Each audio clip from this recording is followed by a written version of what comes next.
América, en Baiona ou en Nigrán? En Nigrán. Correcto. En que santuario está a Pedra dos Cadrís? Santuario dos Milagres de Caión ou Santuario da Virxe da Barca de Muxía? A Virxe da Barca. Correcto. Que camiño de Santiago pasa pola localidade de Ponteulla? O Camiño da Prata ou o Camiño francés? O Camiño da Prata. Correcto. Cal destas palabras non está incluída no dicionario da Real Academia Española? Router ou Bluetooth? Router. Incorrecto. A resposta correcta é Bluetooth. Que día de 1939 rematou a Guerra Civil Española? 1 de abril ou 17 de xullo? O 1 de abril. Correcto. A que sistema do corpo humano lle afecta a apnea do sono? O sistema neurolóxico ou o sistema respiratorio? O sistema respiratorio. Correcto. En que illa está a Costa Teguise? Illa de Lanzarote ou Illa de Gran Canaria? Gran Canaria. Incorrecto, a resposta correcta é Illa de Lanzarote. Con que dous ingredientes básicos se prepara a masa nai do pan? Auga e fariña ou auga e lévedo? Auga e fariña. Correcto. SN é o símbolo químico do sodio ou do estaño? Estaño. Correcto. É unha das vicepresidentas do Goberno de España, Yolanda Díaz ou Nadia Calviño? Nadia Calviño. Correcto. Cal é a orixe da palabra carabel? Portuguesa ou catalá? Catalá. Correcto. En que se dividen as etapas dunha regata? Fases ou mangas? Mangas. Correcto. Cales des froitos ten máis calorías? Coco ou plátano? O plátano. Incorrecto. A resposta correcta é o coco. E a última, planta que medra nos bosques tropicais? Cieito ou bambú? Bambú. Correcto. Está moi ben, Roberto, eso noso finalista, 11 respostas correctas. Ano, pues Así mira. que parabéns, vale? Sí, sí. Vémonos o venres, Roberto, un biquiño. Vale, pues moitas gracias, igual. Un biquiño para Roberto, xa temos finalista do luns, e nos queremos que vexan agora estas imaxes tan bonitas que queremos compartir. En Ribadeo non haberá este verán festas do Carme, pero si unha celebración simbólica. Nela vaise devolver ao mar esta figura da Virxe do Carme como homenaxe ás vítimas da Covid-19. A escultura fora depositada na ría de Ribadeo en 2014 para lembrar a todos aqueles falecidos no mar. O lugar converteuse en centro de peregrinación para submarinistas, mentres as algas e os corais cubrían a figura que no 2018 foi recuperada para restaurala e devolvela de novo ao mar. Hai unhas semanas voltou a terra para limpala e deixar a lista para protagonizar esta emotiva homenaxe o día 16 de xullo.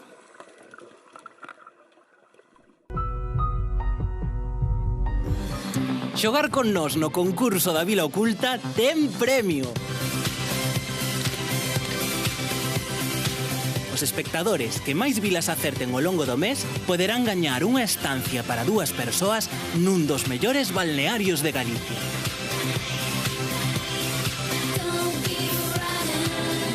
Envíanos a túa resposta ao 638 483 008.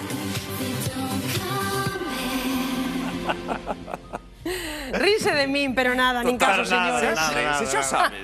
Bueno, estamos contentísimos, moitísimas mensaxes, pero son as 7:26 minutos da tarde. Imos marchar xa con o noso compañeiro Ricardo, porque aparte, compañeiro, tes aí atrás unha fonte que está iluminada. Hey, hey, hey, hey. O que ten que aturar Susana aí, o sea, eu non me imagino, a verdade é que debería ter todas as velas do mundo. Menuda santa.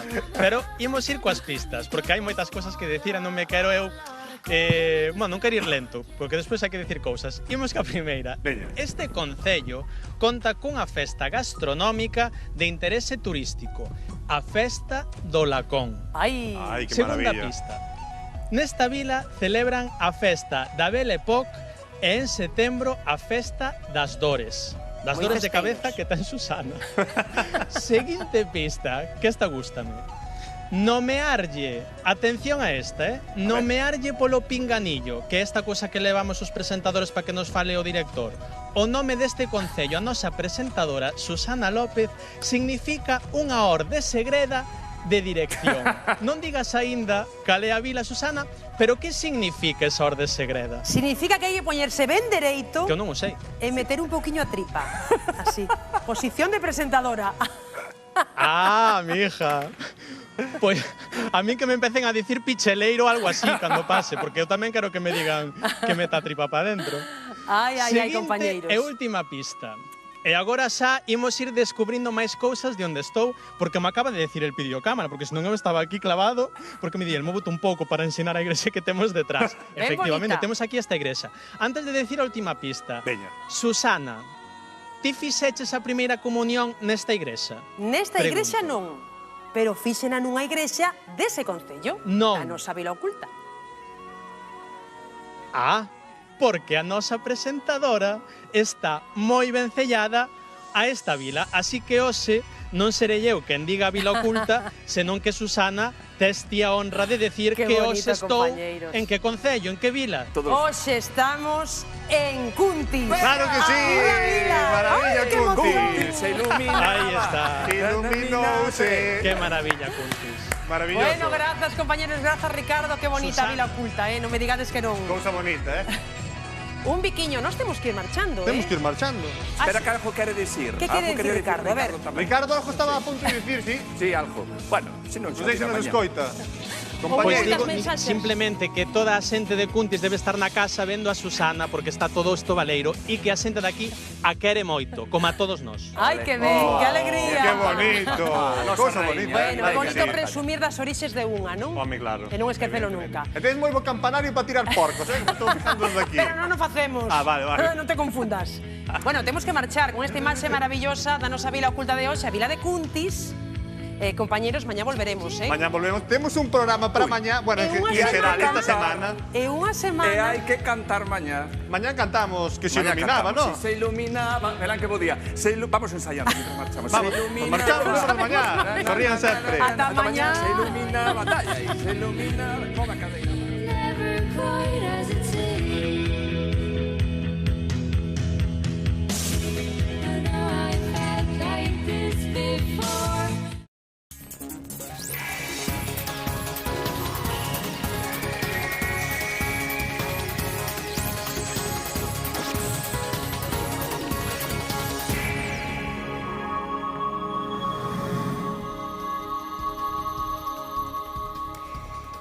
Este plató, Estudio 5 de momento, garda silencio. Será o escenario onde se vexan as caras os 7 candidatos ás eleccións. Será o escenario do debate electoral. Comeza a contra atrás para que os 7 candidatos nas eleccións autonómicas do 12 de xullo se vexan as caras. A cita ás 9:30. O debate estará moderado por Marta Darriba e Alejandro López Carballeira. Emitirase en directo na Televisión de Galicia, na Radio Galega e a través dos medios digitais da corporación. Os candidatos debaterán sobre 4 bloques temáticos: situación sanitaria, economía, emprego e políticas de benestar. Moi boas tardes, son as 7:30 e dende agora estaremos moi atentos en directo á chegada dos candidatos e os preparativos desta cita que xa é un clásico e que nesta edición, como non pode ser de outra maneira, pois as medidas de seguridade motivadas pola COVID-19 cobran presenza principal e irán recoñecendo segundo pasen os minutos. Vexan, por exemplo, isto que van ver é o lugar por onde van entrar os candidatos. A entrada principal da Televisión de Galicia, aquí en San Marcos, onde xa todo está preparado. Os candidatos entrarán en coche e serán recibidos polos presentadores do debate, polos moderadores. Marta Darriba, redactora xefa dos nosos informativos, e Alejandro López, aí os teñen en directo, e o xefe de informativos da Radio Galega. E aí farán as primeiras declaracións. Chegarán por esta orde, dende as 7:35 ata as 20:35, o primeiro en chegar será o representante de Vox, Ricardo Morado Fajardo, cabeza de lista pola Coruña, seguido de Beatriz Pino, candidata de Ciudadanos, Antón Gómez Reino, de Galicia en Común a Nova Mareas, Ana Pontón, Bénega, Gonzalo Caballero, PSDG, PSOE, Pancho Casal, Marea Galeguista e Alberto Núñez Feijóo, Partido Popular de Galicia. Que lles parece se agora coñecemos algún detalle máis de como e onde se vai desenvolver o debate, un escenario creado, Sabela Romar, especialmente para a ocasión.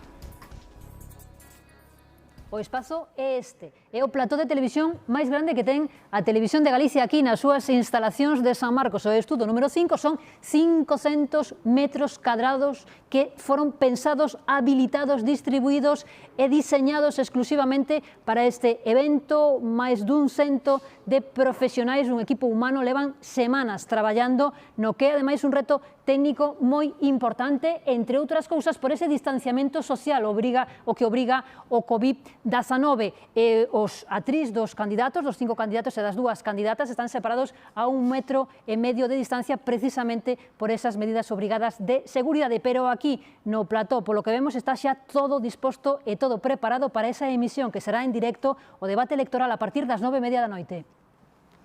E durante estas 2 horas non estaremos sós neste plató acompáñanos Roberto Blanco Valdés. Moi boas tardes. Hola, moi boas tardes. Non bons días. Un placer. Ana Luisa Bouza. Hola, boa tarde. Benvida Xosé Luis Gómez, benvido a este plató. E Xosé Luis Barreiro Rivas, moi boas tardes. Boas tardes. Benvido. Ben, pois, entre todos realizaremos un previo debate, agardo que emocionante, analizaremos os candidatos, as posibles estrategias dos partidos e as expectativas creadas alrededor deste debate a 7. Evidentemente, teño que empezar pedindo vos aos 4 un titular, así que contádeme que agardades deste debate, Xosé Luis. Bueno, se cadra sería máis interesante que hoxe estivéramos aquí para asistir a un debate a 2, non? O estilo dos debates que xurdiron nos Estados Unidos xa nos anos 60, non?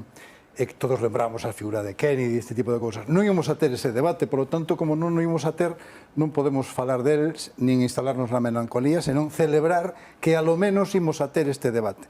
Debate a 7, no que vai a participar pois políticos moi consagrados, políticos moi coñecidos, políticos que van a liderar forzas políticas con moitos escaños e tamén políticos que seguramente non van a ter escaños e van a convivir neste debate. Verémoslo, veremos quen gaña, veremos quen perde, veremos quen pasa inadvertido. Eu creo que hai que celebrar que haxa o debate, felicitar, polo tanto, a Compañía de Radio e Televisión de Galicia por organizalo, e vese que organiza, ademais, con medios ao estilo das grandes televisións, e creo que hai que quedarse con eso, dentro do que cabe, xa que non é posible lembrar os tempos de Kennedy, non? Ana Luisa, bueno, antes de nada, dicirvos que en calquera momento terei que interrumpirvos porque agardamos a inminente chegada xa do primeiro participante neste debate. Sí, bueno, pois ademais de todo o que di Xosé Luis, non? Que creo que este debate está claro que se celebra nunhas circunstancias excepcionais, non? É o principio da campaña, polo tanto, os candidatos e as candidatas non poden respostar ás polémicas. Ana Luisa, se antes o digo, pois agora mesmo vemos a entrada nas instalacións da Televisión de Galicia, como, pois, lles explicábamos hai uns instantes, polo aparcamento chega en coche o que será o portavoz de Vox neste debate, candidato logo Ricardo Morado Fajardo, que é o cabeza de lista pola Coruña. E aí chega, como ven, acompañado dunha compañera de protocolo, mantendo en todo momento as distancias de seguridade, tamén, por suposto, pois, con esas máscaras de protección. En breve fará unhas declaracións. Muy bien. Sí. Señor Morado, hola, buenas tardes, benvido a CRTVG. Muchas gracias. Con que expectativas sacó de Vox vostede mesmo a este debate? Pues asistimos al debate con la intención de sorprender, sobre todo, de poder trasladar nuestras propuestas a los ciudadanos en Galicia y de que el debate se desarrolle fundamentalmente en los cauces democráticos y con la libertad que, por desgracia, no estamos teniendo durante esta campaña electoral. Moitas gracias. Ben, aí temos logo esas primeiras declaracións, e cito, con intención de sorprender a Ana Luisa, que tivemos que cortar a túa presentación con este titular, aí está esas primeiras palabras.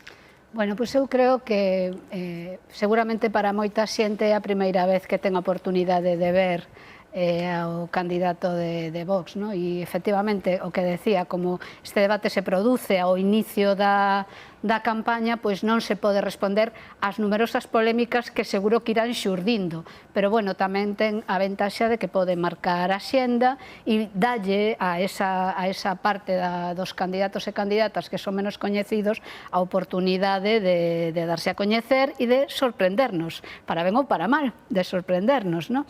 E despois creo que tamén é especialmente importante a celebración de debates nos medios públicos e nos medios en xeral, pois porque pola situación de distanciamento social os partidos van ter que limitar moitísimo a súa actividade presencial e por eso ten, eu creo, especial importancia que se dean estos debates. Xosé Luis Barreiro, Rivas, primeiras palabras de Ricardo Morado, que lle parecen? Bueno, vamos a... pareceme, sobre todo, a advertencia que fai sobre que están tendo unha campaña complicada, me parece importante, porque realmente eu creo que o feito de que existan partidos moi diferentes ou que estén moi lonxe das nosas posicións non debería de permitir esta constante organización para interrumpir os debates e para interrumpir a súa presencia diante do público. O resto, pois, evidentemente, todos virán a sorprender, supoño, porque todos quererán, de alguma maneira, aproveitar o pouco tempo que teñen para deixar, de alguma maneira, unha impronta na imaxe. Eu teño sempre sobre estes debates tres dificultades fundamentales. A primeira é que, cando hai moita xente, o tempo redúcese moito, repítense moitas cousas e xeneranse moitos debates a dous, verdad? Non é un debate a sete, senón que son varios debates a dous. E por todo isto eu creo que perde moito a capacidade, efectivamente, de interesar á ciudadanía, non? A segunda é que eu creo que é a rigidez organizativa que ven dada de dúas cousas, unha dos propios medios oficiales, que teñen a obligación de facelo así, verdad? Pero a outra é a referencia constante que fai o noso sistema electoral como elemento de referencia aos resultados obtidos en edicións anteriores e tamén a unha absoluta rigidez na distribución dos tempos, que eu creo que impide realmente a axilidade dos debates e acabos enmarañando. E finalmente unha cousa que se alguén xa mencionara, que é que o debate é moi interesante cando debaten dúas persoas que teñen relativamente iguales oportunidades. En canto hai unhas persoas que están, por decirlo de alguma maneira, fora do debate, é certo que as eleccións están sin realizar, pero están fora do debate porque non se lle dá ninguna expectativa de gobernar, e outros que, en cambio, se dá plena expectativa de gobernar, ese debate é un debate moi desigual, non? Roberto. Sí, bueno, eu, en primeiro lugar, súmome os parabéns estou en favor da Radio e Televisión de Galicia por organizar o debate. Decía Ana Luisa, e é certo, esta campaña electoral é a máis estrana das campañas electorais que se van a celebrar en Galicia, posiblemente desde que comeza a Galicia autonómica. Eu decía outro día na Voz de Galicia que son unhas eleccións moi estranas, non? Por qué? Pois por unha razón, porque a presencia do COVID-19 e os rebrotes o van a complicar. Eu creo que a expectativa era millor fai 10 días que agora, claramente vai a complicarse a situación cos rebrotes, vai a facer que non vai a ser posible facer unha campaña normal, non vai a haber grandes mítines, non vai a haber grandes concentracións, non vai a haber grandes manifestacións e, por tanto, é moi importante o debate. Eu non estou seguro do que vai a ocurrir, teño, diríamos, a miña expectativa, pero me gustaría decir o que creo que debería ocurrir, non? E é que fora un debate no que os diferentes candidatos aportaran solucións aos moitos problemas que ten o país, que aportaran a súa visión do país.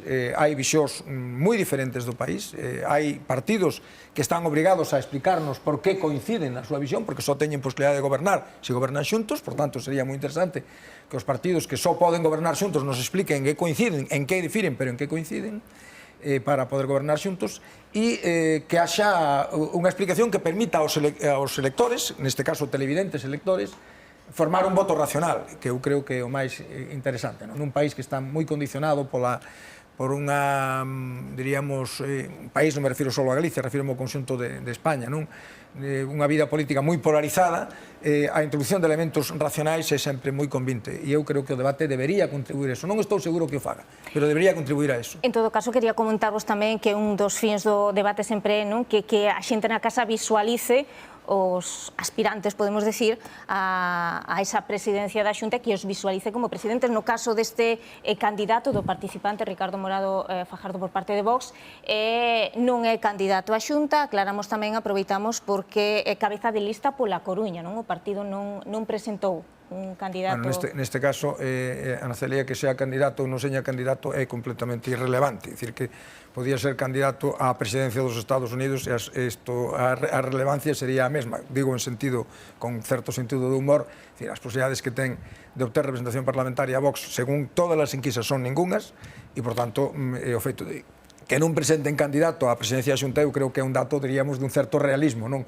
Dicir, como non vamos a gañar, nin temos ninguna posibilidade de gañar, esta cousa de que os partidos presenten todos, esta cousa de que se afixeran todos a presentar a un candidato á presidencia da Xunta, é un pouco, en fin, un pouco absurda, porque en realidade dos 7 candidatos que se concurren, hai, diríamos, que 3 que teñen, en teoría, posibilidade de ser candidatos, de ser presidentes. Non sempre houbo candidatos a presidencia da Xunta. Durante as primeiras eleccións xerais non había candidatos. Non os hai nunca, porque non estamos escollendo a un presidente, estamos escollendo un parlamento e en función das maiorías parlamentarias haberá un ou outro presidente. Está ben que se faga como parte da campaña e que a xente saiba que se o meu partido ten maioría suficiente, este será ou esta serán os presidentes, non? E eu, ligando co que defendíades, non, os da banda de Laíño sobre o tema dos debate a dos, eu creo que eso tiña sentido en un momento de bipartidismo moi estricto ou cuasi estricto, ¿no? Pero creo que en este momento de tanto grupo con representación parlamentaria, creo que ten moito interés velos a todos xuntos, porque unha das cuestións que hai que aclarar durante a campaña é cales van ser as alternativas de goberno posibles, ¿no? E está claro que ver como a alternativa a Feijóo se desenvolve, ¿no? Si realmente encaixan ou non encaixan como para formar un goberno alternativo, ou como Ciudadanos e Vox, supoñendo que Feijóo non tuvera maioría absoluta e ele estivera en representación, que outro escenario que estaría en riba da mesa se comportarían, ¿no? Creo que eso ten un certo interés, aínda que é verdade que un debate a 7 algo de barullo é. Eu estou seguro que Ana Luisa non quere defender co que di a alternativa de Feijóo. Estou seguro. Pero na práctica, nesto, creo que eu concordo absolutamente co que mencionaba Roberto, porque en Galicia, ao final, a xente vai a visualizar a candidatura de Feijóo, porque é moi evidente, é o presidente, as enquisas din que pode volver a serlo, xa sabe que pode ser presidente. En unha democracia debería estar claro quen é a alternativa. Entón, se é que a alternativa poden ser dous, pode ser Ana Pontón do BNG, pode ser Gonzalo Caballero do PSOE, eu creo que hoxe os galegos deberían saber como gobernarían eles. Por eso é interesante que estén todos. Sí, pero que é o que sucede? Que Galicia, eu creo que nesto, en moitas máis cousas, pero nesto Galicia é un país pequeno. Nun país máis grande, isto dáse moito menos.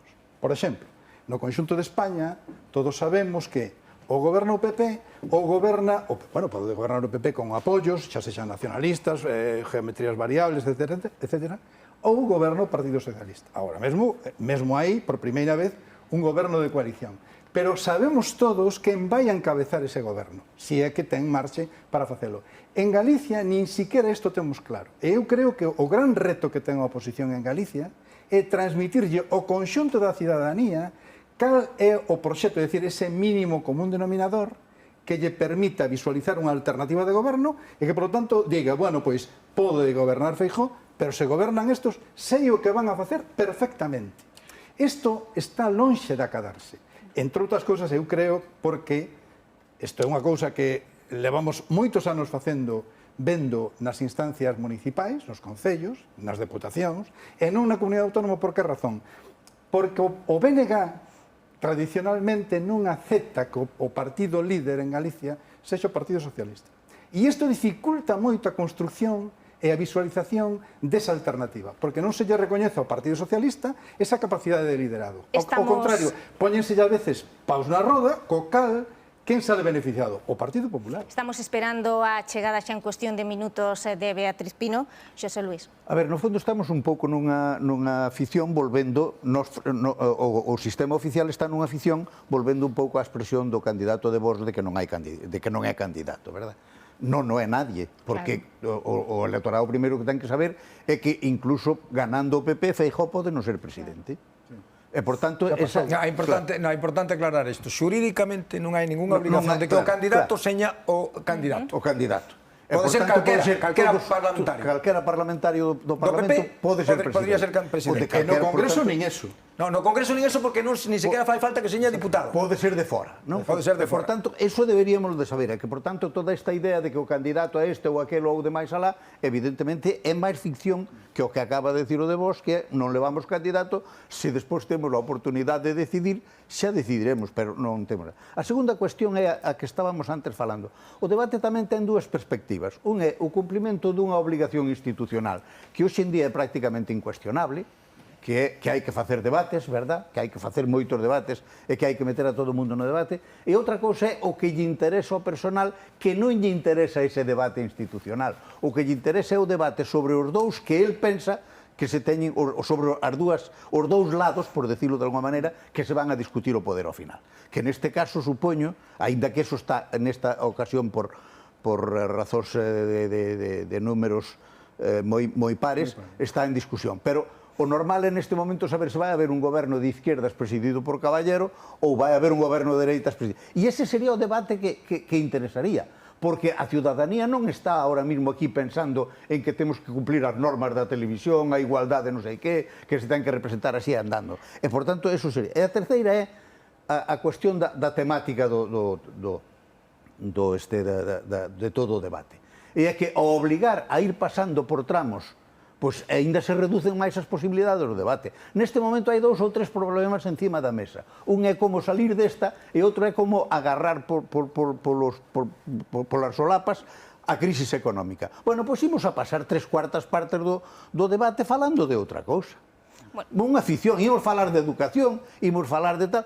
E iso non é o problema que teñen agora os ciudadanos, nin do que se queren enterar, entre outras cousas, porque neses temas me parece que vai haber moi pouco cambio, moi poucas oportunidades. Veremos o que van contando os 7 candidatos nas súas propostas, nesas 4 áreas temáticas. Ana Luisa. Eu insisto en que o interesante do debate a 7 é que ver, digamos, non tanto... Eu non creo que se poda facer un programa de coalición antes das eleccións, porque a coalición farase ou non se fará en función do resultado electoral. Cada partido ten un programa propio e defende o seu programa como se fora a sacar maioría absoluta, e o que ten que facer agora. Por tanto, un debate a 2 decidindo quen é a alternativa de Feijóo sería imposible. Creo que en este momento do debate os partidos alternativos o que teñen que facer unha declaración de intencións. Nós temos a intención de votar a Feijóo da Xunta e temos a intención de colaborar en facer un goberno alternativo porque non hai outra que facer iso.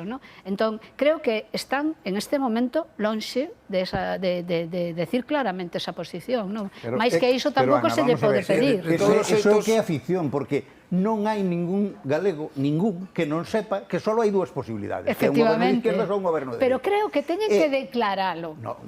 Pero para qué? Xa está declarado. Aunque declaren outra cousa, non hai nada que facer. De feito sí que está. Eso é así. E, por tanto, hai 2 posibilidades. E a segunda é que a posibilidade de aclarar como se organiza interiormente é imposible. Por qué? Porque, como é imposible, xa temos inventado a geometría variable, que consiste en que facemos unha coalición e despois cada un dentro da coalición vota o que lle dá a gana. E, por tanto, todo eso de que estás falando é unha ficción institucionalizada dun debate que neste momento nin existe, porque xa sabemos todo, xa sabemos que hai un bloque de dereitas e un bloque de izquierdas e que se a Feijóo lle falta un diputado non goberna, claramente. Non hai ninguén que non o sepa, non hai ninguén que teña dúda deso. E segunda, non hai ningunha dúda de que se fai un bloque de izquierda presidido Xosé Luis, teño que interrumpirte, Muy chega ben. xa a CRTVG Beatriz Pino, candidata á presidencia da Xunta por Ciudadanos, e aquí vemos de novo pois esa mesma escena que se vai repetir pois outras 5 veces máis. Sempre insistimos seguindo o protocolo de seguridade. Un protocolo que se pensou, obviamente, tamén para o deseño do propio decorado do Estudio 5, onde se vai celebrar o debate electoral. Aí vemos logo a entrada, Beatriz Pino, candidata de Ciudadanos, acompañada por Charo, a nosa compañera de protocolo, e Aí temos tamén agardando a Marta da Riba e máis a Alejandro López, e agora será cando a candidata faga unhas breves declaracións. Podemos retirala? Vale, perfecto. Señora Pino, boas tardes, benvida a CRTVG. Que espera Ciudadanos e a súa representante do debate desta noite? Bueno, pois evidentemente o primeiro que temos que dicir é agradecer a esta casa, Televisión de Galicia, a Televisión de todos os galegos, poder ter a oportunidade de poder falar directamente a todos os galegos para que saiban, neste caso, e coñezan as políticas que temos que mostrarlles, que temos que propoñer, políticas laranxas que van a ser fundamentais para poder reconstruir dunha vez, tras a pandemia que estamos vivindo, a Galicia, a nosa terra.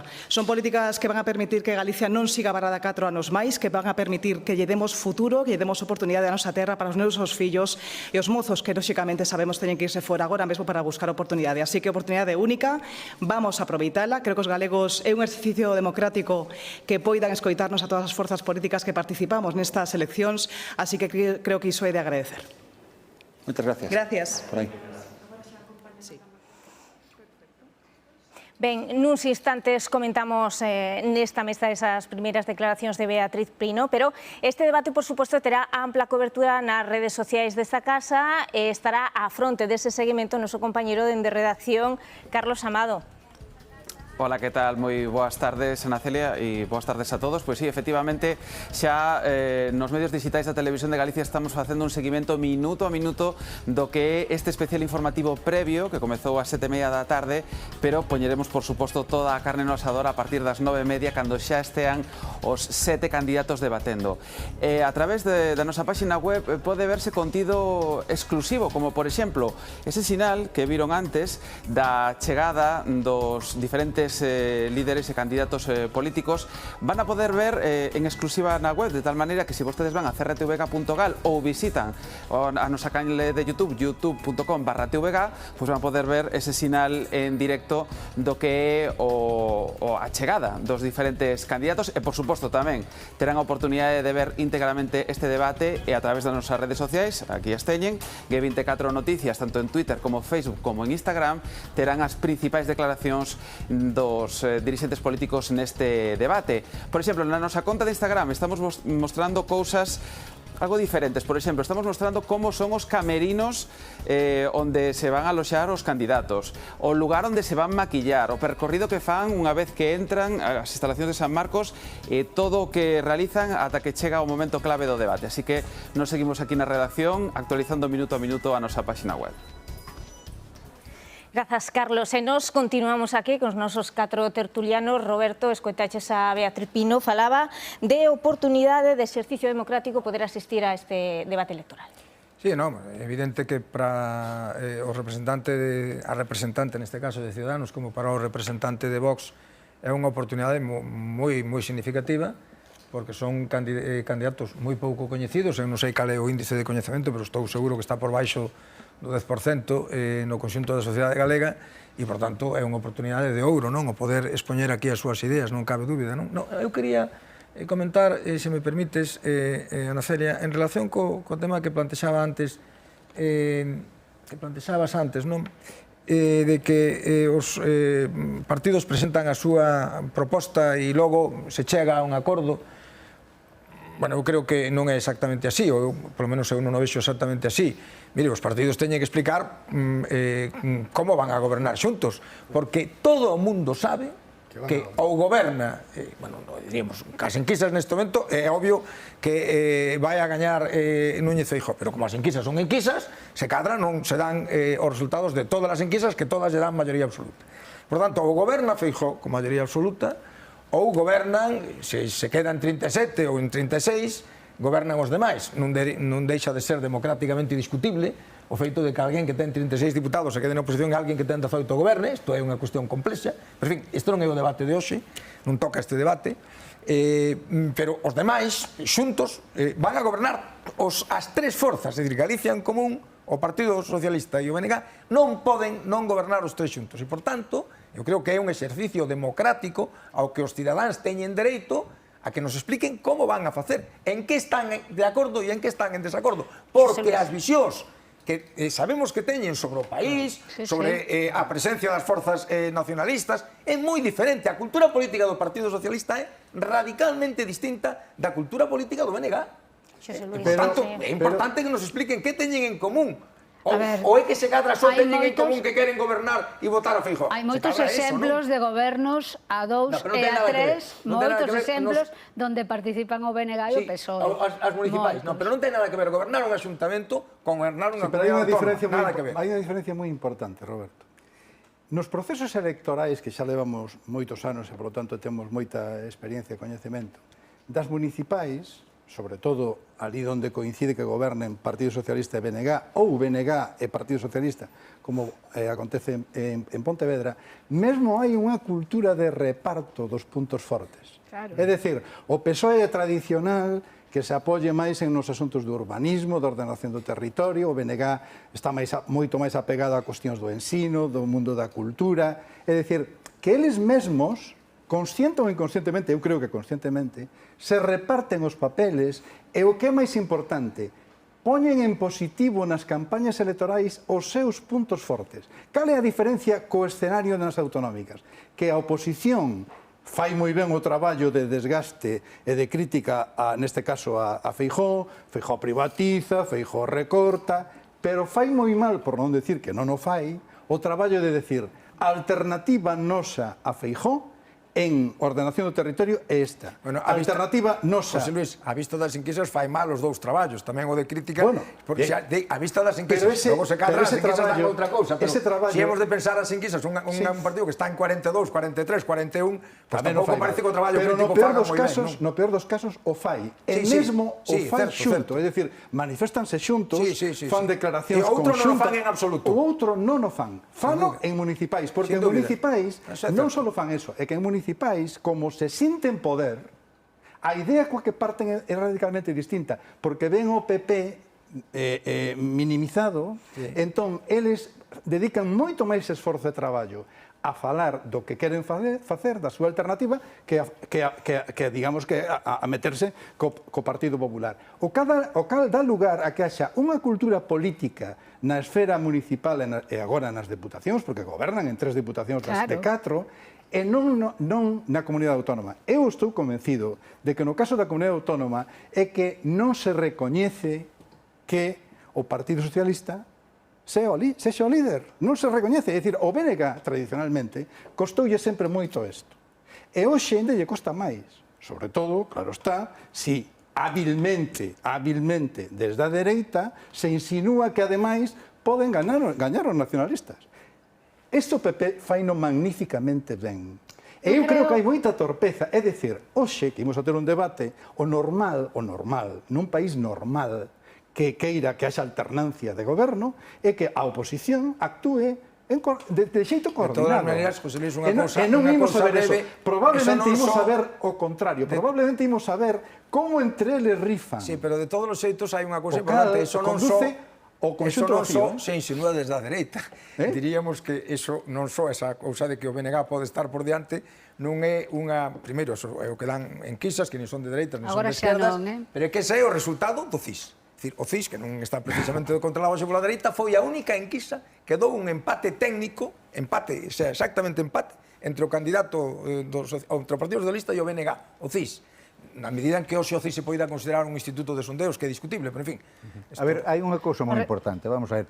O sistema político ten unha componente fundamental na cultura que nun momento determinado domina no conxunto da sociedade, no conxunto dos votantes e no conxunto dos partidos. Xosé Luis, teño que interrumpirte de novo. Seguimos este procedimento de chegada dos candidatos.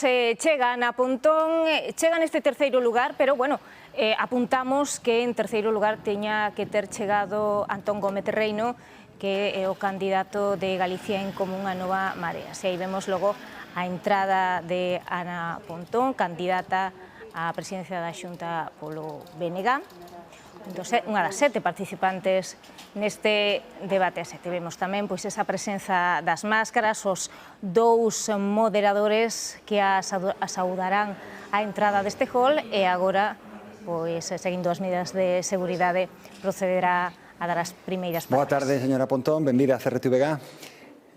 Cales son as súas sensacións cando falta xa menos de hora e media para que comece o debate desta noite? Bueno, pois eu primeiro encantada de poder estar aquí na casa de todos os galegos e galegas para que hoxe pois poidan ver cal é o contraste entre as diferentes opcións políticas que queremos liderar o futuro.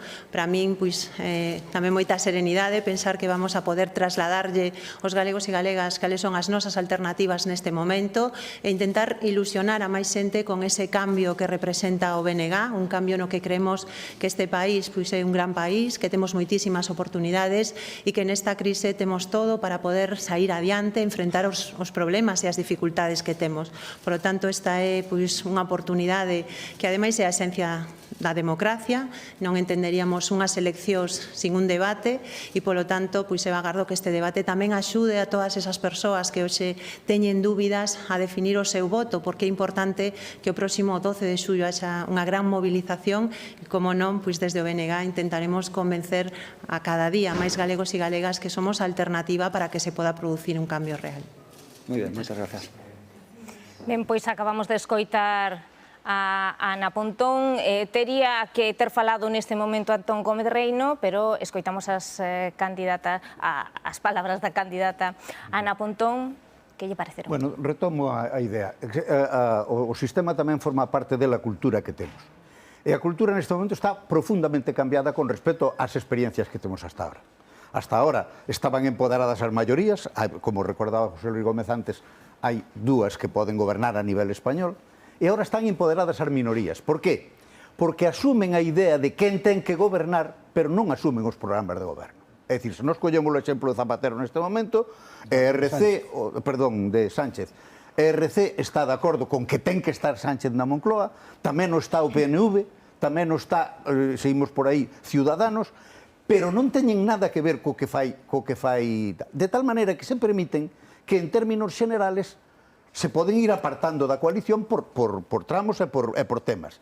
E o presidente non ten máis remedio que acudir nada menos que a oposición de enfrente verdadeira, que é o Partido Popular.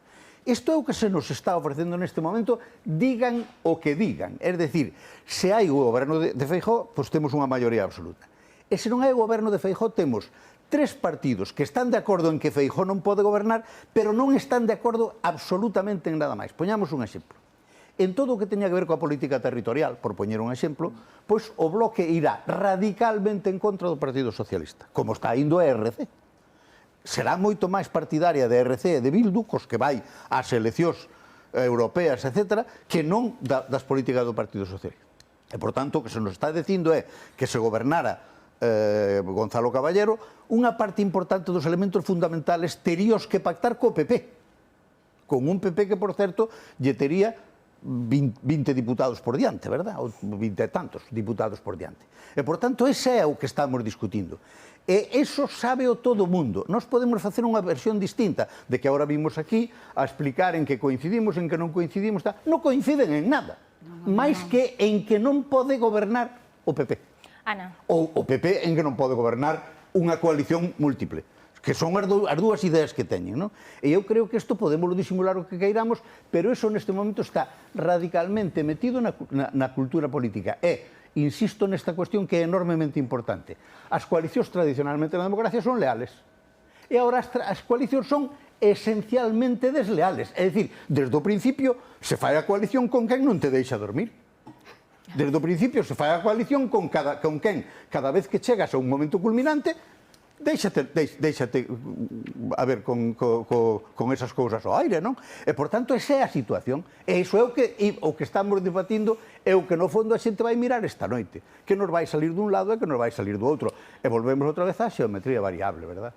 Tan variable que varía todo. Eu creo que, podemos, efectivamente, levar a anécdota a categoría e decir que as coalicións son inestables e son desleais, pero eu creo que temos múltiples exemplos nos últimos anos de coalicións leais e de coalicións competentes. Nos últimos anos, a diversos niveis, a nivel de gobernos autonómicos en outros sitios, a diversos niveis. Entón, creo que a tensión lóxica que se dá dentro dun goberno de coalición formado por forzas políticas diferentes, entre cooperación e competición, a veces resolvese mellor, a veces resolvese peor, pero é unha tensión lóxica que se dá, que tamén se dá a veces en gobernos monocolores, porque hai unha tensión de protagonismo ou unha tensión de diferentes ideas de como son as cousas. Un goberno de coalición ten que basearse en un programa de goberno que se negocia en función de aportacións dos programas das forzas que entran no goberno de coalición. Todas as forzas que se presentan ás eleccións galegas e que poden facer un goberno alternativo saben que van ter que renunciar a parte do seu programa para poder facer un goberno de coalición. E toda a cidadanía sabémolo. Entón, a cuestión é que parte hai que ceder, que parte hai que negociar. Pois eso sale na negociación. A veces é máis difícil facer un programa de goberno para unha coalición que propiamente repartir as carteiras, non? Eu creo que eso é efectivamente un traballo laborioso, complexo, é moito máis sinxelo el ordeno e mando, pero é a realidade que temos, que non nos ven imposta por ninguna deidade, nos ven imposta por unha realidade social que ten un reflexo electoral e que somos unha sociedade con gran diversidade ideolóxica e política. Pero é que o que apunta Xosé Luis Barreiro creo que ten máis trascendencia e máis importancia. Porque o que no fondo está cuestionando é a ruptura do que chamamos a centralidade política, que non é o centro político. Se entendemos a centralidade política como aquel conxunto de cousas que se poden pôr en común e se poden pactar e consensuar, que é algo que nunha democracia é bastante habitual, vemos que neste momento en España non existe esa centralidade política porque a construción que se fai en torno a esa centralidade política faise máis entre o Partido Socialista e o PP, vímolo agora, que entre o Partido Socialista e partidos que se declaran independentistas. É certo que o pragmatismo do BNG é máis grande, é dicir, eu estou convencido de que, aínda que o BNG defende formalmente a independencia de Galicia, converxe con forzas independentistas en determinados procesos electorais como son as europeas. A hora da verdade, o BNG, cando goberna, é bastante habitual que sexa leal e que non queira conquistar, digamos, baixar a lúa, non? É dicir, que hai un certo pragmatismo e realismo político que non se dá no caso de Esquerra Republicana, por exemplo, e tampouco se dá, aínda que por outras razóns, no caso do PNV, porque o que se negocia neste caso ten máis que ver con intereses económicos que con grandes ideoloxías. Por lo tanto, eu sí creo que recuperar a centralidade política é bon, e creo tamén que a importancia de que se recupera a centralidade política, si se fai no caso de Galicia, entre o PSOE e o BNG, pode ter eso certo futuro, e que se non se fai, e hoxe seguramente imos a ver tensión, se non se fai, o único que gaña é o Partido Popular, non gaña ninguén máis. No, vamos a ver, as coalicións son leales. Bueno, isto depende.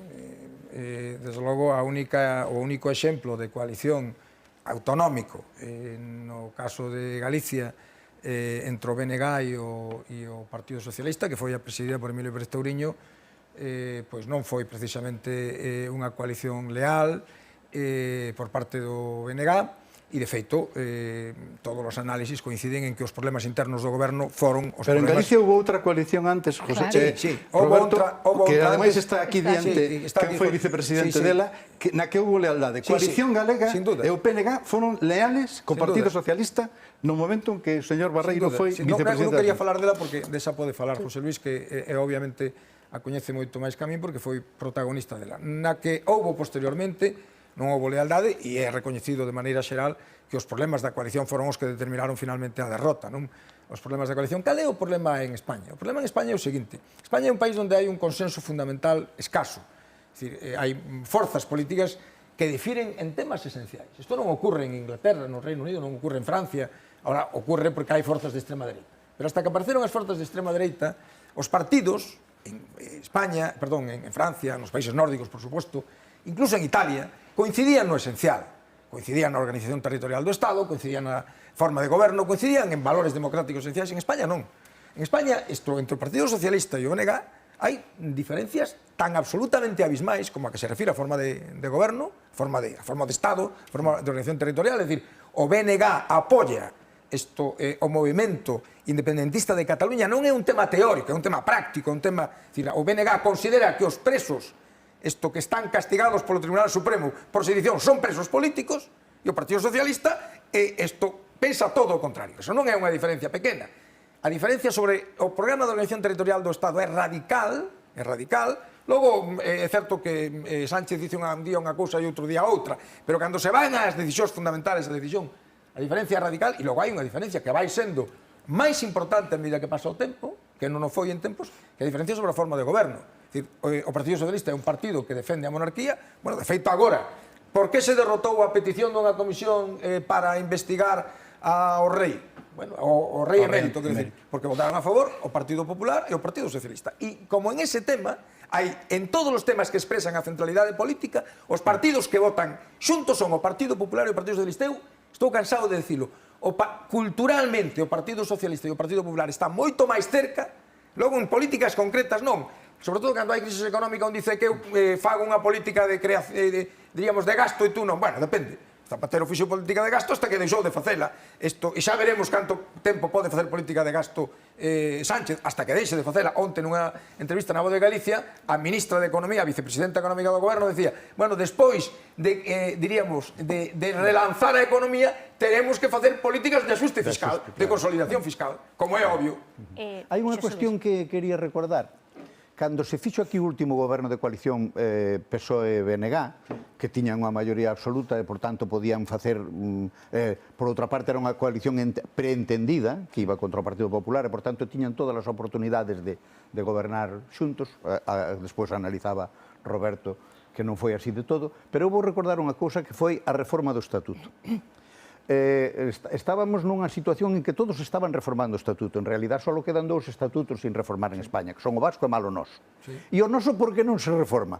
Porque o BNG e o PSOE foron por separado. Fixeron 2 comisións independentes e xa se encargaron de que o resultado das comisións fora absolutamente imposible de empatar. Estivo a piques, mesmo co consenso do PP. Bueno, o PP faltoulle solo decir unha cousa. Home, eu podía aprobar, pero non vou ir solo, verdad? Que foi o que dixo. Palmou, que era o secretario xeral daquela do PP, estivo no consenso. Pero ao final rachouse, incluso se formaron 2 comisións de expertos externos. Eu formei parte da comisión do BNG. Todo o que saleu ali, ao final incluso, porque eso, visto desde dentro, ten 2 momentos, non? Ao principio empezamos a tratar cuestións institucionales e tal, e fomos pegándonos o máis posible a idea de que ao final había que sumar eses dous máis.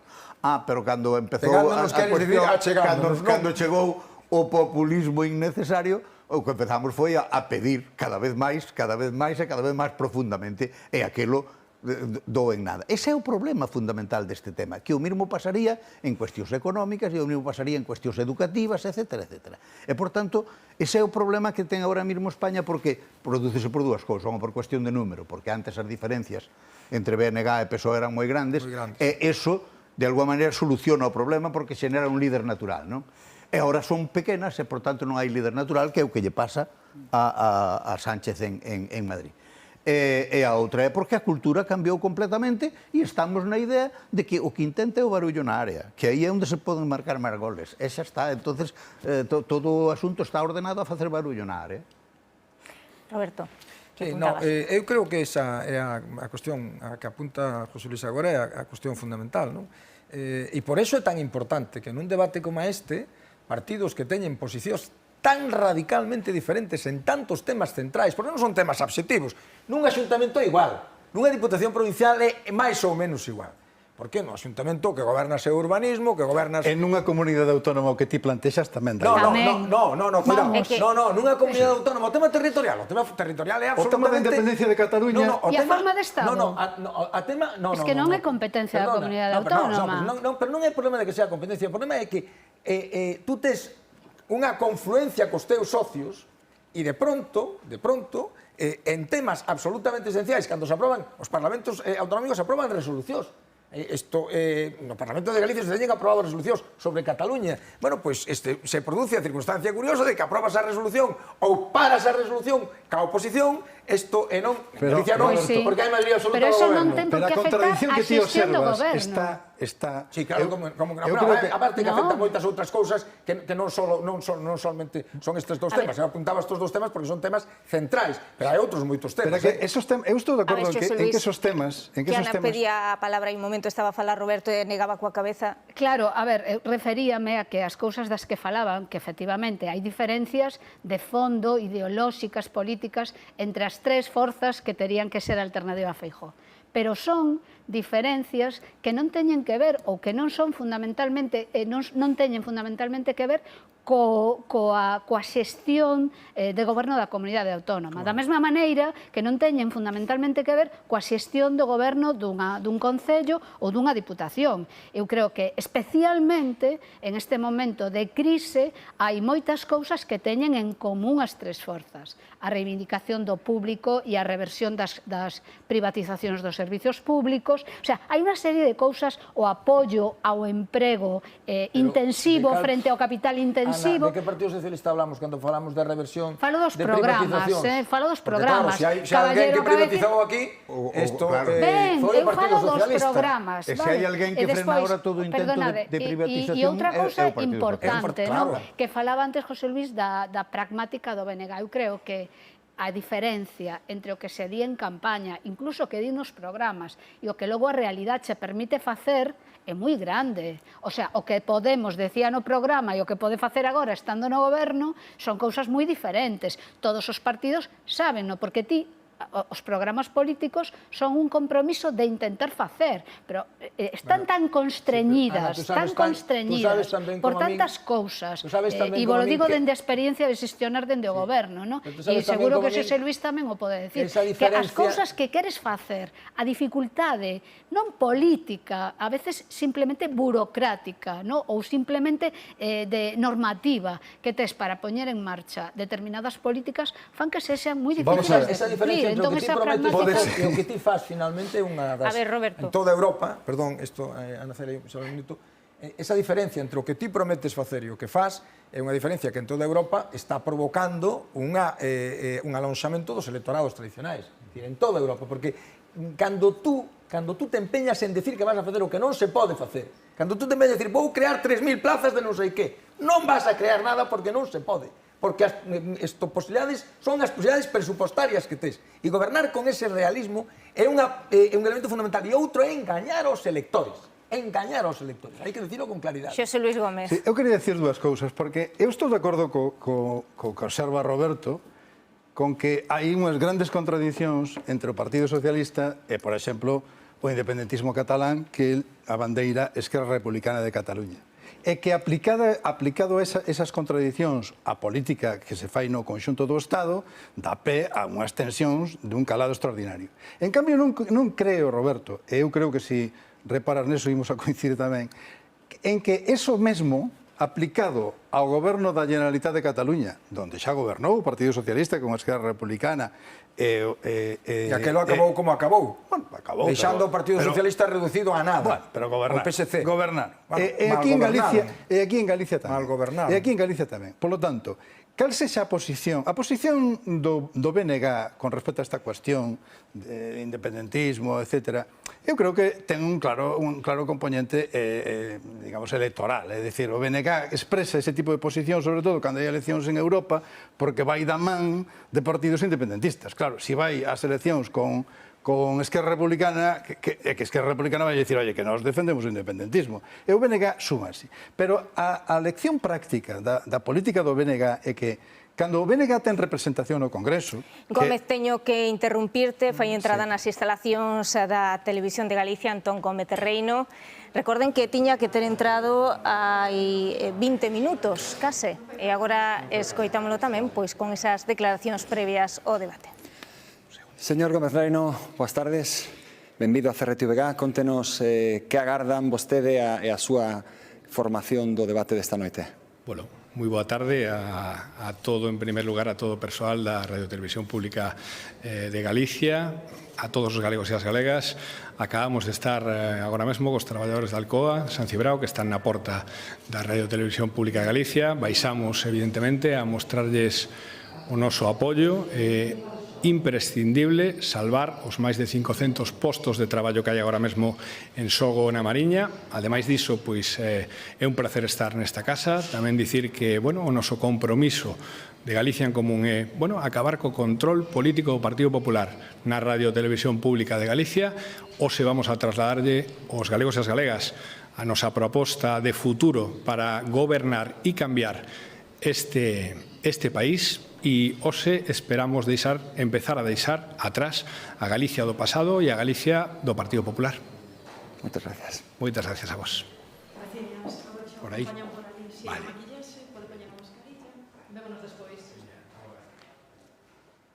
Ben, pois xa escoitamos logo o motivo dese retraso da entrada de Antón Gómez de Reino. Agora 3 minutos de publicidade e volvemos.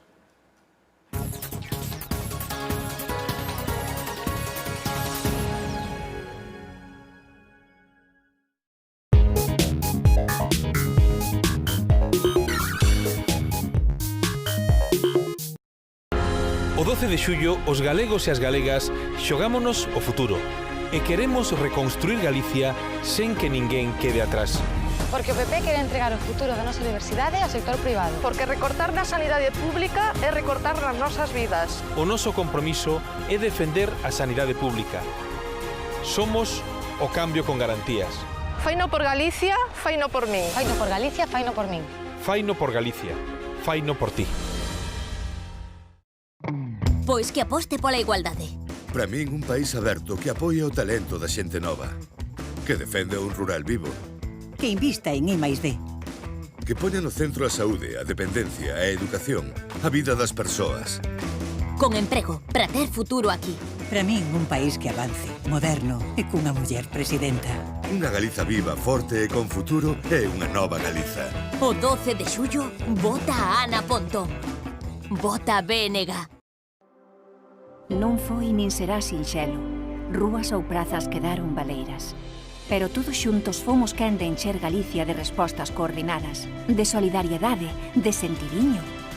O próximo 12 de xullo volvamos unirnos para encher as urnas de entendemento, de traballo, de xestión, de confianza no futuro e dun futuro certo. E vamos a decir, sí, sí, sí, Galicia, Galicia, Galicia.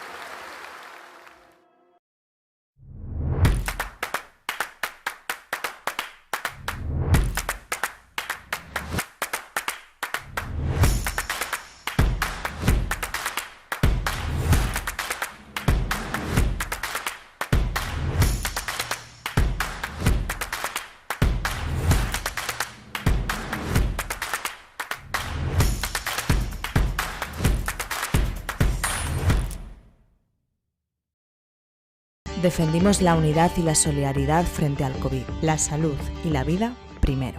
Ni un recorte más. Reindustrializar Galicia, cun modelo ecolóxico novo. Desenvolver a Galicia interior.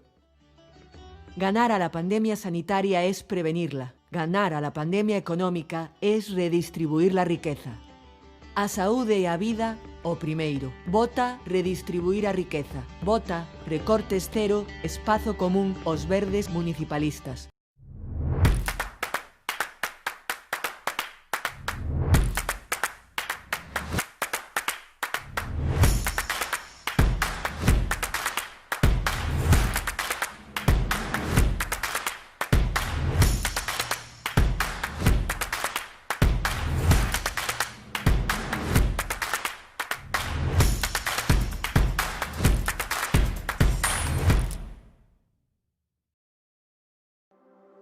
Non foi nin será sinxelo.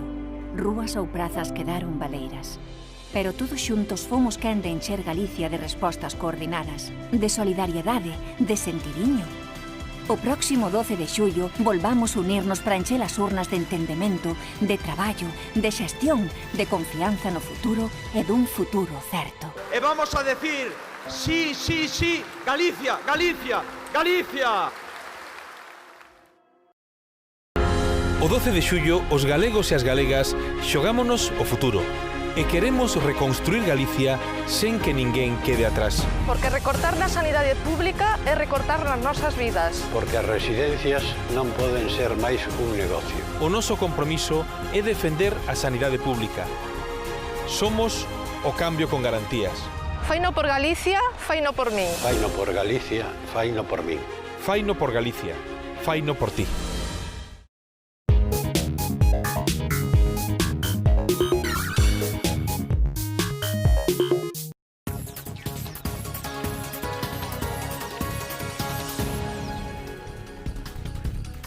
Moi boas tardes de novo, son as 8:27, estamos atentos a entrar en directo dos participantes neste debate a 7 que vai comezar ás 9:30 na televisión de Galicia. En breves minutos ou segundos estamos agardando a entrada de Gonzalo Caballero. Antes de ir a este bloque breve de publicidade tiñamos a entrada de Antón Gómez Reino, candidato de Galicia en Común a Nova Marea.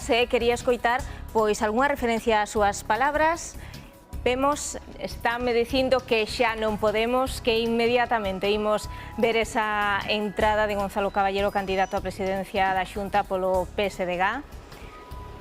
Aí ven esa entrada. Como nos anteriores casos, pois o protocolo será o mesmo, entrada nese hall onde agardarán Marta de Arriba e Alejandro López. E a continuación os candidatos pois van cara ás salas de maquillaxe peiteado ata alrededor das 9 da noite, cando, queda moi poucos minutos xa de feito, vayan achegándose a ese Estudio 5. Antes están todos a entrar e a facer unhas breves declaracións despois de saudar os nosos compañeiros. E o mesmo será o que faga Gonzalo Caballero. Sí, aquí podes sacar a máscara. Muy ben. Pues muy bien. Señor, ¿todo bien? Bueno, muy Señor bien. Caballero, boa tarde. Vamos a quitar a máscara, si puede ser. Benvido a CRTVG. Contenos, con que expectativas chega o debate desta noite o candidato socialista? Bueno, o Partido Socialista é un partido que sabe gobernar en concellos en España e o 12 de xullo nos xogamos o futuro da Galicia que queremos. Xogámonos unha Galicia de progreso fronte a unha Galicia cun proxecto esgotado.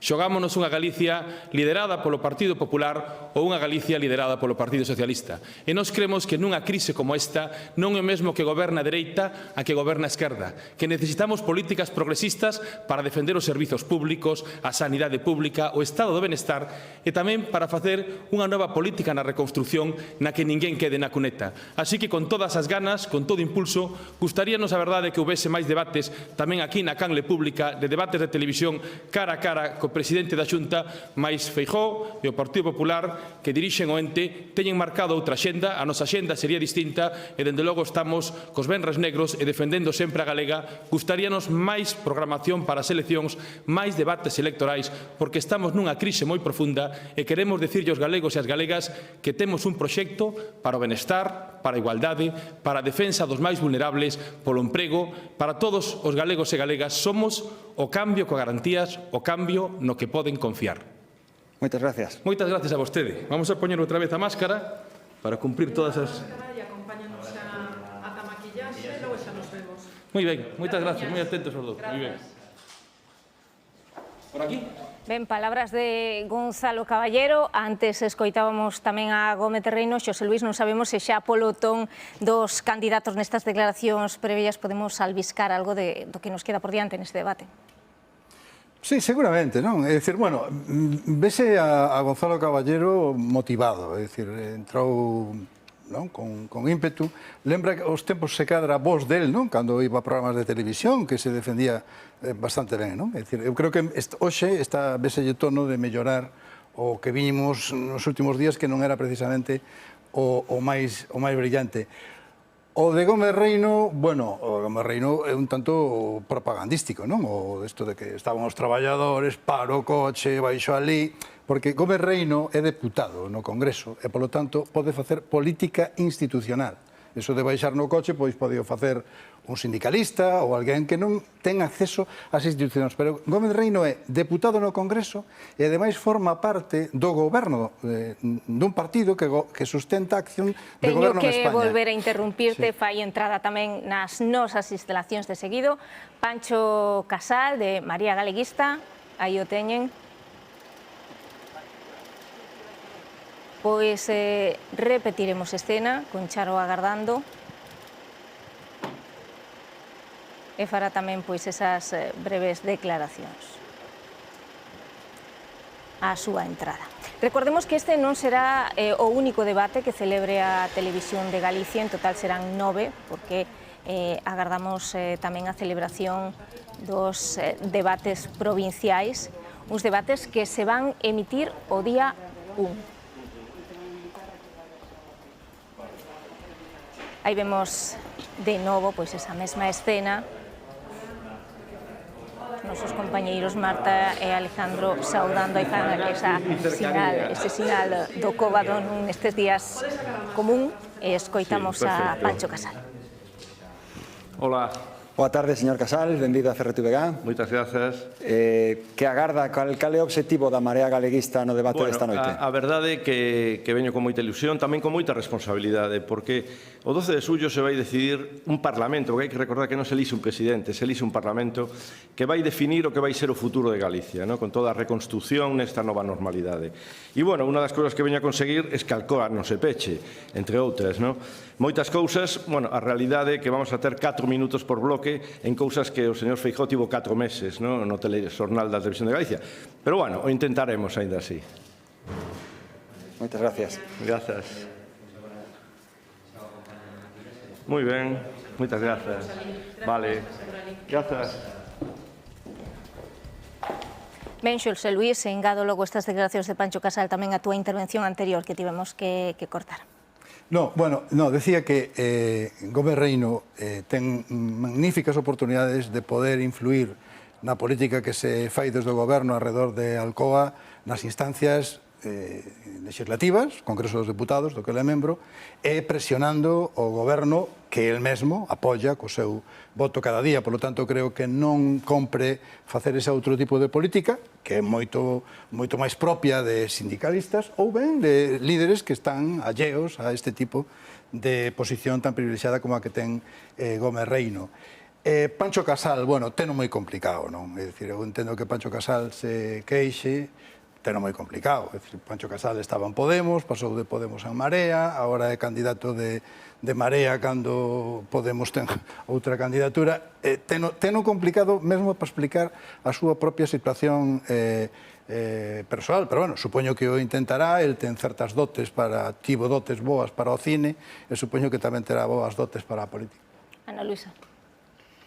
Sí, pois engadindo, creo que efectivamente é unha circunstancia que todo o mundo vemos un pouco extraña, que Pancho Casal este situado e a Marea Galeguista en esta posición de segunda forza, cando as enquisas non lle dan representación no próximo Parlamento galego.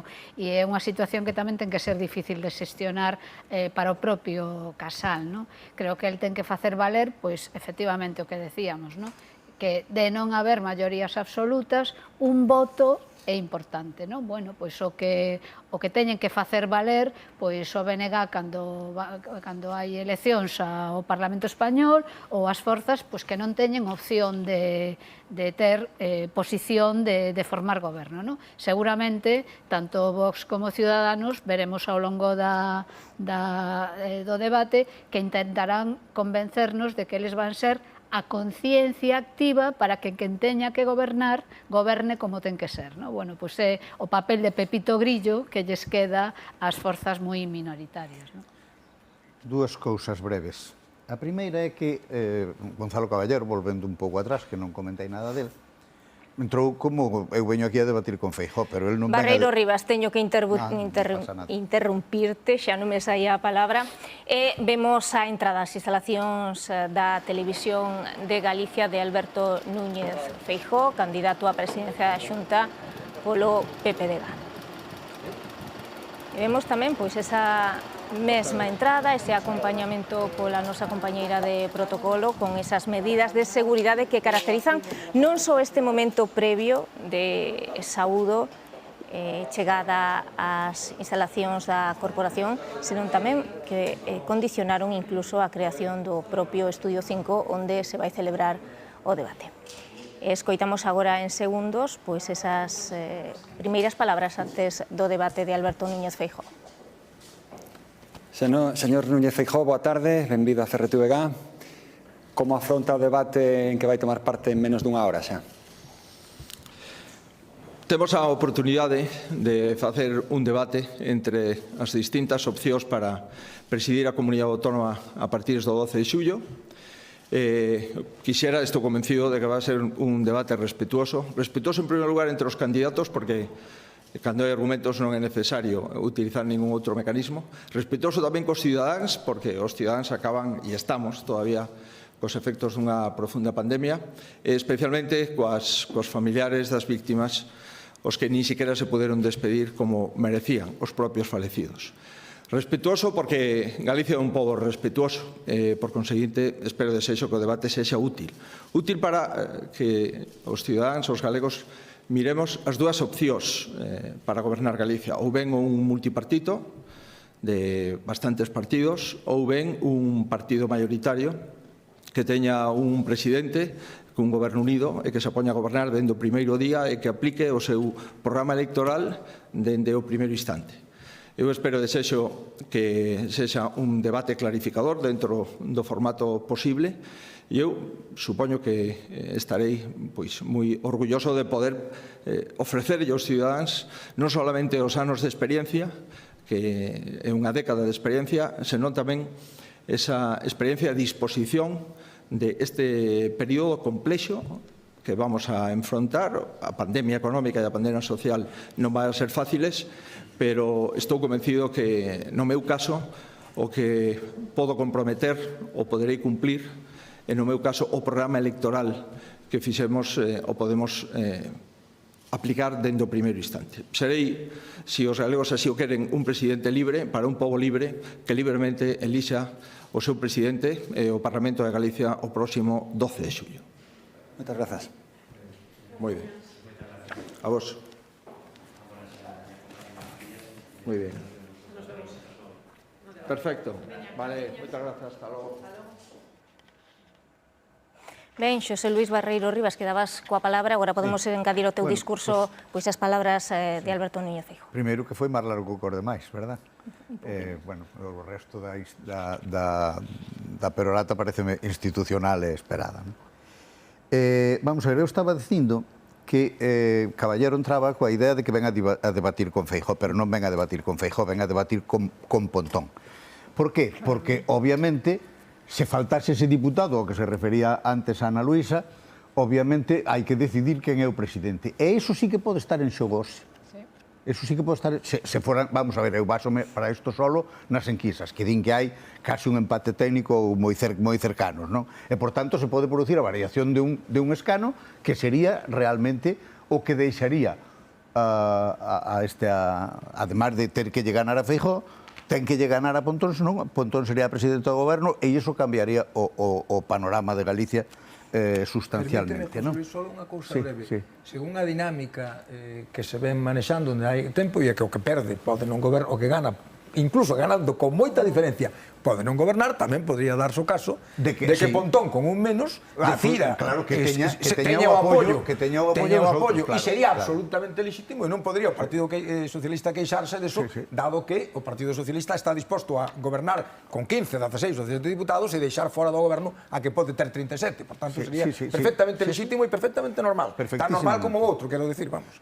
Según eles. A segunda cuestión que quería chamar a atención sobre ela é a cuestión de como funciona por bloques. Por certo, o presidente acabase de referir a dúas socios, verdad? Que hai dúas socios, la A e la B, non acaba de dar a idea de tal. É unha cousa curiosa na política española que acaba de introducirse un comportamento que funciona en todas as comunidades autónomas e funciona no Estado, que é que cada coalición que dá, por suposto, que na súa área pode pactar con quen lle dé a real gana, nega a área de enfrente a súa posibilidade de pactar con quen lle dé a real gana. É dicir, o PP dille a Sánchez que non pode pactar con Bildu e Sánchez dille ao PP que non pode pactar con Vox. Por qué? Porque os dous son absolutamente conscientes de que non están dominando a escenografía da coalición. E que, por tanto, esa censura que se lle fai aos extremos é sencillamente porque se cola, elimínase unha das opcións de goberno. É dicir, neste momento, o PP a nivel nacional, por exemplo, ten moi poucas opcións de gobernar. Por qué? Porque non foi capaz de impoñerse sobre a retórica da coalición gobernante en contra de Vox. E, por tanto, ten unha enorme dificultade para facer acordos dentro do seu propio ámbito. En cambio, o Sánchez, que rompeu todas as medidas, pode facer eso, e pode o facer sin que o conxunto, sobre todo, da opinión pública, lle reproche. Entende que, para manterse ali, vale todo o que hai, non? E vale incluso hoxe sí, mañán non. E, por tanto, eu creo que nese sentido é unha expresión de hasta que punto cambiou a cultura política do sistema. É que o sistema está nun momento en que o que realmente é difícil é gobernar se non hai maioría absoluta. Pero se cadra non cambiou tanto, José Luis. Deixádeme uns segundos que imos coñecer algo máis dese plató onde se vai celebrar o debate e despois retomas, Ana, que tamén che vin agora a facer algún xesto. Ben, antes víamos un avance do plató, como lles dixemos, está especialmente deseñado para este evento. Sabela Romar, moi boas tardes de novo. Creo que podemos profundizar un pouco co seu creador no deseño e o que se pretendía con él. Estamos coñecendo con detalle, vendo ese plató de televisión no que esta noite está previsto que se emita en directo a partir das 9:30 ese debate electoral a 7. Vemos claramente que estéticamente é un espazo agradable, que é un espazo bonito, pero ademais de estéticamente, técnicamente ten que ser tamén perfecto e creemos que tamén o está a ser ou tamén o será de todos os xeitos. Para sabelo con detalle estamos coa persoa que coñece cada centímetro deste espazo, el é Manuel Cantorna. Moitas grazas, Manuel, por contarnos os segredos deste espazo. El é o coordinador de produción, programas e iluminación da Televisión de Galicia. Contanos, Manuel, que se pretende coa disposición deste espazo onde se vai emitir en directo o debate electoral? Bueno, a hora de crear este espazo, este decorado, hai que ter en conta que non é como outros xéneros, non é un magazine, non é un informativo clásico, sino que o feito que sexa un debate electoral con 7 participantes nesta ocasión e que temos que garantir que haxa unha equidade nos diferentes planos que damos, todos os candidatos teñen que ter un fondo similar. Ademais, nesta ocasión, polo tema do COVID, obliganos a ter unhas distancias interpersonais de un mínimo de 1,5 metros e iso entraña a dificultade, fai que todos esos fondos teñan que medrar. Temos que ter esta pantalla que temos en forma de arco, ten que ser máis grande do que sería nunha situación habitual. O sea, que podemos dicir que o COVID-19, as medidas de seguridade obrigadas, sí que está influindo ou influiu moitísimo tanto na decoración como na parte técnica, na disposición técnica do plató, digamos. Condicionan, efectivamente. De feito, tiñamos para a primeira convocatoria electoral tiñamos un deseño de decorado que hubo que modificar, hubo que intervir para conseguir manter esas distancias que son obrigatorias, que en un momento determinado iban a ser de 2 metros e dificultaba todavía moito máis o feito de que se reducira finalmente a 1,5 metros puxo un pouquiño máis doado. A efecto de iluminación ou de número de cámaras tamén hai que incrementar o mellor o operativo de cámaras e de iluminación contando con isto, con esta previsión do COVID? Que eu lembre, nunca tivemos a 7 candidatos en un debate, entón eso multiplica efectivamente o número de cámaras. Temos que ter unha cámara por cada candidato, temos outras 2 cámaras porque temos a 2 moderadores e unha cámara maiores que é o que chamamos unha cabeza quente, unha especie de grúa, que é a que nos dá o plano de conxunto, plano xeral de todo o plato, o que permite percibir. Falamos moito, estamos falando da pantalla enorme de máis de 20 metros de longitude en forma de arco. Cal é o máis difícil, o que pensas ti que pode ser o máis difícil na emisión desta noite con respecto a esa pantalla, e cal é o papel que xoga esa pantalla enorme que estará detrás dos candidatos? Esa pantalla que son 22,5 por 2,5 de alto e que ten unha resolución moi elevada, estamos falando de máis de 8.000 píxeles en horizontal por casi 1.000 en vertical. Necesítase de unha electrónica complexa para manexar todos esos contidos e tamén o deseño desos contidos é moi importante para que funcione visualmente. Nunca antes houbera nunha televisión en Galicia unha pantalla destas dimensións nun programa de televisión. Con estas características, con este formato tan panorámico, é a primeira vez que montamos unha e así, además, con curva, formando ese arco. Contanos, cales son os retos desta emisión desta noite? Bueno, o reto de chegar a maior cantidade de poboación posible, ser ecuánimes no tratamento visual, que guste aos espectadores, que nos sigan. É importante, comentas moito de ser ecuánime, neutral, que o plató non beneficie nin na iluminación, nin nas proxeccións, nin nada, ningún dos candidatos. Entendemos que, ademais das restriccións, digamos, do COVID-19, tamén a Xunta Electoral Central ten algo que dicir neste tipo de emisións, non? É por iso que ten que estar todo tan pautado, tan tasado e tan marcado, non? Non podemos, en un programa habitual, calquer outro programa da cadea, unha persoa pode ter un fondo, outra persoa outro fondo diferente. Aquí, se os fondos son moi diferentes, podríase interpretar pues que eso que pode gustar máis un, pode gustar máis outro. En este caso, prácticamente nunca son iguales, pero vamos, é a mesma liña para todos. Que foi o máis difícil, Manuel? Ti que levas moitos anos, supoño que xa farías outros debates electorais, non? Que como lembras outros anteriores, por exemplo, do 2016, con respecto a este, a técnica evolución moito, vemos que evidentemente xa vemos o plató técnicamente moi moderno. Iso é complicado ou facilita pola facilidade da técnica? Neste caso, a implementación desta tecnoloxía das pantallas de LED é o cambio máis importante. Entón, isto fai que o traballo de un xeito se demore. Cando traballas con un decorado clásico, os fondos están todos creados previamente, se montan, se iluminan e pouco máis. En este caso, o feito de ter a pantalla, esos contidos virtuais que se van metendo aí, sempre son susceptibles de... Que é o que se verá na pantalla cando vexamos en directo? Bueno, na pantalla vai haber diferentes momentos. Este é un dos fondos que temos. Vemos que é un fondo neutro, non? Claramente. Sí, bueno, xa aprecias, non? Aparece por aí o debate, o logo da cadea e unhos elementos en movimento que dan eso, pois un poquinho de mobilidade a ese fondo, non? E que o diferencian de un fondo convencional estático. Pois Manuel, moitísimas gracias. Sabemos que máis dun cento de compañeros de profesionais levan meses traballando sobre este escenario, que é máis que un decorado, entendemos, estamos un pouco frivolizando, falando da pantalla, da decoración, da parte estética, e dicimos o contido do que será o continente desta noite, ese debate electoral a 7, que é un reto técnicamente moi importante, que estamos seguros de que sairá ben, ou eso esperamos. Moitas grazas. Perdón, digo que algo que acabas de apuntar e que é básico, que isto é un traballo en equipo. Aquí hai un montón de xente traballando, cada un está aportando unha parte, uns encárganse dos contidos audiovisuais, outros encárganse dos aspectos máis físicos da construción, dos contidos. Se algún eslabón da cadea falla, a cousa non vai ben, o sea que agardamos que este todo ben engarzado e que pola noite... Perfecto, pois o equipo de toda a Televisión de Galicia, de toda a Corporación de Radio e Televisión de Galicia, tamén dos medios digitais, estamos a espera de que ese eslabón que comenta Manuel, que é o da audiencia, que son vostedes, que non nos fallen e que unha vez máis estean detrás da televisión para ver este debate electoral que insistimos, comeza ás 9:30 desta noite e durará en principio máis aló da medianoite. Moi ben, Sabela, explicástelo os dous perfectamente. Ben, xa vimos que están aquí os 7 candidatos que van participar no debate, pero queremos saber que o que están a facer neste momento. Eduardo Herrero, hola.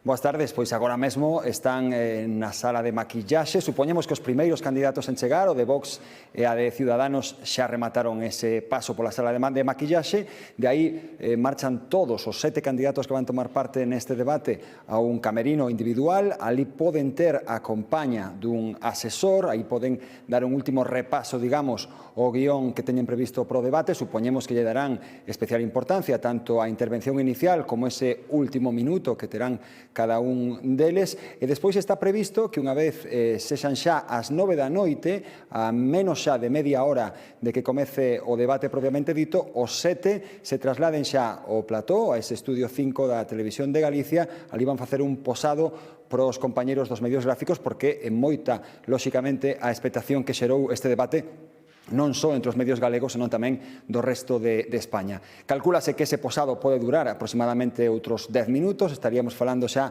das 9:20 da noite. A esa hora o plató ten que ser desaloxado, coa excepción, lóxicamente, dos presentadores e dos candidatos que van tomar parte neste debate. Haberá un bloque de publicidade e xa por fin, a partir das 9:30, ese debate a 7 que lles imos ofrecer en directo tanto na TVG como na Radio Galega, como, por suposto, a través da internet. Grazas, Eduardo. Pois a estrutura consta de 4 bloques con tempos perfectamente definidos, onde Sabela Romar se tocarán os principais temas de actualidade. Contanos o detalle.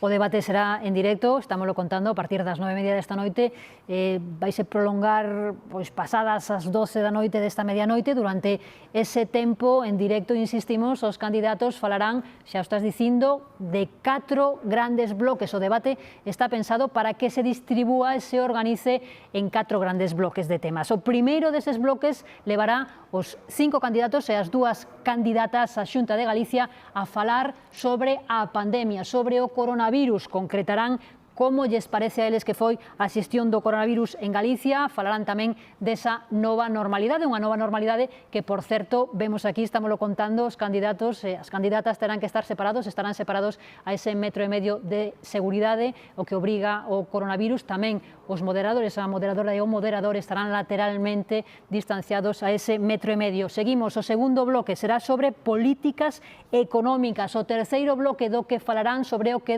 debatirán os candidatos, será sobre políticas sociais e benestar, e ademais tamén aí poderán incluir as súas alocucións sobre educación e sobre sanidade. Xa na recta final do debate, na última parte deste programa en directo, será o cuarto bloque, o encaixe de Galicia no Estado. Falarán os candidatos e as candidatas, debaterán e exporán as súas opcións e as súas opinións sobre a gobernabilidade. Os candidatos e as candidatas terán 4 minutos para falar en cada un deses 4 bloques, e ademais terán 1 minuto de intervención libre ao inicio deste debate, a partir das 9:30, e tamén ao final deste debate. 1 minuto ao inicio, cada un deles, e tamén outro minuto ao final.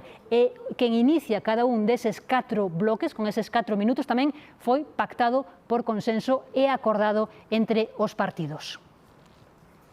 Ben, xa escoitaron, estamos indo xa ao detalle. Volvemos neste punto a redacción con Carlos Amado, porque na rede xa comeza a subir a temperatura entre seguidores duns e doutros. Hola, Carlos. Exactamente, cada vez que pasan os minutos van incrementándose os chíos que aparecen na conta de Twitter da Televisión de Galicia en G24 Noticias, neste caso, que é onde estamos chiando as distintas mensaxes que están trasladando os líderes políticos que chegaron ás nosas instalacións.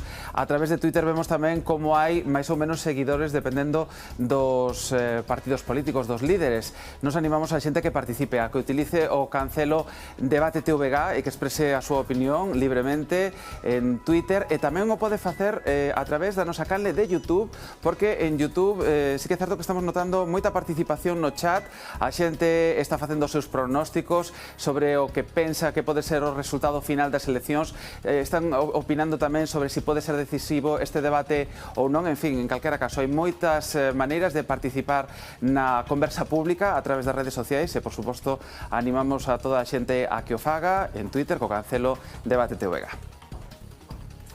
Grazas, Carlos. E coa conversa continuamos tamén nesta mesa. Ana Luisa, invitábate antes a continuar respondendo as palabras de Barreiro, pero xa te adianto que temos os 7 candidatos, todos os detalles sobre o plató, o estudo 5, e máis tamén sobre como vai ser ese debate. Está case todo contado.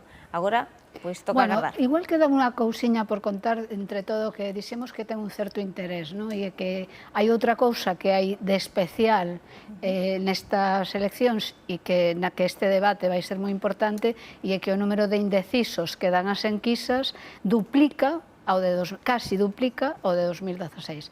Así que, incluso, eses 2 escenarios que pinta Feijóo tampouco están tan claros, porque, aínda que non sexa moi probable, podería haber un terceiro escenario, e é que entren Vox ou Ciudadanos e Feijóo non teña maioría absoluta. E eu creo que aí tamén Feijóo tería que decirnos neste debate si se plantea ese escenario, pouco probable, pero posible, que faría, si efectivamente, como decía antes Barreiro, é moi doado decir non gobernes con este, pero tamén tens que decir si estás disposto a gobernar con este, entón creo que ese escenario hai que dibuixalo tamén. Eu quería decir algo a propósito da conclusión a que chegaba Xosé Luis Barreiro, porque a lo menos en Europa isto non é tan novidoso. Quero decir, en países como Alemanha hai un cordón sanitario coa extrema dereita. que solo funciona mentre non lle fai falta, como agora. Claro, en canto lle fai No, hai falta... un montón de lenders donde gobernan xuntos. No, claro, é dicir, solo funciona como ahora Alberto. Se lle preguntan ahora mismo ao presidente se vai gobernar con Vox, pois dirá que non. Claro. Bien. Pero se despois lle falta un, e o ten Vox por gobernar a Pero isto é constatación dun feito. É dicir, que os vetos cruzados en Europa hainos e hainos desde hai moito tempo. Houbo vetos cruzados cos comunistas. En Italia, os comunistas estiveron vetados. E máis. Pero só estaban vetados para gobernar... Para gobernar? No, para gobernar no conxunto do país. No Estado. Gobernaban os concellos máis importantes de Italia, Roma, Florencia... todos os concellos da Emilia, Romaña... Roberto, pero houbo veto, hai veto ao extrema dereita en Alemanha, houbo veto aos comunistas en Italia, na práctica os comunistas en estados gobernaron e moi brevemente solo en Francia, e agora temos a experiencia, que leva uns meses, de participación de comunistas no goberno en España. En Portugal apoian, pero non gobernan. Pero este debate traído á esfera local, ou á esfera provincial, ou á esfera autonómica, non se dá. Non hai vetos. Vamos a ver, os vetos funcionan sempre como un modelo de explicación sobre un suposto no que o electorado sigue mantendo a idea de que eses partidos non son necesarios para gobernar. En canto pasa o que pasou en Austria, evidentemente se rompe ese veto e se pone a funcionar, claro. Si, os vetos forman parte do relato electoral. O veto é un relato. É o relato electoral. Pero non é a verdade. É dicir, vamos a ver, aquí había ese relato en Andalucía, cando Vox non iba a entrar, de repente entra Vox con 8 ou con 9, non sei cantos son, e non se pode... Non é lóxico manter ese veto. Hai unha diferencia esencial entre España e o resto de Europa, e é que no resto de Europa, con moi poucas excepcións, o caso de Grecia con Syriza, Syriza era de extrema esquerda hasta que gobernou, entonces cando gobernou como un partido socialdemócrata, pero ca ortodoxia da Unión Europea perfectamente ben, hasta que Varoufakis se foi ca moto a outra parte a montar Pero porque lle impuxeron. Porque, eso vou, porque lle impuxeron, o mismo que lle impuxeron ao candidato da República Francesa, ou vamos, o presidente francés, a Holanda e aquí a Zapatero. Iba a decir que hai unha diferencia especial entre España e outros países. Portugal é un caso peculiar, efectivamente, non? E é que na maior parte dos países de Europa que hai son partidos de extrema dereita radicales, pero non hai partidos de extrema esquerda radicales. Non hai extrema esquerda radical, nin hai partidos separatistas. É dicir, en Europa non hai prácticamente ningún partido que poña en dúbida a unidade territorial, ningún partido importante. Están os nacionalistas corsos no Reino Unido, en Francia. Bueno, sí, está o Partido Nacionalista Escocés no Reino Unido, sí, efectivamente. Teño que interrumpirvos un momento porque vamos moi ao fío do minuto. Imos amosarvos agora rapidamente como se vai sentar cada un ou como se vai posicionar cada un dos 7 candidatos neste debate. A ubicación dos candidatos, estámoslo contando, ven en parte marcada por ese distanciamento social do 1,5 metro o que obriga a COVID-19. Os candidatos, polo tanto, estarán separados de un atril a outro por 1,60 metros de distancia para garantir ese 1,5 metro obrigado de separación. Os 5 candidatos e as 2 candidatas xa o ven estarán distribuídos neste arco que é un semicírculo de 180 grados. Iso dificulta en parte a retransmisión en directo, a parte técnica. Este debate en directo aquí na Televisión de Galicia vai se desenvolver neste plató no que estamos, o plató máis grande que ten a Televisión de Galicia aquí nestas instalacións en San Marcos. Son 500 metros cuadrados de plató de televisión no que levan traballando e levan habilitando exclusivamente para esta ocasión un equipo humano de máis de 100 profesionais. 10 cámaras de televisión ao tempo retransmitirán esta cita electoral. A Xunta Electoral Central é a que marca algúns dos tempos, algúns das características importantes deste debate electoral, segundo a representación no Parlamento dos partidos. O primeiro partido teria que ser o Partido Popular de Galicia, o candidato popular. Entre os partidos debateron e consensuaron a ubicación de cada un dos candidatos, así o candidato do Partido Popular elixiu ocupar a posición central. A súa dereita estará o candidato da Marea Galeguista, a súa esquerda o do Partido Socialista de Galicia, a continuación a candidata do BNG, a continuación pechando este semicírculo a candidata de Ciudadanos e no lado contrario, pechando tamén este semicírculo, estará o candidato de Galicia en Común e a continuación o candidato de Vox. Esa foi a distribución, a ubicación que elixiron, pactaron e consensuaron os partidos para o debate electoral desta noite. Os candidatos, ademais, verán na fronte dos seus atriz, non se verá na imaxe, os espectadores non o verán porque podería ser mesmo un pouco cansado ver durante todo o tempo continuado un cronómetro vendo o tempo que lles queda por falar, que lles resta por falar o que está permitido os candidatos, pero eles sí que verán o tempo nun cronómetro, nunha conta atrás que lles irá indicando tempo que lles resta para falar. Este é un tempo moi marcado, terán 4 minutos de intervención cada un en cada un dos 4 bloques nos que se vai desenvolver e organizar este debate electoral. Moi ben, grazas, Sabela. Roberto, quedabas coa palabra na boca, engado tamén unha pregunta para ti, que che parece a ubicación dos candidatos? Bueno, a ubicación eu creo que me parece que pactada, non que acaban de decir que pactada, non? A mí parece moi ben. Eu o que creo que o estudio é moi bonito. Efectivamente, o fondo do estudio é verdadeiramente moi bonito, non? E eu espero que o debate seña un debate vivo e útil, non? Non, eu estaba dicindo antes... Pero crees que é determinante, influe en algo a posición ou que pensades os demais? Bueno, vamos a ver, a posición pode influir en algo si da posición se poidera ao público derivar cercanías ideolóxicas. Si, por exemplo, se coloca un candidato, non direi nomes por ser neutral, non? Un candidato ao lado do outro, pois hai, se podría de aí deducir cercanías ou lonxanías. Eu creo que tal e como están colocados non hai maneira alguna de facer ninguna lectura que perxudique nin beneficie a ninguén. Tal e como están colocados, que me imagino que por eso pactaron esa colocación. Eu creo que iso é importante porque insistía moito o técnico, o xefe de producción de Radio Televisión Galicia que na neutralidade, e eu creo que efectivamente un medio público a hora de facer un programa desta natureza ten que ser neutral, ten que ser absolutamente neutral e a neutralidade tense que manifestar incluso no proceso de produción do programa. Vémolo moitas veces na televisión, cando está habendo un debate nun parlamento, esa imaxen do realizador que pincha a alguén, bueno, pois non é o mesmo pinchar a un que pinchar a outro, pinchar cando ten un xesto que non ten, esas cousas non sempre son neutrales. Eu creo que neste caso en concreto a preocupación pola neutralidade pareceme que é unha preocupación moi importante, non? Ana. O feito de estar de pé xa pasou no 2016, non? Digamos que lle dá máis importancia, dalle máis protagonismo á presencia física das candidatas e dos candidatos. Bueno, é inevitable, non? Claro. Un audiovisual, entón, a presencia física, claro que importa, pero, bueno, cada un ten a presencia física que ten. Contra eso non se pode facer nada. Cando o debate se produce sentados, quizás eso teña menos importancia, esa é a verdade, non? Pero creo que tanto o lugar o sea, o plató, vamos, non parece que haxa nada que diferencia uns candidatos de outros na posición que teñen e, bueno, sobre todo, eu me imagino que a dificultade de realización fará que haxa moitos primeiros planos, o mellor, e, bueno, quizás non tería por que supoñer ninguna diferencia. Xosé Luis, apuntaba Ana esa presencia física da importancia aos principais asesores, en nada se deixa o azar teñen en conta ata o último detalle, non? Nesa presenza, na escolla da vestimenta, nada é o azar.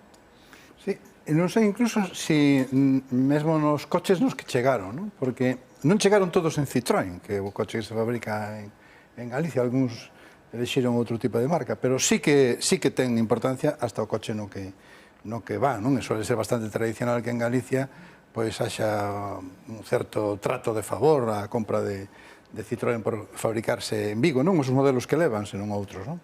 Pero en canto a posta en escena, bueno, eu non dubido que non xa neutralidade, pero creo que o feito de que Feijóo e Gonzalo Caballero estén xuntos, un ao lado do outro, é indicativo de algo, non? Fixadevos nesa imaxe do plató. Están xuntos e no centro. É dicir, o que está no centro é Feijóo, que ten 3 a cada lado, pero eu creo que esa posición, que por outro lado ten máis lógica que o fundamento propio do debate, polo efecto a distorsión que supón a consideración de Marea. Agora, perdoa que que te volve a interrumpir, vemos como en cuestión de segundos van a entrar os 7 candidatos que participan neste debate, e aí vemos a Ana Pontón posicionándose xa no seu sitio.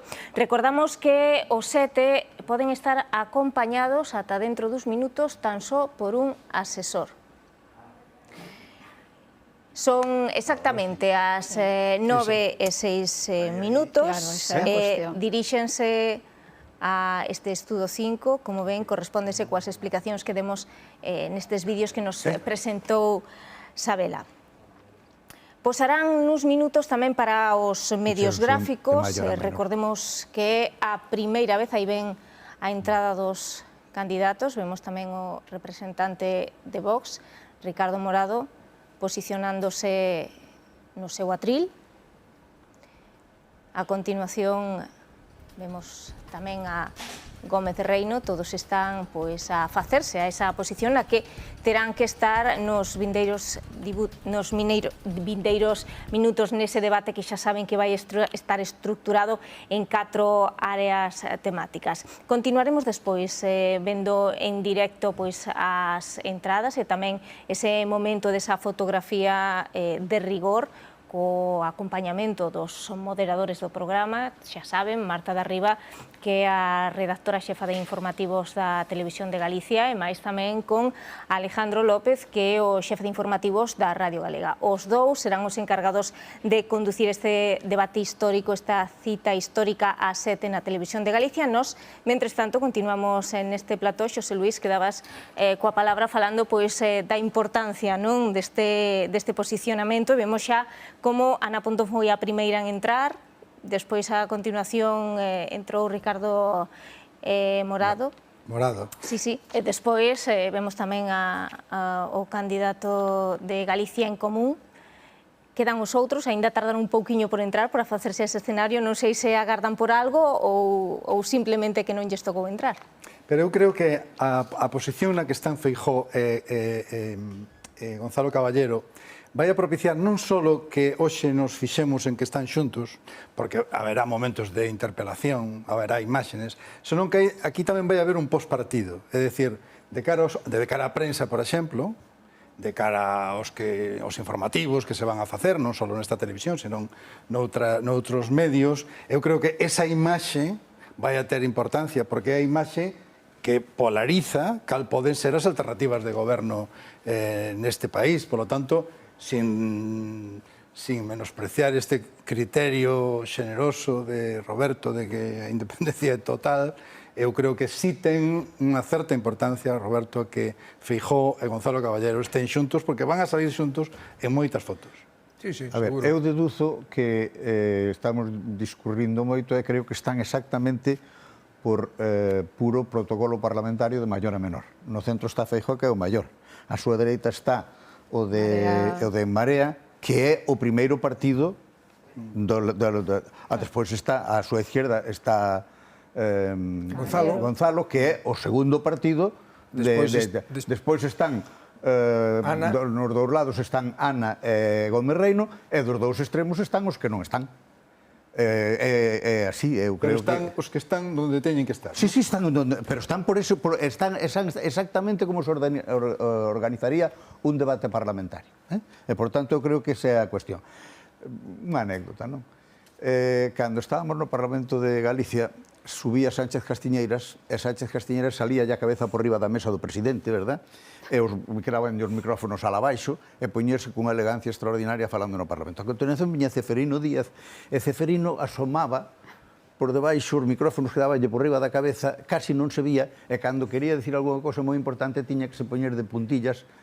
E eu suxeríalle sempre a don Antonio Rosón, ten que haber en algún sitio un atril que teña 3 posturas na peana, de tal maneira que cando suba un pequeniño cunha palanquiña se levante ou se baixe, en vez de subir ou baixar o micrófono, subir ou baixar o que fale, porque senón así xa se perde o debate, non?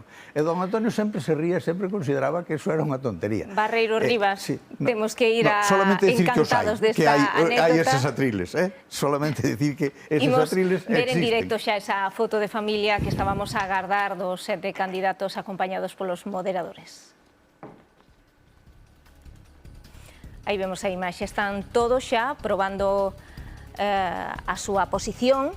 Están tamén os equipos, os seus asesores, por suposto, e tamén os equipos de perruquería, maquillaxe, estilismo e, por suposto, os compañeiros de sonido que teñen que neste momento colocarlles os micrófonos para que todo vaya perfectamente. Recordamos que confrontarán as súas posicións sobre temas de máximo interese para a cidadanía. Haberá 4 bloques temáticos. Os líderes políticos debaterán sobre a situación sanitaria e a economía en xeral, debaterán sobre a evolución do emprego nos sectores máis relevantes da comunidade e sobre as políticas de benestar. Tamén confrontarán as súas propostas de gobernanza e o modelo institucional no contexto actual. Este debate, recordamos tamén que se vai emitir en directo na Televisión de Galicia, na Radio Galega e a través dos medios digitais da corporación e será accesible en lingua de signos. Aí vemos os candidatos como están xa cos últimos apuntamentos que lles dan os seus asesores. Supoñemos que con certo nerviosismo, a pesares de ser persoas acostumadas ao Parlamento, non? Esta casa despregou un amplo equipo humano e técnico para garantir a calidade e a pluralidade tamén a seguridade que require este debate electoral. Vemos como os candidatos e máis os asesores, de feito todas as persoas que están presentes nese Estudio 5 contan con esas máscaras e os atrils, ese posicionamento, están situados con esa distancia de seguridade. Son os minutos previos a ese debate, son as 9:13 minutos. En apenas 7 minutos serán os asesores os que teñan que abandonar este lugar, o Estudio 5, quedarán en soidade os candidatos e será ás 9:30 cando dé a comezo esa cita histórica na Televisión de Galicia. Cita histórica que estará moderada por Marta Darriba, redactora xefa de informativos da Televisión de Galicia, e o xefe de informativos da Radio Galega, Alejandro López Carballeira, que xa os puidemos ver tamén nese pequeno acto de recibimento con todas as medidas de seguridade que son inevitables nesta situación de pandemia, cando chegaron eses candidatos que ahora vemos xa posicionados e non nos resulta difícil imaginar logo como vai comezar ese debate, non? Polo menos temos esa imaxe visual.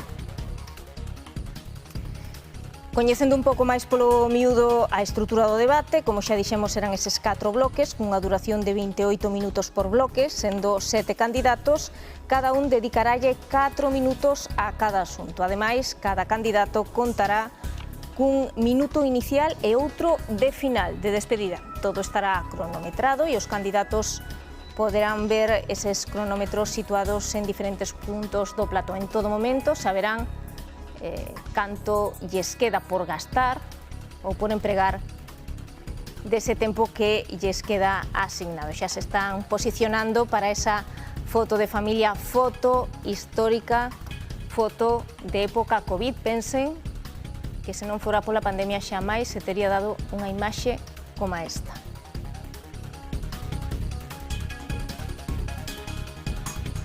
Aí vemos como quedan os últimos apuntamentos para a correcta posición, para que todos saian nesa fotografía. Contámosles tamén que o debate contará con 2 pausas de 6 minutos cada unha. Agora parece que están todos perfectamente posicionados, unha fotografía necesaria que queda para a historia, pero necesaria tamén para os nosos compañeiros dos medios gráficos.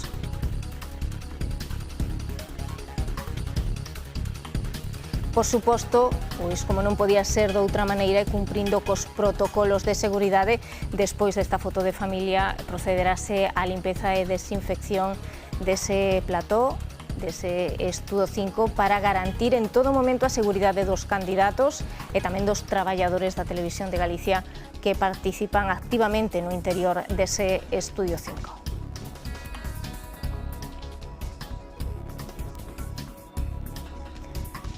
Son as 9:15, aínda quedan, parece que as últimas fotografías, ¿no? Aí vemos os 7 candidatos. Dicíalles que conta con dúas pausas, o debate serán entre o primeiro e o segundo bloque, entre Sanidade e Economía, entre o terceiro e o cuarto, entre Emprego e Política de Benestar.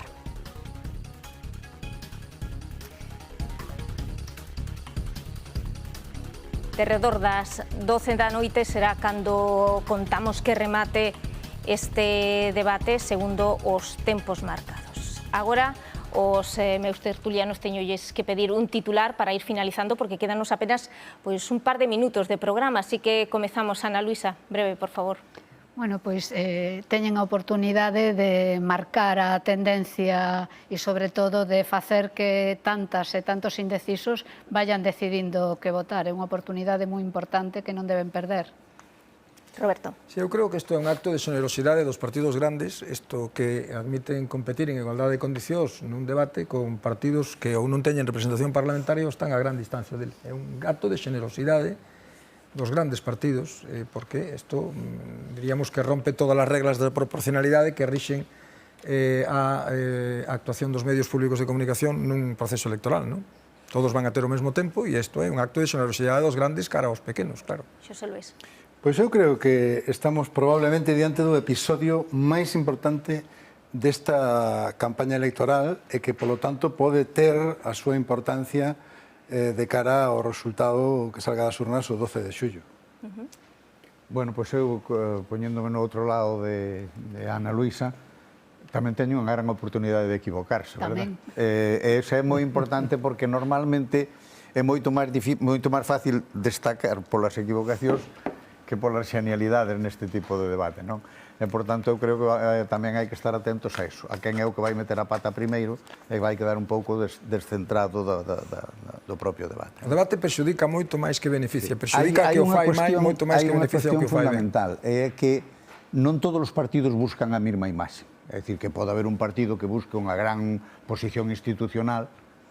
Pensemos, por exemplo, o PP, que vai co presidente da Xunta de candidato, pois é máis normal que teña unha posición institucional, e pensemos, por exemplo, en Vox, que está xogando desde hai moito tempo a un desmarque de todo o modelo político que se está mantendo. E, por tanto, pode aparecer nun momento determinado que como que se está equivocando e se cadra na súa estrategia. Pero mira, un exemplo de acertar. 2016... Teño que interrumpirvos, sabedes que temos que ir por o reloxo especialmente nestes días, e agora mesmo despedimos este programa puntuais. Comezar o debate ás 9:30.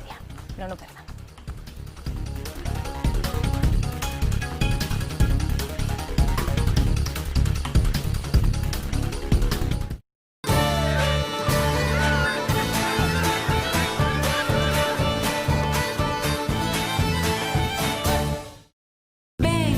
Gadis, o prezo non é un problema.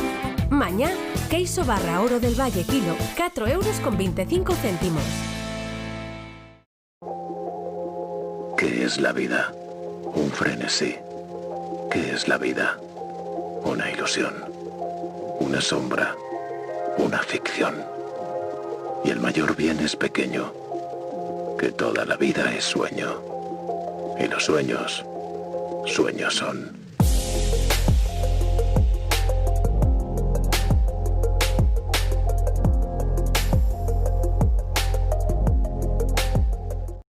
Agora que podemos abrir de novo, dou por feito que volveremos a acoller os mellores recordos.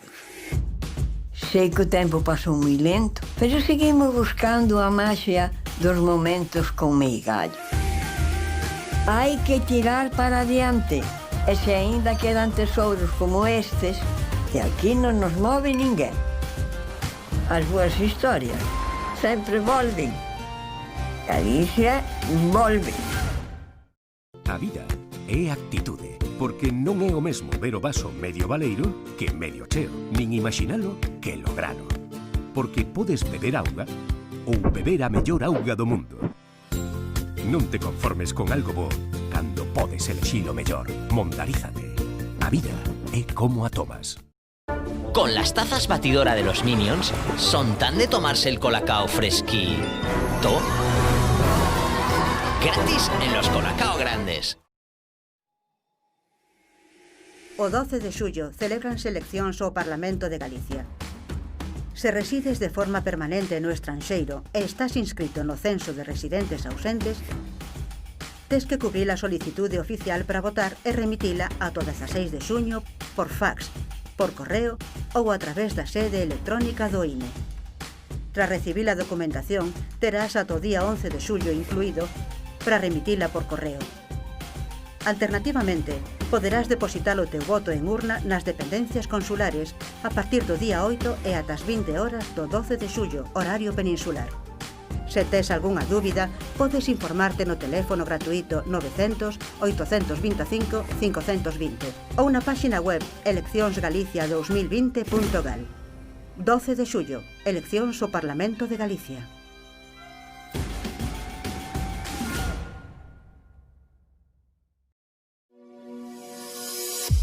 Si estás buscando coche, ven a Bonaval Ocasión, o teu concesionario oficial en Santiago para Audi, Seat, Skoda e Fiat, con ofertas excepcionais. Con garantía de fabricante de ata 2 anos en todos os vehículos. Atópanos na rúa principal do Polígono do Tambre. Bonaval Ocasión. Foron tempos difíciles nos que tivemos que sacar o mellor de nós, pero canto levas soñando con todo o que a Estrada ten preparado para ti?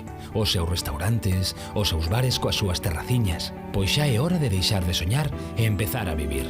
Vive a Estrada, unha manchea de propostas comerciais para facerche a vida máis feliz. Comercio da Estrada, parte de ti. Las rebajas de Conforama son el mejor momento para renovar toda tu casa. Hasta un 70% de descuento en sofás, muebles, colchones, electro y decoración. No te lo pierdas, solo en Conforama. Al prelavar nuestros platos desperdiciamos hasta 47 litros de agua. Acabemos con este hábito. Finish Quantum Ultimate es tan poderoso que te proporciona limpieza y brillo sin necesidad de prelavar. Por un futuro con agua. Finish, número 1 recomendado. Por el tiempo que pasó. Estas son las nuevas lavadoras con autodosificación de Balay. Nuestros clientes las han probado durante un mes poniendo detergente una sola vez. Vamos a ver cómo les ha ido. Sí, venimos de Balay. Bienvenidas. Hola. ¿Qué? ¿Contentos con la lavadora? Le pusimos detergente hace un mes y seguimos lavando. Le das a un botón y ella solo utiliza la cantidad de detergente que necesita. Metes la ropa. Pulsas el botón. Magia. Lo del depósito del detergente es un gran invento. Lo cargas a principio de mes y te olvidas. ¿Y qué será lo siguiente que invente Balay? Pues que la ropa se meta sola. ¿Quién mejor que Balay para reinventar la lavadora? Hongos en las uñas. Trátalos con Scholl Anti-Hongos. El único con una lima específica que elimina la capa superficial de la uña infectada, consiguiendo que el producto penetre más eficazmente en toda la uña para eliminar los hongos de raíz. Tratamiento anti-hongos de Scholl. Silit Ban elimina el óxido al 100%. La mancha de óxido que deja la bandeja de champús, eso no hay quien lo quite, hasta que un día pruebe Silit Ban, que lo pongo y en una pasadita se va. Y además huele así fresco, fresquito. Silit Ban y la suciedad se va en un ban. ¿Sabías que el 75% de los hogares españoles tienen cal? Vuelve a estar bloqueada. Mira.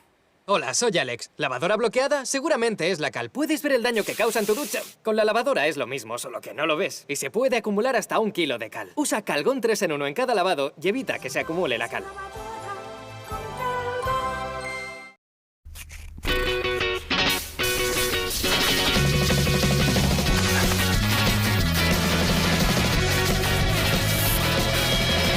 Calma.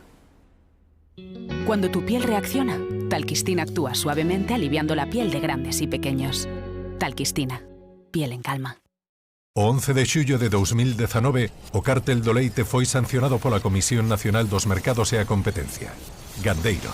Se queres informarte e saber os teus dereitos, chámanos antes do próximo 11 de xullo ao 91 999 2299. Escariam. Do lado do gandeiro. Para ayudarte en el coche, cada día innovan más. ¿Te gustaría que tu seguro también lo hiciese? Línea Directa te ayuda con un seguro de coche que puedes pagar mes a mes. Y desde solo 14 euros al mes. ¿A que viene bien? Línea Directa te ayuda. 917-700-700. Es un verano diferente.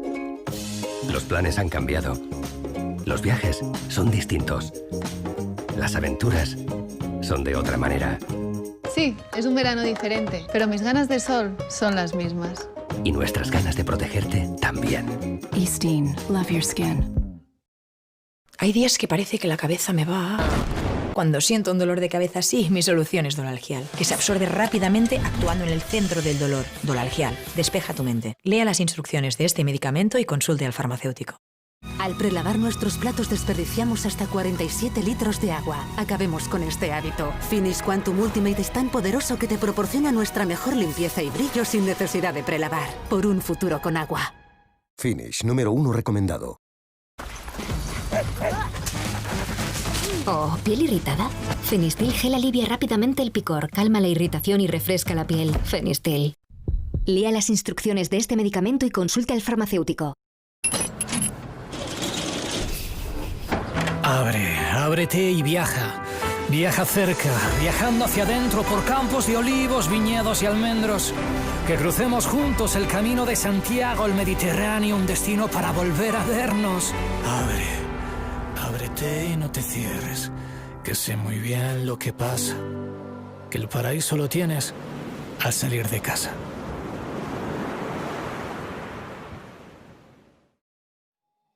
O 12 de xullo todos os galegos temos unha cita nas eleccións ao Parlamento de Galicia.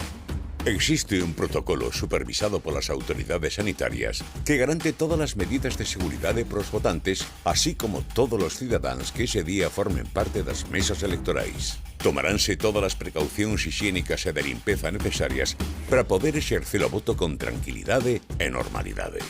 Recoméndase que os cidadáns leven o sobre coa papeleta de voto preparada desde o seu domicilio e unha vez no colexio electoral utilizar máscara, respetar a distancia de seguridade e darlle preferencia ás persoas maiores. O 12 de xullo os galegos exerceremos o noso dereito ao voto con todas as garantías sanitarias. Xunta de Galicia. Saiamos disto con sentidiño. Cando fagas deporte, aumenta a distancia de seguridade canto máis rápido vayas. Procura non tocar mobiliario urbano nin compartir material deportivo. Segue as recomendacións sanitarias e ten sentidiño. Infórmate en coronavirus.sergas.gal ou no 900 400 116. Xunta de Galicia. Apoiar a xente do mar coas túas compras é apoiar o noso, porque máis que nunca estamos no mesmo barco. Agora que podemos abrir de novo, dou por feito que volveremos a acoller os mellores recordos. Sei que o tempo pasou moi lento, pero seguimos buscando a maxia dos momentos con meigallo. Hai que tirar para adiante, e se aínda quedan tesouros como estes, de aquí non nos move ninguén. As boas historias sempre volven. Galicia volve. En Galicia somos moi de monte, porque o monte é riqueza, é natureza, é parte fundamental da nosa cultura. O monte é máis de media Galicia, é a cor verde que nos distingue, é encher os pulmóns de aire puro e orgullo. O monte é turismo, é traballo, é un patrimonio que debemos protexer. En Galicia somos moi de monte. Chama, denuncia e evita que o queimen. Xunta de Galicia.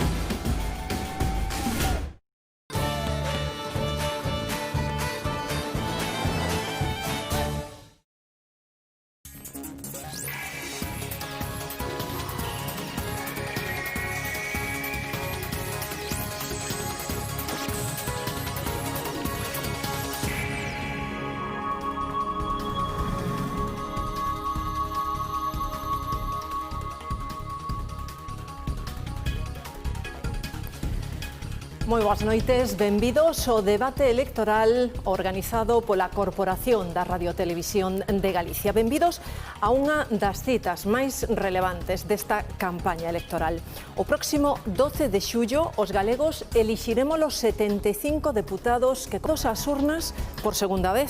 A primeira cita, prevista para o día 5 de abril, non puido celebrarse por mor da Covid-19. Si, moi boas noites, Marta. De feito, foi esa a semana máis difícil, a semana na que Galicia rexistrou finalmente o pico da pandemia. Agora estamos nunha situación diferente, ás portas dunha nova cita electoral, e celebrando este debate, Marta, tamén dentro destas circunstancias especiais da nova realidade, da nova normalidade. Efectivamente, porque poden ver que tanto os candidatos como nós mesmos mantemos unha distancia máis longa do habitual. E verán, sobre todo, como nas próximas horas a temática do coronavirus e todo o que a rodea marcará en boa medida os contidos deste debate que vostedes poden seguir en directo a través da Televisión de Galicia, da Radio Galega e das nosas redes sociais. O certo é que a COVID-19 marcou un antes e un despois na sociedade galega, marcou un antes e un despois na sociedade española en xeral e, en definitiva, marcou un antes e un despois no contexto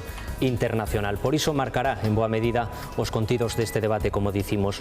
A COVID-19 deixou atrás a moitas persoas as que a primeira palabra deste debate por parte destes moderadores en nome da Corporación de Radio Televisión de Galicia debe ser para a súa lembranza e, sobre todo, para dar ánimos a través das cámaras da Televisión de Galicia e a través dos micrófonos da Radio Galega os seus familiares e os seus amigos.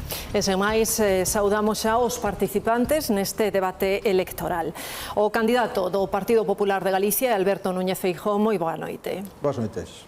O candidato da Marea Galeguista é Pancho Casal, benvido, boas noites. Hola, moi boa noite. Gonzalo Caballero é o candidato do Partido Socialista de Galicia, benvido. Moi ben, boas noites. Está connosco tamén a candidata do Bloque Nacionalista Galego, Ana Pontón, boas noites. Boa noite. Antón Gómez Reino é o candidato de Galicia en Común, acompáñanos tamén esta noite. Boa noite. Moi boa noite. Tamén connosco neste plató da Televisión de Galicia, a candidata de Ciudadanos, Beatriz Pino, moi boa noite. Que tal, boas noites. E está connosco tamén o candidato de Vox, Ricardo Morado, moi boas noites. Moi boa noite. Todos vostedes participan neste debate en calidade de candidatos de grupos políticos representativos ou significativos. En criterios da Xunta Electoral, grupo político representativo é aquel que obtivo representación no Parlamento de Galicia nos últimos comicios autonómicos. Os que estades en consideración de grupos políticos significativos son os que representan aqueles grupos que non obtendo representación neses comicios autonómicos si conseguiron un número significativo de votos, o máis do 5% en concepto da Xunta Electoral, en concepto dos criterios que aplicamos tamén no conxunto do plan de cobertura e en concreto na celebración deste debate. Un debate que vai ser, por certo, bastante amplo. As 2 horas e media temos aínda por diante esta noite e abordaremos un total de 4 bloques temáticos. En primeiro lugar, a xestión da COVID, a nova normalidade e a reconstrución, en definitiva, na que estamos inmersos nestes momentos. En segundo lugar, teremos oportunidade de abordar a situación económica, industrial, laboral e fiscal da nosa comunidade de Galicia. Haberá tempo nun terceiro bloque para falar xa máis de cheo de políticas sociais, de benestar, políticas educativas, sanitarias e xa por último teremos un cuarto bloque de debate. Serán os pactos para a gobernabilidade e o encaixe de Galicia nos grandes debates do Estado.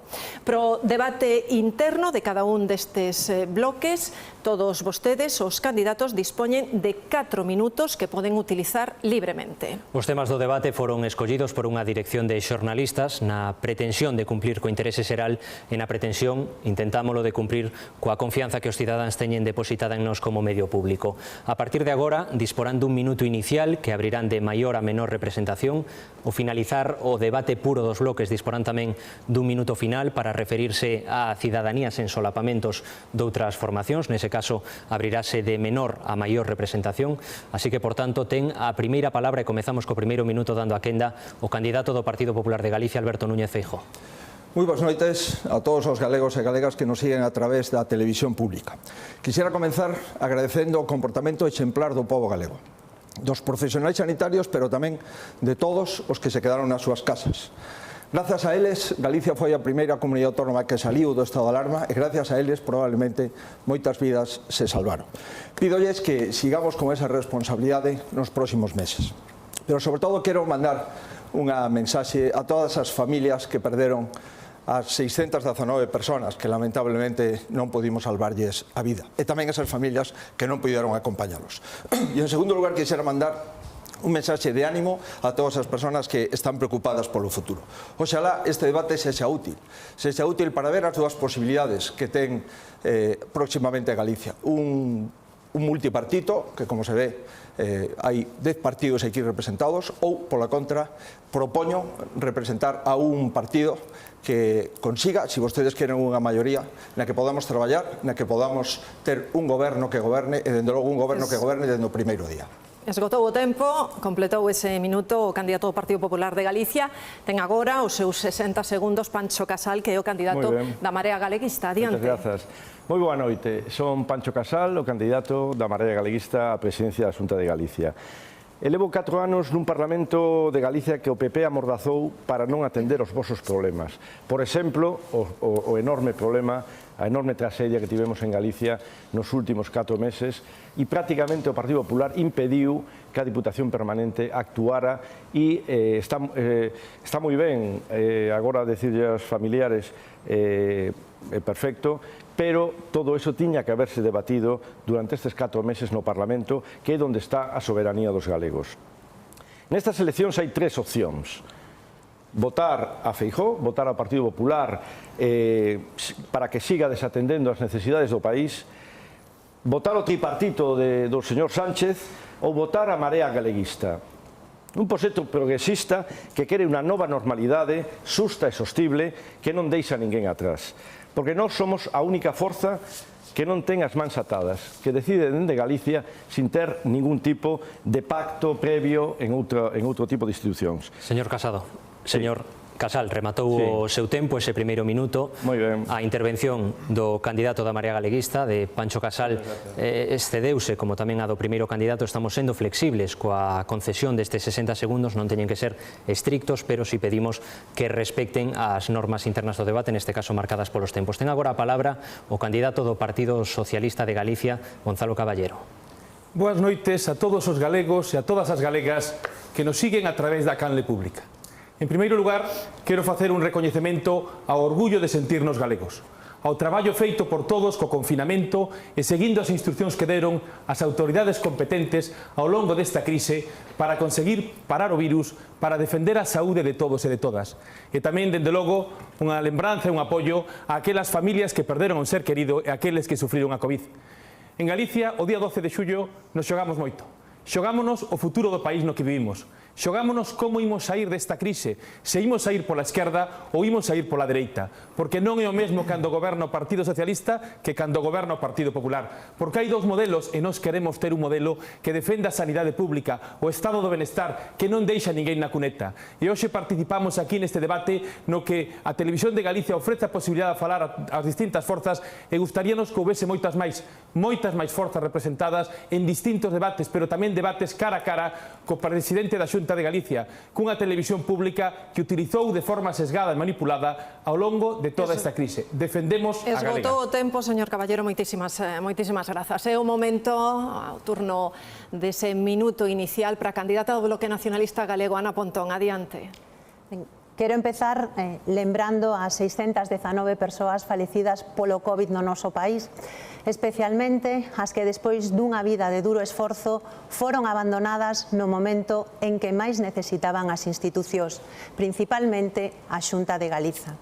Esta crise amosounos as deficiencias que ten o trato aos nosos maiores e a necesidade de modificar un sistema de residencias para que nunca máis se faga negocio co dereito a unha vellez digna. Pero esta crise tamén nos amosou que foi a xente do rural a que encheu as neveiras da xente da cidade, que foron as caixeiras, os transportistas, o profesorado, quen mantivo en pé a sociedade e non os responsables políticos, e que foi o personal da sanidade pública o que estivo na primeira liña con grandes sacrificios. Só agardo que non esquezamos nunca os nosos mortos nin os verdadeiros heroes e heroínas desta crise. Moitas grazas, señora Pontón, por cumprir este primeiro minuto e agora a quenda do candidato de Galicia en Común, Antón Gómez Reino. Boa noite a todos e a todas. En primeiro lugar, quería agradecer a todas aquelas persoas que coidáchedes a xente cercana a vos e que axudáchedes a que nos coidáramos entre todos e entre todas. Como candidato a presidente do meu país, estou profundamente orgulloso da cidadanía do meu povo. Nací no 1980, teño 15 anos de vida laboral, durante un tempo traballando por conta allea, outros anos traballando como autónomo, os últimos anos traballando no Congreso, os anteriores pois traballando, por exemplo, de mozo almacén en Zara ou no sector lácteo do noso país. Teño 2 fillas, unha de 5 anos e outra de 3 meses. Eu, como a gran maioría dos galegos e as galegas, saín emocionado a aplaudir cada día ás 8 da tarde. Vimos estar en semanas confinados, pero o noso país leva 10 anos en cuarentena, totalmente paralizado e precisa con urxencia de novas ideas para construir o país do futuro. Hai un futuro posible que temos que construir entre todos e entre todas, e diso veñose a falar. Graciñas, moitísimas grazas. Candidata de Ciudadanos, Beatriz Pino, e o seu tempo. Boas noites, o meu nome é Beatriz Pino, nacín en Vigo fai agora 44 anos. Estou aquí porque son como moitos de vós, filla dunha xeración que fixo moito para que agora poidamos vivir en liberdade e creo que chegou o momento de que lles podamos devolver un chisquiño de todo o esforzo que fixeron durante anos. Estou aquí porque son nai de 2 fillos adolescentes e non me vou a quedar de brazos cruzados vendo como seguramente terán que irse fora para ter un futuro. Estou aquí porque son unha muller traballadora e orgullosa de ter nacido nesta terra, pero non me conformo. Creo sinceramente que aquela persoa que está ao frente do goberno desta terra, de Galicia, ten que ser unha persoa que coñeza ben de cerca os problemas dos galegos, o que custa chegar a fin de mes, o que custa nas nosas casas cuadrar un horario para levar os nosos fillos ao colexio, para conciliar con ese traballo. Iso é importante coñecelo. Miren, é o meu primeiro debate electoral. Sei que non teño unha tarefa fácil por diante, pero sen ninguna dúbida é unha tarefa moito máis sinxela do que están a pasar agora miles de galegos que nos están vendo agora mesmo pola televisión de Galicia. Por iso pido vos que o 12 de xullo pensedes no voto que vades a facer, porque o voto ten que ser sen conformarse. Galicia e os galegos temos moito que gañar. Rematou o tempo da candidata de Ciudadanos, a señora Beatriz Pino, e agora a quenda do candidato de Vox, Ricardo Morado. Comezan os seus 60 segundos. Moitas gracias. Boas noites. A mi izquierda tenéis a los partidos del consenso progre, los 6 partidos de gobierno.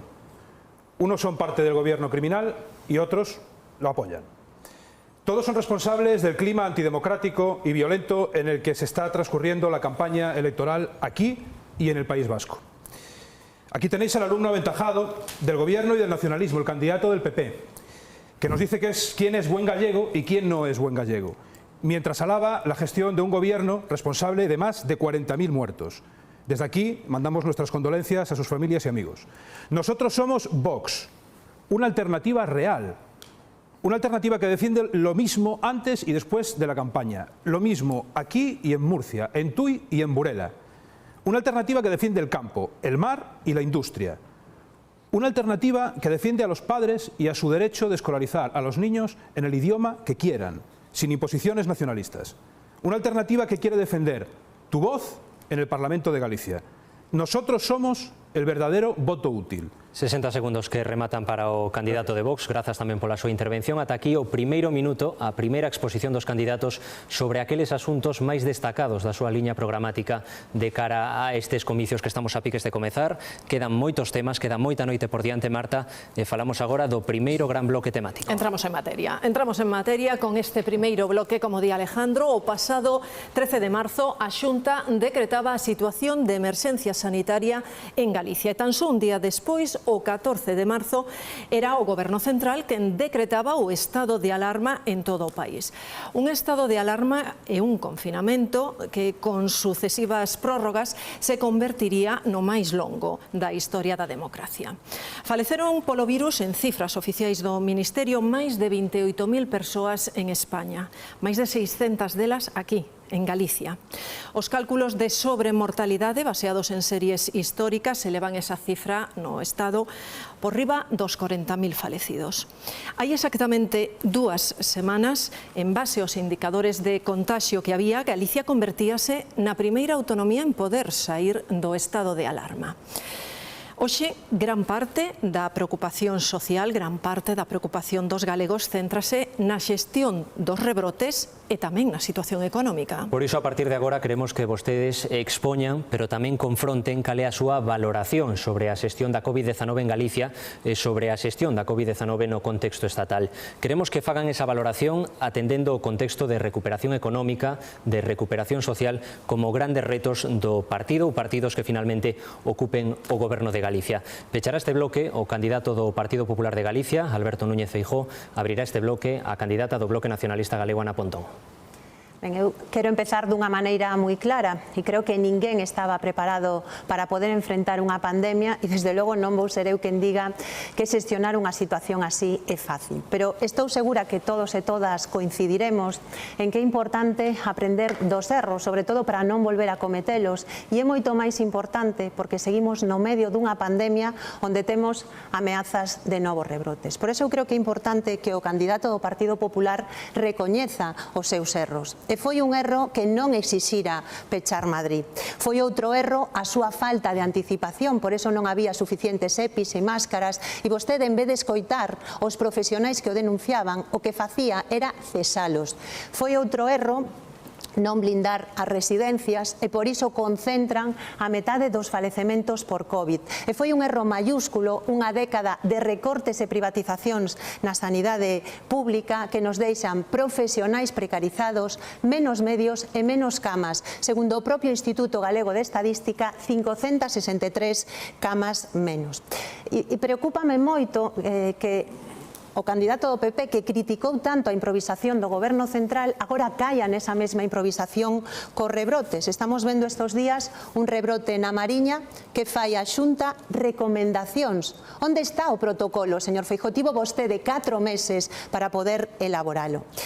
E tamén agardo que teña o candidato ao Partido Popular a humildade de recoñecer que non se anticipou, porque cando víamos os primeiros casos en Italia, el o que estaba facendo era anticipar unhas eleccións polo seu interese persoal que logo tivemos que cancelar entre todos e todas. E o que ten que primar nestos momentos máis que nunca é o interese de Galiza. Por iso, se eu son presidenta o próximo 12 de xullo, a primeira decisión que tomarei será poñer en marcha un gran acordo de país pola reconstrución económica e social de Galiza. E a primeira persoa que chamarei será Alberto Núñez Feijóo como líder da oposición. Rematou así esa primeira intervención da candidata do Bloque Nacionalista Galego. 1 minuto 52 segundos restanlle a candidata do BNG para a seguinte ou seguintes intervencións. Que pensa sobre este asunto o candidato da Marea Galeguista, Pancho Casal? Sí. Bueno, quero comenzar de novo con un recordo ás vítimas, a maioría delas, como sabemos, en residencias e o 90% dos que morreron en residencias privadas, esas residencias que o señor Feijóo durante 11 anos privatizou, además con persoas coas que teñen moi boa relación, porque encima as homenaxea. Tamén un reconocimiento ao personal sanitario por arriesgar a súa vida para salvar a nosa. Eles supliron a incompetencia da Xunta coa súa entrega e fixeron que o desastre verdadeiramente fora moito menor. Os aplausos que lles dedicamos no confinamento deben ser memoria e deben ser memoria o día 12 de xullo.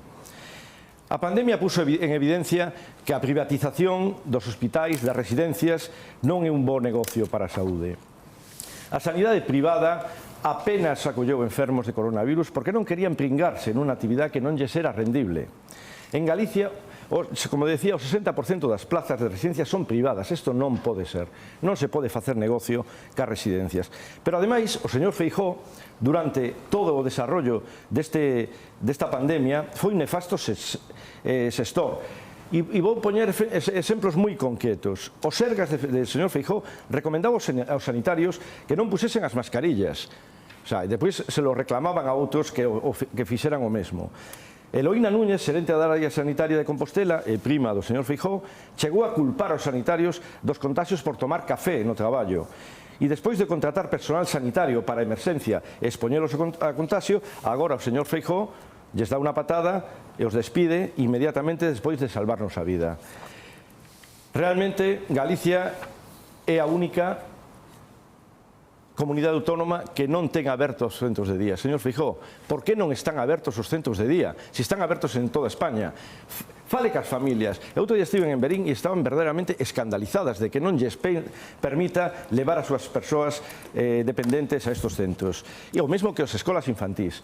Se les pode levar a un café, se les pode levar á praia, pero non se les pode levar aos centros onde se recuperan tanto física como psicológicamente. Señor Feijóo, abra os centros de día. Tenga palabra Ricardo Morado, candidato de Vox. Muchas gracias.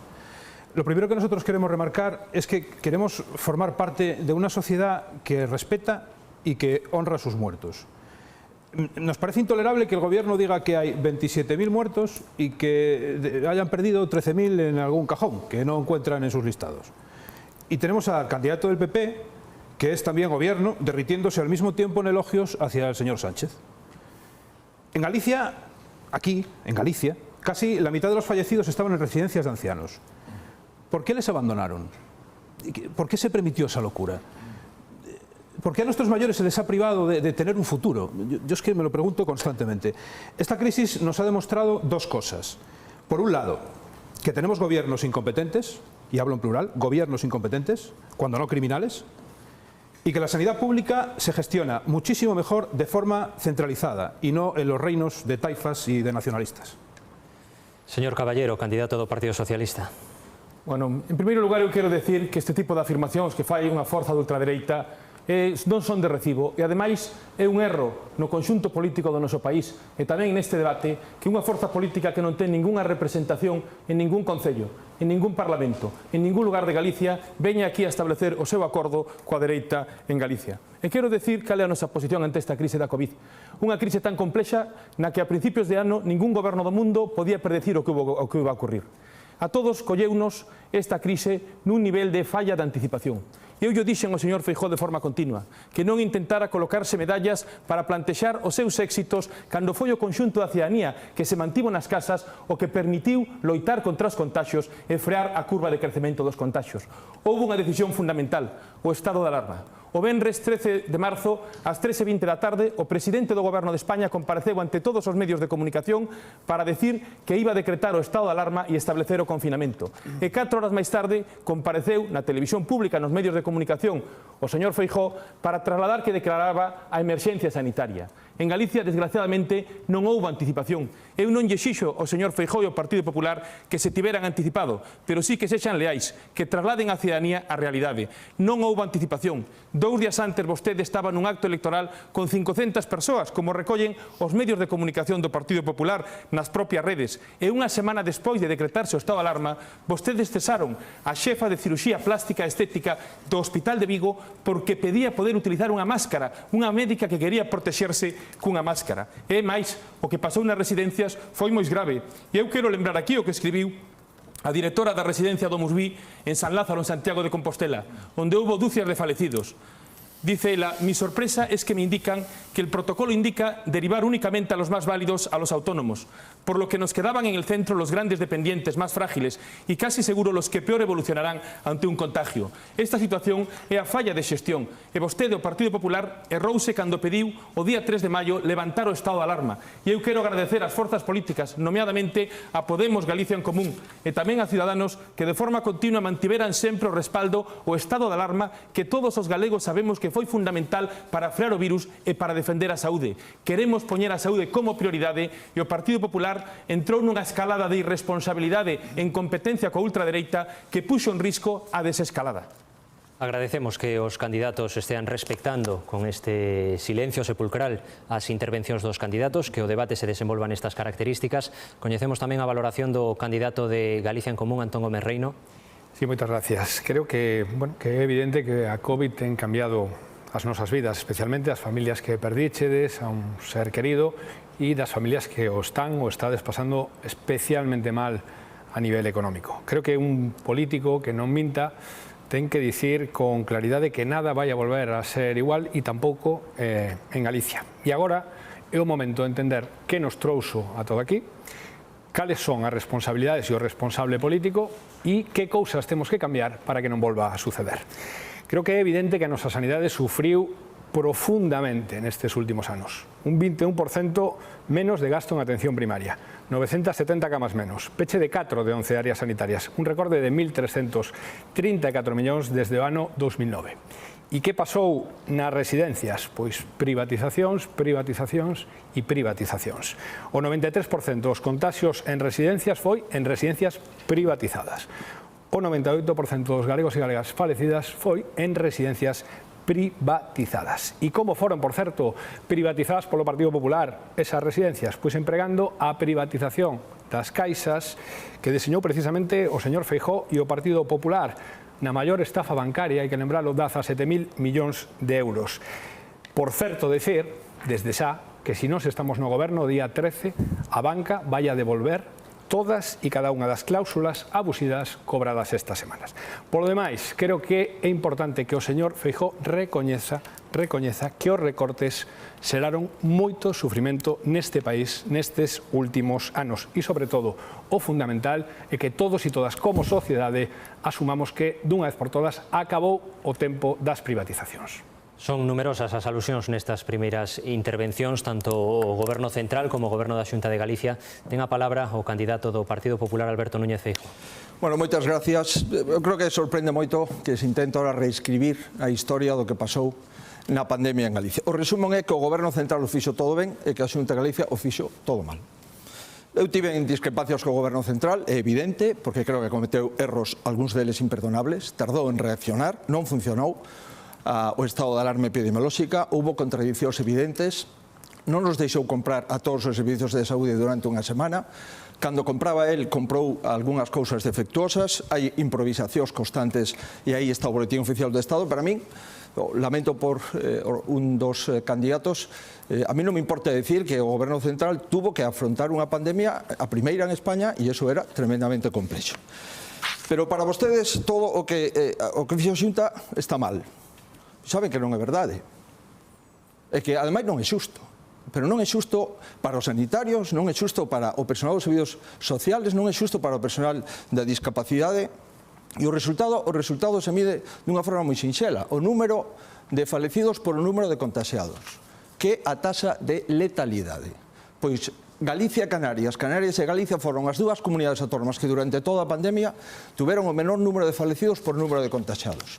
E se se queren mirar a mortalidade por cada 100.000 habitantes, Galicia tuvo 22,9 e España 3 veces máis, a media, 60.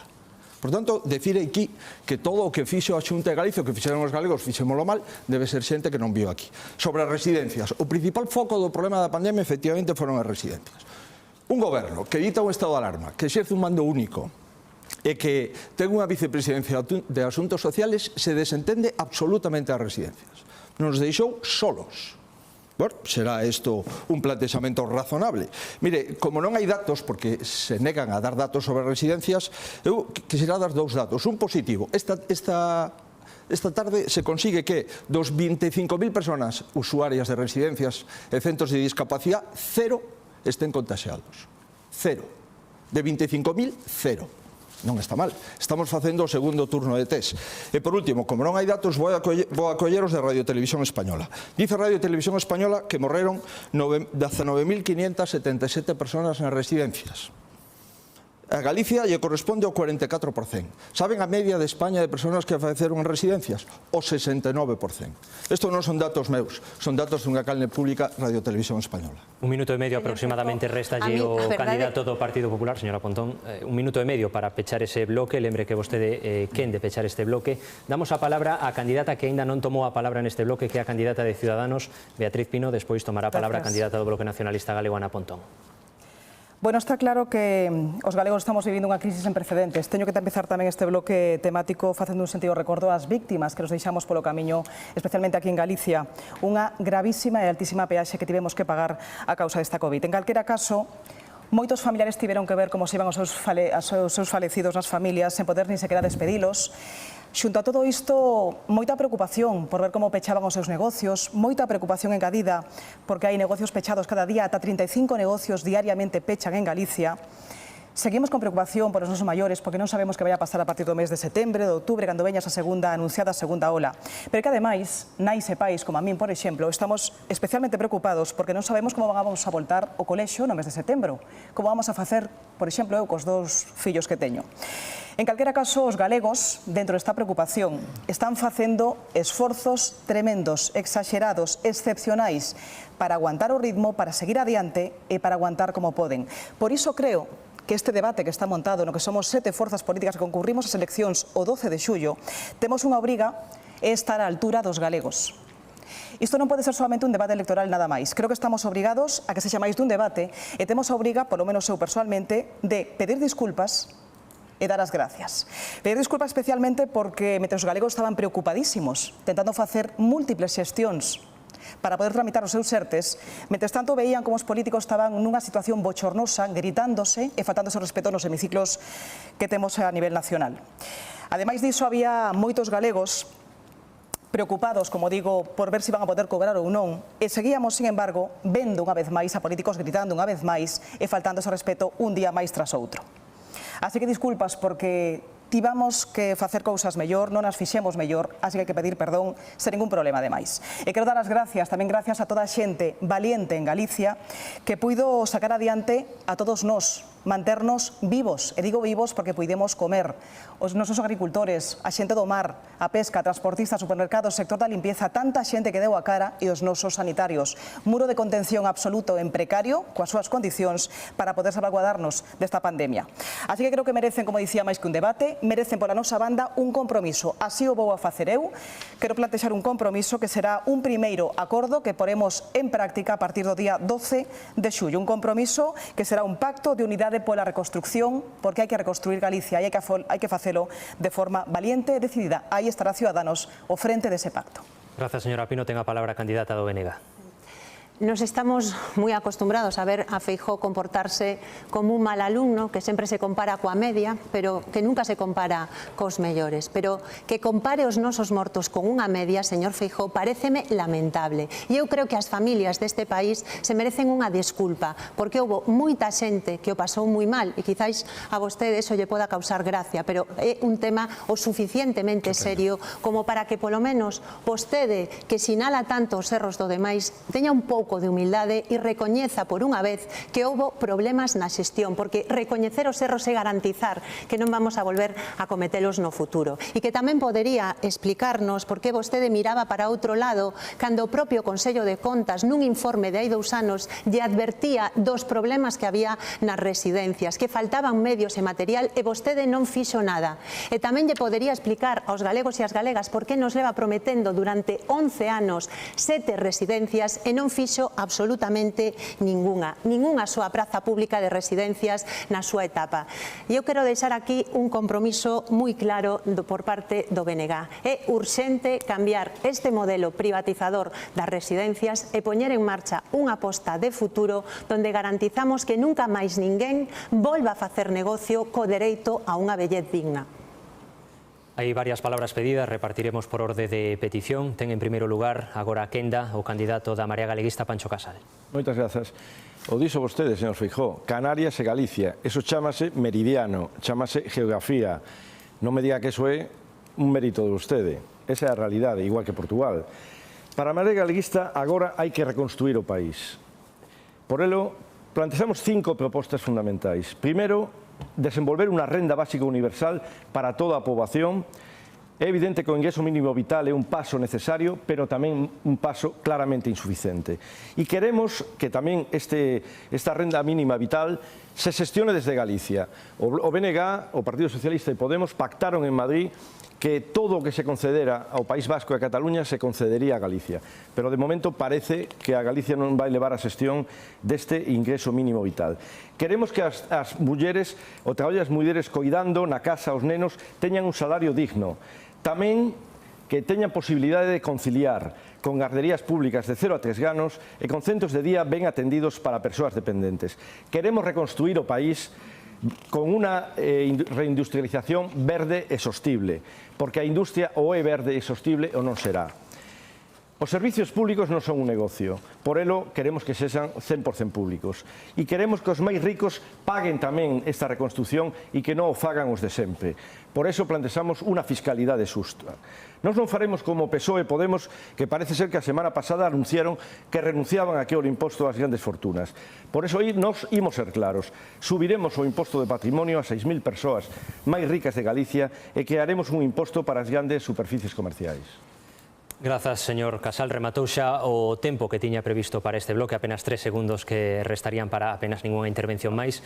Por alusións e tamén por orde de petición de palabra ten agora a súa quenda o candidato de Galicia en Común, Antón Gómez Reino. Moitas gracias. Decía o señor Feijóo que non era xusto criticar os sanitarios nada, máis non se da nosa intención, evidentemente. O que non é xusto, señor Feijóo, é a precarización sistemática da nosa sanidade pública e os contratos de día tras día durante anos para tantas enfermeiras, para tantos médicos deste país. Decía vostede que non hai datos. Claro que non hai datos. Claro que non hai datos. Si por algo se caracterizou a administración da Xunta de Galicia gobernada polo señor Feijóo é por ocultar datos. Claro que sí. Claro que sí. En todo caso, non me interrumpa, por favor, señor Feijóo. En todo caso, vamos ás propostas. Artigo 33, sanidade pública, volver a un sistema sanitario realmente público e universal. Chegar ao 25% de inversión en atención primaria, que é a sanidade de proximidade, a de prevención e a que evitará calquera tipo de rebrote ou de nova pandemia. Cero recortes en persoal, o dicía antes, consolidaremos, se estamos no goberno, o conxunto de contratos eventuais que hai agora mesmo nos Sergas. Ao respecto das residencias, os nosos maiores non poden ser máis mercancías en mans de fondos de inversión. En Galicia, xestión pública e control público da asistencia aos nosos maiores. E a investigación, creo que hai un consenso enorme en que a investigación é un elemento central para sair desta situación. A investigación ten que ser para protegernos, pero tamén para construir futuro. A ese respecto, creo que como mínimo Galicia no primeiro ano de legislatura ten que subir a inversión en I+D+I a media estatal, e iso quere dicir subir a un 1,4 e camiñar no conxunto da legislatura ata o 3% de inversión en I+D+I, como indica, por outra parte, a Unión Europea. E, finalmente, falando de investigación, creo que é absolutamente fundamental que, si chegamos ao goberno, e aí sí, fagamos un pacto de país, un pacto galego pola investigación. Restanlle 16 segundos, 15 segundos que aínda podería empregar o candidato de Galicia en Común se o vise necesario no restante do debate. Ten agora a palabra o candidato de Vox, señor Morado. Muchas gracias. A mí me sorprenden dos cosas. En primer lugar, que el señor Caballero todo altivo se refiere a nosotros como extremistas cuando su propio gobierno está gobernando en Madrid con Bildu, pero bueno, vamos a dejarlo así. Y me sorprende también que el señor Feijóo se reafirme en el elogio constante y permanente a un partido que ni siquiera, a un gobierno que ni siquiera sabe cuántos muertos tenemos encima de la mesa. Yo es que no lo entiendo, de verdad que no lo entiendo. Y le agradezco, por otra parte, a la candidata de Ciudadanos su agradecimiento, valga la redundancia, porque yo trabajo en un supermercado, y entonces me he sentido aludido por su agradecimiento. Y nosotros queremos marcar una distancia infinita con el gobierno criminal y con el resto de partidos que le apoyan, que están todos aquí representados. Por otra parte, tenemos que reactivar la economía, pero no lo podemos hacer si criminalizamos el turismo. Pedimos y hemos propuesto un plan de apoyo a los trabajadores y a las empresas y que los ERTEs lleguen a tiempo. Mi hermano ha estado 2 meses sin cobrar el ERTE. Mi hermano. Por otra parte, tenemos a sanitarios en precario, con contratos basura. Mientras que, por otro lado, las listas de espera no disminuyen. Y estoy seguro que el señor Feijóo me dirá, es que no encuentro pediatras, pero claro, aquí habría que retrotraerse muchos años atrás de su propio gobierno, en el que hablaríamos de conceptos como numerus clausus en las universidades para poder tener a día de hoy a los profesionales preparados. Pero sobre todo, esta pandemia no puede ser una excusa para que el gobierno de España imponga su propia agenda socialcomunista, para meter a Iglesias en el CNI, para comprar los medios de comunicación o silenciar los que no colaboran, para colocar a sus amigos y a sus familiares en los cargos públicos y para cortar la libertad de expresión de los ciudadanos. Ainda lle resta 1 minuto 15 segundos o candidato de Vox para empregar cando considere necesario. Ten agora a palabra o candidato do Partido Socialista, señor Gonzalo Caballero. Señor Feijóo, recoñece vostede que errou cando pediu que se levantara o estado de alarma? Recoñece vostede que errou cando seguiu a estrategia de confrontación que o Partido Popular estableceu contra o Goberno de España? Recoñece vostede que utilizou a Xunta de Galicia a disposición do PP por riba dos intereses do dereito á saúde e do estado de alarma que garantía limitar o risco de contaxios? Recoñece vostede, señor Feijóo, que o Goberno de España tratou con lealdade as comunidades, que o Goberno de España recoñeceu a tarefa feita e que non hai unha soa palabra de crítica a ningunha comunidade autónoma por parte do Goberno de España, que incluso os membros do Goberno ou incluso o Dr. Simón recoñeceu o ben traballo feito tanto por Galicia como por Cataluña como por Madrid? Recoñece que vostede errou cando criticou de forma continua o Goberno de España? Pedía a palabra a candidata de Ciudadanos, Beatriz Pino. Dame moita pena estar escoitando este debate. Comecei a miña intervención pedindo responsabilidade, que estemos centrados no que nos toca. A xente que nos está vendo nas súas casas, os galegos, queren hoxe máis que un debate, queren escoitar propostas e deixar de escoitar reproches constantes. Non avanzamos así, non vamos a reconstruir Galicia así. Así que deixemos de lado a dor, os falecidos, deixemos de usalos para rascar votos, porque me parece lamentable, absolutamente lamentable que usemos os falecidos para tentar rascar uns cuantos votos. Sexamos serios, por favor, solamente pido eso. En calquera caso, poucos minutos de debate, como digo, desaproveitados. Que estades a facer? Que estamos a facer? Están preguntando isto na casa, seguro que están preguntando isto na casa. Sexamos constructivos, poñamos propostas, hai que arremangarse, sentarse, ser capaz de dialogar con todos os que pensamos distinto. Claro que pensamos diferente, pero hai que facer un exercicio de responsabilidade e de estar á altura das circunstancias. Creo que todos sabemos, claro que o Goberno Central chegou tarde, claro que chegamos tarde, claro que se fixeron cousas mal, pero arreglamos algo con iso? Absolutamente nada. Nada. Señores de Podemos, señor Caballero, o seu xefe en Madrid, claro que chegamos tarde, pero non arreglamos nada, insisto. Así que vayamos ao centro, vayamos o que toca, que é construir e non mirar para atrás.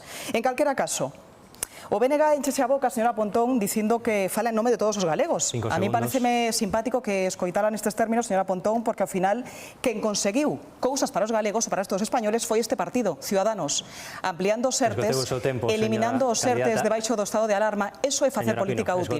Así que deixe de falar en nome dos galegos, porque o que toca é falar de política útil como a que fai este partido político. Temos que ser respetuosos co tempo asignado a cada candidato no debate para que non haxa ningún tipo de desigualdade de condicións. Nestes momentos, un dos candidatos que acumula ainda máis tempo para aproveitar neste bloque o candidato de Ciudadanos, a quen damos novamente a palabra. De Vox, disculpe. Gracias. Aprovechando lo que está diciendo la candidata de Ciudadanos de propuestas y de cosas que hay que apoyar y demás, ninguno de ustedes apoyaron el plan de Vox Protejamos España. ¿Saben lo que decía?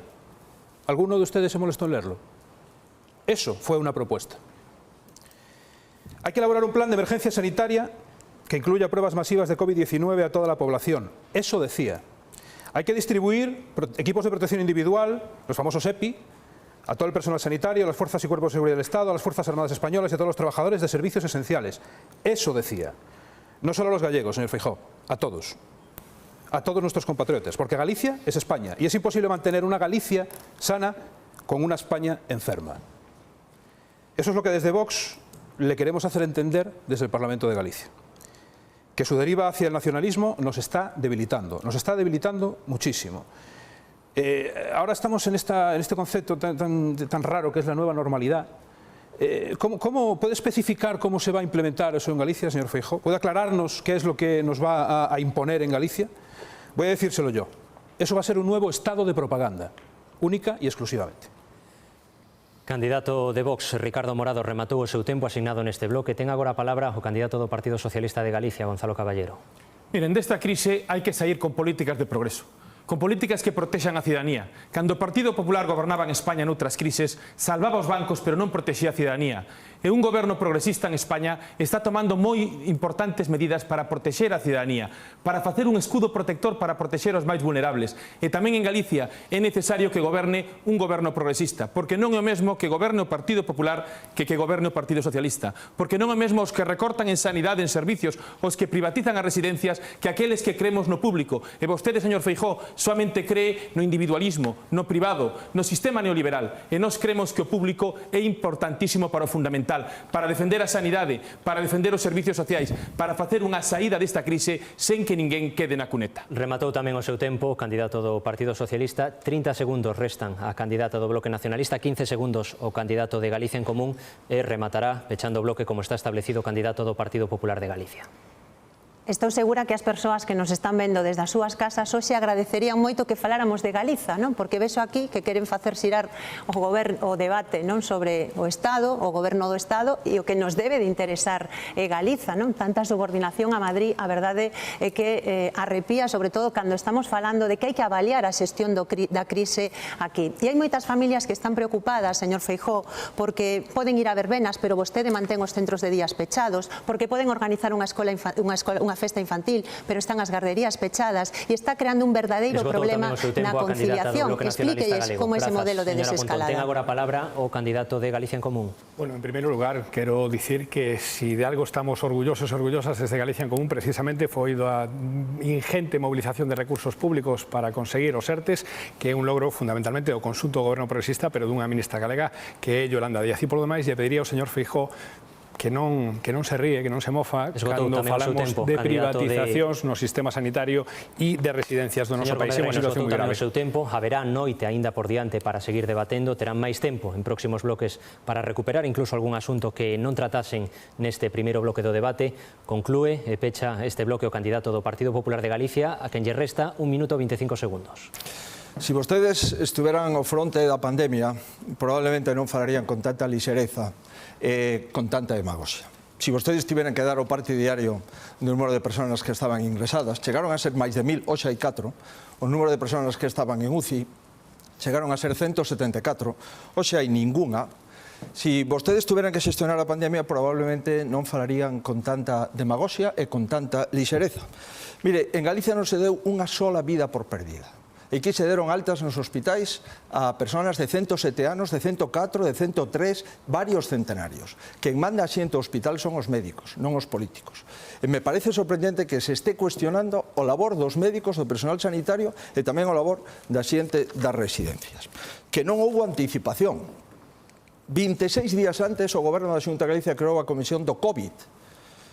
O 1 de marzo, 15 días antes, empezamos a comprar respiradores. Se non hubiéramos comprado respiradores, hubiera colapsado a sanidade e as UCIs. 15 días antes. Empezamos a contratar personal, 60 personas. Decía un candidato que cesamos a todo o personal. Os 1.700 personas que están traballando, que contratamos o primeiro día, siguen traballando hoxe.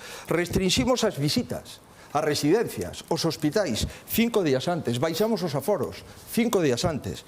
O 12 de marzo suspendimos as clases, 3 días antes. Fomos a primeira...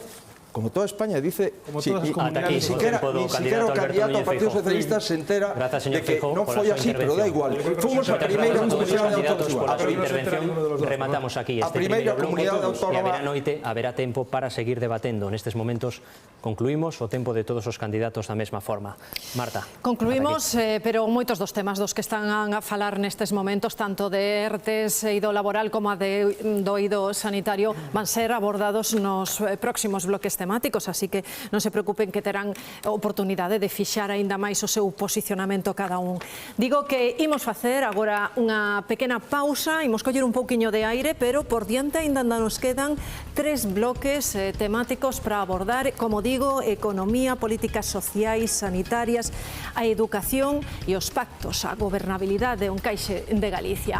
Non nos falten, nuns minutiños regresamos.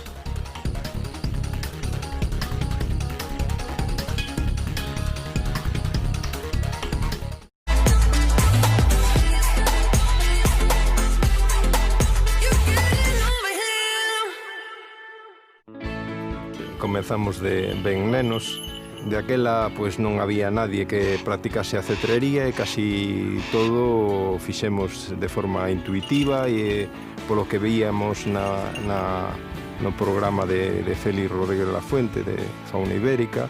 Empecé con un cernícalo que encontrei que caera do niño e tal, e bueno, o adiestrei. E bueno, co cernícalo aquel pasaron moi ben, é un falcón pequeniño, pero dache moitas satisfaccións.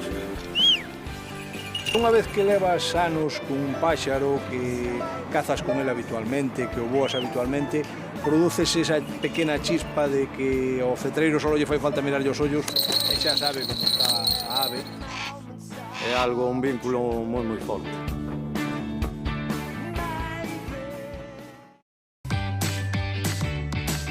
É unha cousa que fago con muchísima satisfacción. Todo é cultura, o mercado é cultura. Me convence, me gusta, estou ben. Levarei sobre 30 anos ou así, pero bueno, toda a vida. É un conjunto de cousas. En primer lugar, a materia prima ten que ser buena. A máxima competencia que temos nosotros, supermercados. Os supermercados nunca ven o animal vivo. Non saben ni o que vivo, ni o que comeu, nada.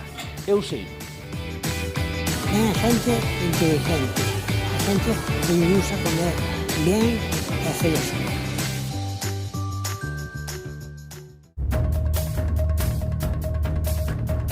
Buscade o rapaz, matade-o. A espada será só para vos.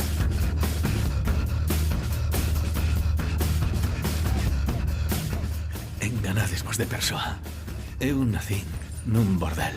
Ninguén sacaría a espada máis que a Uther Pendragon ou o descendente de...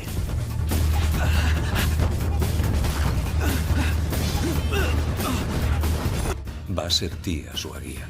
E va ser ti quen me axude. Xa non és un mito. Cobraches un significado. Están loitando no teu nome.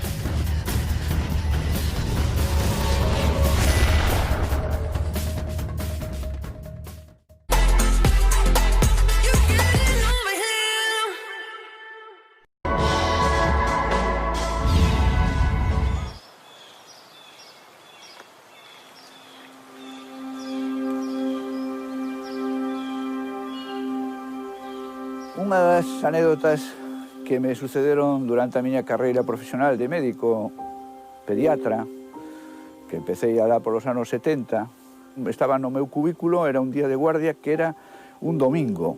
A última hora casi me iba a ir a comer, sentí un alboroto de repente no pasillo, uns gritos e tal, a xente como así alporizada e ao mesmo tempo, pois, angustiada, non? Entonces levanteime, entraron na porta pois varias personas que traían un rapaz dos 7 ou 8 anos en brazos, non? Traían agarrado en brazos. Eu vin o rapaz ali que estaba vestido con un traxe como se viñera dunha celebración, estaba así. Entonces puxeron encima da camilla e dixeron, poñade, pero que pasa? Que está unha parálisis, doctor, non se ten de pé, está paralítico. Él dice, pero calma, a ver, explícademe un pouco, isto canto pasou? O rapaz levantouse ben, desayunamos, fomos porque era a festa do pueblo, entonces fomos a misa, despois de salir de misa estuvemos por ali, como ele ainda estuvo xogando un ratiño, e de repente vímolo, o sea, pouco antes de comer, que estaba no chao, e dixen, pero levántate, rapaz, que non ves que vas a manchar e tal, e levanteino así un pouco, pero ao primeiro que levantei, queu o chan outra vez. Eu creo que ten unha parálisis, doctor, pero non sei, non lle pasou nada, non tiña fiebre ni nada, pero eu preocupado, dixe, bueno, poñedeo aí encima da camilla e desnudadeo, sacadelle a roupa que vou explorarlo, a ver se é unha cousa neurolóxica ou algunha cousa que lle pasou. Primeiro fixe unha exploración da forza muscular, é dicir, se flexiona a forza, a perna, estende a perna contra a miña man e tal, eu vin que tiña forza. Eu dixen, bueno, que raro, non? Fixemo a proba para saber se había motora, estaba ben, unha proba que se chama Babinski e tal, estaba todo normal. E de repente fixeime en algo especial e dixen yo, bueno, rapaz, ahora bótate fora da cama e ponte a andar. Intenta andar. E o rapaz baixou e empezou a andar. Plá, perfectamente normal. E a nai dixo, milagro, é un milagro, porque estaba paralítico, ele non se tiña de pé, doctor, é un milagro. E dixo, esa vez de escala era un milagro. Sadness is resting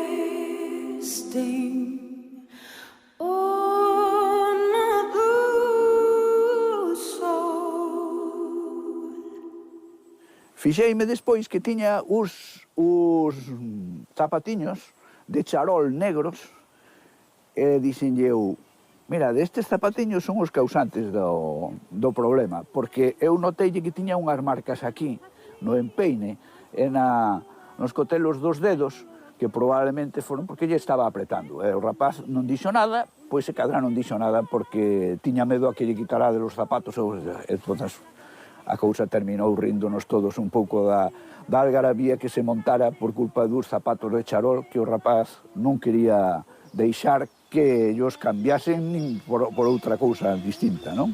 Zapatitos, zapatitos, zapatitos de charol.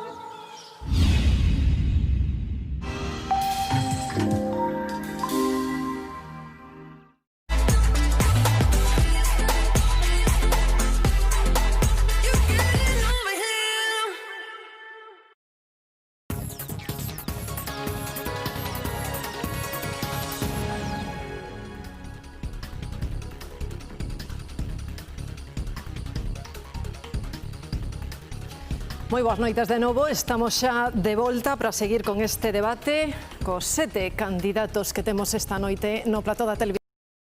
Asuntos máis. Outras institucións como a OCDE ou o Fondo Monetario Internacional calculan que esa parte porcentual estará na contorna do 15%, ese decrecemento estará no 15% aproximadamente en España cando remate o ano. Algo menor será a previsión de crecemento, a previsión a caída da riqueza en Galicia. 20 anos, o ámbito da... Saúdo todo apoio aos traballadores e traballadoras da Alcoa que estaban hoxe mesmo, agora mesmo, manifestándose na porta de CRTVG, donde nos paramos con eles e, evidentemente, lles trasladamos o noso absoluto compromiso en que o día 12, se hai un goberno de esquerdas como está, vai haber unha intervención pública e a Xunta de Galicia, agora sí, vai aplicar o artigo 30 do Estatuto de Autonomía que lle dá ao goberno galego plenas competencias en materia industrial. Poligal, Isobat, anos de traballo en ámbito industrial. O balance económico, laboral e social de Galicia é terrible. Falamos de que o señor Feijóo, cando deixe o goberno, nos vai deixar menos benestar, menos poboación, menos emprego, máis precariedade laboral, máis desigualdade e menos industria. Os números son clarísimos. Baixada xeralizada de inversión nos programas de gasto relativo á actividade económica. Menos 42% en promoción de emprego, menos 55% en infraestructuras, menos 44% en pesca, menos 32% en desenvolvemento industrial. E, por certo, o gran xestor, o señor Feijóo e o Partido Popular nos vai deixar o triple de débeda pública que cando chegou a Galicia. Creo que é evidente que o que se necesita un goberno claramente de esquerdas que aborde un cambio do modelo productivo e un goberno galego que non teña ningún tipo de temor en facer unha intervención pública decidida da economía en favor dos nosos sectores productivos. Graciñas, o señor Ricardo Morado tamén pedía a palabra para intervir por primeira vez neste bloque. Muchas gracias. En primer lugar, decirle a la candidata de Ciudadanos que yo el día 14 vuelvo a mi trabajo, que no me voy a ir de vacaciones. Eso téngalo claro. Por otra parte, decirle al candidato de Podemos que yo me reuní el viernes con gente de Alcoa y no estaban nada contentos con la ministra de Trabajo de su partido, porque resulta que hace unos meses sujetaba la pancarta y ahora ni siquiera les coge el teléfono, o al menos eso es lo que a mí me han dicho. Eso es lo que a mí me han dicho. Ha hecho usted una enumeración de empresas. Yo también tenía aquí una enumeración de empresas. Alcoa, Meiramas, Pontes, Isomar, Ibérica. Todos sabemos cuántas empresas son. La pregunta es, ¿cuántos nombres más se van a meter en esta lista? Cuando ya hemos perdido todo el tejido industrial, ¿qué vamos a hacer? Y los partidos de gobierno, que están todos aquí, no hacen nada para evitar eso. Porque llevan muchos años sin hacer nada. Como decía la candidata de Ciudadanos, se irán de vacaciones mientras nosotros volvemos a trabajar y cuando vuelvan volverán a pisar moqueta de nuevo. Hablemos de propuestas, hablemos de propuestas. Nosotros nos comprometemos a destinar todos los recursos ahorrados en gasto político innecesario, como por ejemplo reducir número de asesores, que todos tienen muchos, reducir cargos públicos, y destinar ese dinero precisamente a cosas precisas y concretas. Por ejemplo, bajar impuestos, el tramo autonómico, por ejemplo, con un plan de apoyo a la vivienda para jóvenes y familias, por ejemplo. Suprimir el impuesto de patrimonio o de donaciones y plusvalías de los ayuntamientos, por ejemplo. ¿Quieren propuestas? Aquí tienen propuestas. Lo que pasa es que el resto de partidos, por norma general, no escucha las propuestas de Vox, ni aquí ni en ningún sitio. Que son muy malas, son muy malas. Eso es lo que usted opina. Sí, lo que ustedes hacen tanto a nivel autonómico como a nivel nacional, sale todo muy bien. Pregúnteselo a las 40.000 familias que hay en su señora casa. Abascal, que estivo en chiringuitos do PP toda a vida. Sí, pregúnteselo a los 13.000 muertos que todavía no han encontrado. Non lle dá lección neste país aos progresistas e aos demócratas. Haga usted propuestas. Le invito a que haga usted propuestas. Unha dúcia de boas medidas. Agora mesmo, hai que redimensionar un novo IGAPE, hai que facer unha lei de fomento de emprego, hai que facer un novo programa de promoción de emprego, hai que subir o I+D+I, hai que facer políticas activas de emprego, hai unha marxen de cuestións económicas que en 4 minutos non lle podemos reflexar, pero leccións da ultradereita, aquí ninguna. Mire, no, un momento. Leccións da ultradereita, me ha dicho, mire. ¿Ve usted esta foto? ¿La ve? Hai moitas fotos. ¿Ve usted esta foto? Eu teño moitas no móvil tamén, non sei quen son, que non as vexo desde aquí. Pues estos son non sei de que son los que nos acosan permanentemente. Así que de extremismos usted... acosa a moitos déjeme continuar, por favor. De extremismos usted no me dé lecciones a mí en absoluto. ¿vale? Porque hay 100.000 gallegos, más de 100.000 gallegos, que nos votaron en las anteriores elecciones, que a día de hoy, perdone, déjeme continuar, Enganan con 114.000 votos, señor Caballero. A día de hoy, esos 114.000 personas no pueden ir a un mitin de Vox. No pueden ir a un mitin de Vox, porque los cachorros de todas las personas que están aquí vienen a insultarnos, a apedrearnos, a faltarnos al respeto, a escupirnos aquí y en el País Vasco. Así que esas expresiones y esas etiquetas vamos a dejar de ponerlas, por favor. Pero desde logo teño mis criterios de respeto ás persoas, pero non quero esas ideoloxías. Argumentación. Sí. Víamos que o reloxo en algúns momentos seguía correndo por parte de Vox, porque hai uns segundos nos que se permite certa intervención, 6 segundiños, nos que sigue correndo o reloxo da persoa que ten uso da palabra nese momento. De calquera xeito, pidolles que sexan moderados e que deixen que cada un si remate a súa intervención e o seu... Sí, están sendo disciplinados, efectivamente. O que pasa é que non está de máis nunca recordalo nos debates, porque o que necesitamos é falarlle á audiencia, e a audiencia necesita que se escoiten ben as mensaxes e polo ben de todos.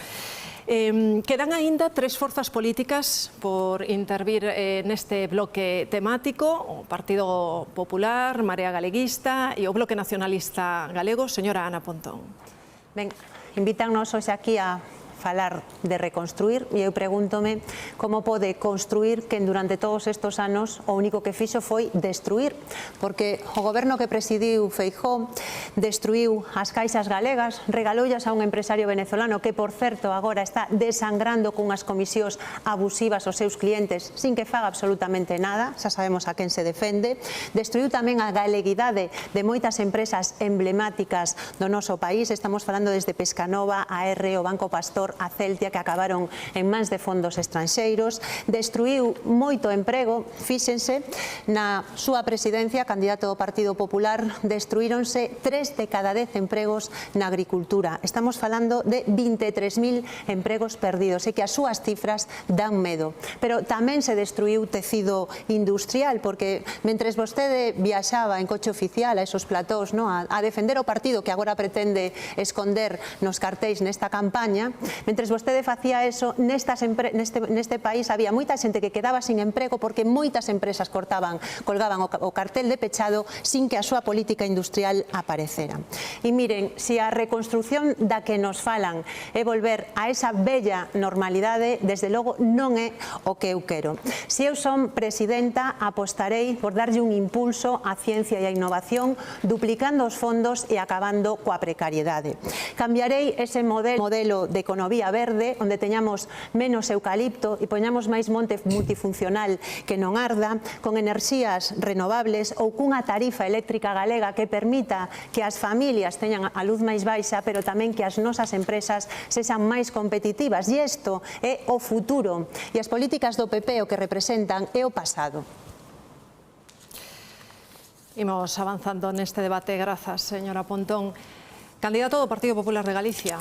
Bueno, está claro que estamos nun dos peores países desde o punto de vista da economía, porque España vai a ser un dos grandes países que vai a sufrir con máis intensidade, o dice todo o mundo, o Fondo Monetario, a OCDE, o Banco de España. Moitos cidadáns, lóxicamente, están preocupados polo seu futuro. E eu, o que les propoño a esos cidadáns, ademais de que me coñecen como xestiono, son 3 certezas. A primeira, a confianza. No ano 2008 herdei unha Xunta de Galicia que destruía o último ano 54.000 postos de traballo.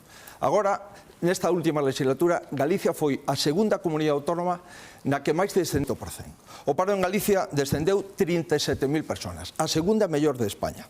No que se refire a calquer dato dos que inventan algún candidato, na EPA, 46.000 personas máis traballando. Afiliacións á Seguridade Social, 43.800 máis afiliadas.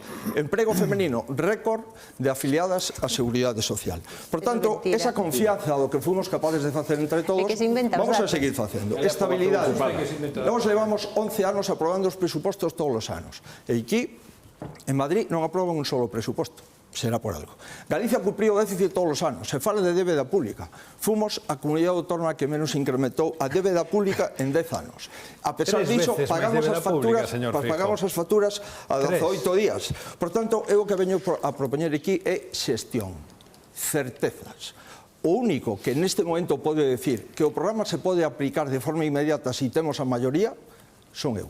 E o único que pode acreditar que algo de experiencia teño de xestionar diñeiro público de todos os candidatos que hai aquí, son 70.000 empregos menos en 11 años. Esa es su experiencia, señor Feijóo. En España se crearon 650.000 empregos, en Galicia perderon 70.000. ¿Por qué lle falta o respeto a todo o mundo inventando incluso cifras? Eu veño un dato, eu veño un debate, será porque non lle conta veño un debate e sei moi ben das cifras de todas con todo o rigor. Señor Caballero, acabo de dar os datos da EPA, das afiliacións, do paro e do emprego femenino. A poboación ocupada de 70.000 traballadores menos, en España 650.000 máis. É que da igual, si a vostede lle da igual a EPA que dice que hai 46.400 personas traballando máis. O lle da igual as afiliacións que dice que hai 43.800, pois collo o dato e ya está. Pero máis, eu propoño estabilidade, insisto. Eu propoño xestión. E a pregunta é, cal é o seu programa? Os seus programas son compatibles entre sí? Vostedes teñen programas compatibles entre sí? Pois mire, nós non temos tempo que perder. En canto gañemos, se os ciudadanos nos dan a posibilidade de gañar, lle podo asegurar que o programa se vai aplicar dende o pasado lunes, o próximo lunes. Quero decir, en PIB, Galicia foi a comunidade autónoma que máis incrementou o PIB a segunda durante a década. E resulta que baixamos a riqueza. Somos a segunda mellor de España durante 10 anos e baixamos a riqueza. Evidentemente, vostedes probablemente, non sei se revisan os datos e se importa ou non, a mí sí. Imos ir escoitando, temos ainda unha voz por escoitar. Os galegos, e por eso os galegos me coñecen, porque eu non o sei. Sí, agora mesmo, pero entendan que hai unha voz ainda, un partido que non interviu, así que xa me pedirá a palabra de feito o señor Pancho Casal. Bueno, a verdade é que o único que xestiona verdadeiramente de maravilla o señor Feijóo é a súa imaxe e o trucase das estadísticas, porque son todas verdadeiramente do país das maravillas. Teño a EPA, as afiliacións do paro a súa disposición. Sí, eu tamén a teño. EPA, afiliacións e paro a súa disposición. E depois fala de afiliacións a que?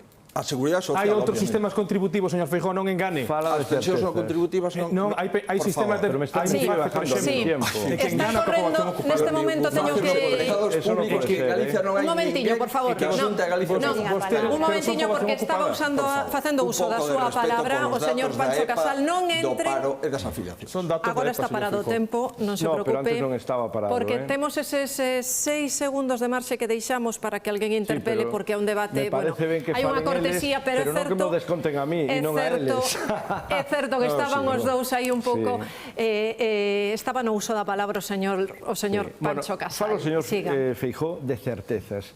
Que nesta situación no mundo, neste cambio de época, quen fale de certezas está falseando, está mentindo.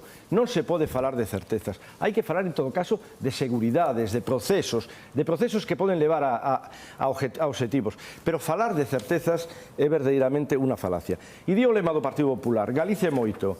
Pero eu penso que deberían cambiar o verbo e debería decir Galicia podería ser moito, e se non o é, será por algo, pois polas nefastas políticas económicas e industriais. Este é un asunto que eu coñezo moi ben, porque traballei moitos anos na industria en Galicia. E desde o ano 2008, aínda que seguro que o señor Feijóo ten un dato totalmente diferente, pero a realidade é que o sector industrial retrocedeu máis de 20 puntos, eso o saberá, o índice de produción industrial, ata poñerse en niveles anteriores a 2004, con perda de miles de postos de traballo. Como efectivamente hai varias estadísticas, pero son, en todo caso, máis de 20.000. Pancho, 5 anos o índice de produción industrial en Galicia foi superior á media de España. Sí, pero... 20.000 postos de traballo menos neste país no ámbito industrial. No goberno de España, por suposto. Pero son 20.000... No, Feijóo, señor Feijóo. Rematou vostede a súa intervención. Si sigue no goberno de España, non teño dúbida que en Galicia incrementará o paro. Remate, por favor, porque me pediu a palabra a señora Ana Pontón, aínda que os reloxos neste momento están parados, así que non... Normalmente o señor Feijóo non se pone así nervioso. Cando reacciona desta maneira é porque se dá cuenta que os seus collos da chisteira se lle empezan a notar, que o saca cada vez que Pemex... Outro día estuvo en Navantia dicindo que o sector eólico mariño. Efectivamente, o sector eólico mariño é o gran futuro para Galicia, pero non cando aquí se produce só o 3% do total, por exemplo, do que é a inversión no parque eólico que va a haber en Saint-Brieuc, en Francia, que unha parte se produce en Navantia, pero a de menor valor engadido. Por qué? Porque non hai inversión en I+D, porque estamos no 0,94%, porque hai que chegar á media europea do 2%. E a única política de I+D do señor Feijóo é a da maleta, para que as investigadoras emigren. Es que tería que vostede escoitar a toda a xente coa que nos falamos, que nos din que 9 de cada 10 postdoctorais teñen que marchar de Galicia porque vostede só dota unha beca de cada 10. Así, verdadeiramente, non se poden desenvolver patentes, a industria en un país como Galicia non pode medrar. Por eso vais a 20 puntos o índice de producción industrial, aínda que seguro que vostede ten unha estadística totalmente diferente, porque estamos acostumbrados no Parlamento que cada día nos ven con unha estadística do máis sui generis. Nada máis, moitas gracias. Graciñas, leva pacientemente esperando a señora Pontón. Eu diría que o candidato do Partido Popular o que ten é un problema cas estadísticas e pásalle cas estadísticas un pouco como os borrachos coas farolas, que non se agarran a elas para iluminalos, sino simplemente para poder manterse en pé. Entón, o señor Feijóo, desde logo, o que non ten é que poñerse nervioso nos debates, porque está acostumbrado a falar el só, e ora ven aquí, e claro, como non pode falar el só, non está feito, pero deixenos aos demais que fagamos as nosas intervencións, porque é evidente que vostede é un gran manipulador dos datos. E tamén nos dixo que ofrecía certezas, e eu pregúntolle se as certezas son como a desta foto. Esta foto, vostede ponse no medio para prometerlle os galegos e galegas en plena campaña electoral que Pemex iba a construir 20 remolcadores, 20 barcos, iba a ser un maná. E cal foi o resultado? Que esos remolcadores e esos barcos non se construíron, que Pemex deixou tirado barreras e que está sendo investigado por corrupción. E só lle falta decir que o do medio non era vostede nesa foto. O que pasa é que este país o que non necesita é seguir cun presidente que se comporta como un oportunista, que vende fume, e o que se necesita é que teñamos ao frente a unha presidenta que estea disposta a defender os intereses dos sectores productivos de Galiza. E iso é o que farei. O señor Antón Gómez Reino tamén me pedirá o uso da palabra. Moitas gracias, sí. O señor Feijóo, que por certo é un auténtico prestidigitador da mentira e dos datos, dicía que él era o único que tiña un programa e que se os nosos programas eran compatibles. E eu quero dicir aos galegos e as galegas que, sin dúbida, que, bueno, humildemente, pero eu teño a máxima confianza en que, bueno, cos compañeros e compañeros do PSDG e cos compañeros e compañeras do BNG, claro que temos un programa alternativo e unha posibilidade de goberno para cambiar dunha vez por todas este país e leválo pois a onde está a nosa sociedade, que é o século XXI. Falaba de programa. Que propoñemos? Bueno, pois, por exemplo, en primeiro lugar, banca pública galega, mediante a posta en marcha do Instituto Galego de Crédito. En segundo lugar, o decía antes, unha participación decidida da Xunta de Galicia do Goberno galego na economía productiva real. En terceiro lugar, un plan especial de emprego post-Covid, acordado cos asentes sociais, algo que non podería facer nunca e que nunca fai o señor Feijóo, e que creo que todo o mundo sabe que nós, cando estamos nun goberno como a señora Yolanda Díaz, no goberno do Estado, acordamos co conxunto de asentes sociais as medidas que tomamos, un plan especial de emprego post-Covid baseado fundamentalmente nos cuidados, no medio ambiente e na economía circular. Un plan industrial que nun momento como este, creo que é absolutamente evidente que temos que parar a sangría de empresas e temos que reindustrializar tecido productivo. Un plan económico global que aborde a digitalización do noso tecido productivo e a transición ecolóxica. Xestión da agua 100% pública. Recuperación, xa que falamos ademais dunha economía sostible, recuperación das concesións de hidroeléctricas. E se falamos do desenvolvemento do noso medio rural, creo que é absolutamente fundamental garantir internet de alta capacidade en todo o territorio galego, incluído, claro, por suposto, o territorio rural do noso país. Graciñas. Ricardo Maurado, que xa nos pedirá a palabra anteriormente. Muchas gracias. Me ha sorprendido que hasta hace un minuto estamos hablando aquí de economía y nadie se ha referido al mundo rural hasta ahora. Hace una semana estuvimos en Malpica y nos contaron que era el tercer puerto de Galicia. Ahora mismo apenas sobrevivía con las cuotas y las cargas pesqueras que podía obtener. El plan digital. ¿El plan digital es necesario? Sí, es muy necesario, pero son necesarias otras muchas cosas. La semana pasada el señor Feijóo estuvo de visita en una fábrica de leche, en Curtis, para hacer unas fotos y publicidad. ¿Sabe lo que pasó apenas una hora después de que se fuera usted allí? Les comunicaron a los pequeños productores que les iban a bajar el precio de la leche 2 céntimos. Eso me lo han dicho esos productores, que esa fábrica se nutre de 100 productores alrededor, eso me lo han dicho esos productores. Los mariscadores a pie han bajado un 16% en esta década. El mar gallego se está secando por culpa de los partidos de izquierda. Está esgotando o tempo xa. Quedou sen tempo, grazas. Gracias. Moitísimas grazas. E unha das que máis acumula aínda, polo tanto, voulle dar a palabra, é a candidata de Ciudadanos, Beatriz Moitas Tiño. gracias. Sorpréndeme que unha vez máis neste turno de bloque de economía, por certo, aproveito para recordar, soamente eu fixen mención á clase media da nosa terra, dos galegos, a clase media, autónomos, as pequenas e medianas empresas, as familias. Eles son verdadeiramente os que están soportando os problemas económicos da súa economía familiar. Eles están desexando escoitar propostas por a nosa banda. En todo caso, vostedes, señores de Vox, o único que poden aportar a Galicia, saben que é? Crispación, o virus da crispación, así que non ten moito que dicir ao respecto. Sigo falando. Quero recordarles a todos que son un partido de centro. Ciudadanos é un partido de centro, o único dos que estamos aquí que é capaz de sentarse a falar e a negociar con aqueles que pensan distinto. Insisto, é o único que están reclamando agora mesmo todos os galegos. Queren solucións, non queren crispacións. En Ciudadanos, témolo claro, vamos a seguir facendo o mesmo que facemos a nivel nacional. En ámbito nacional, farémolo aquí tamén en Galicia, política útil. Saben por qué? Porque conseguimos cousas útiles para todos. E a partir do 12 de xullo faremos o mesmo. E se de paso conseguimos que se cabren, que se enfaden os señores de Esquerra, estaremos máis contentos aínda.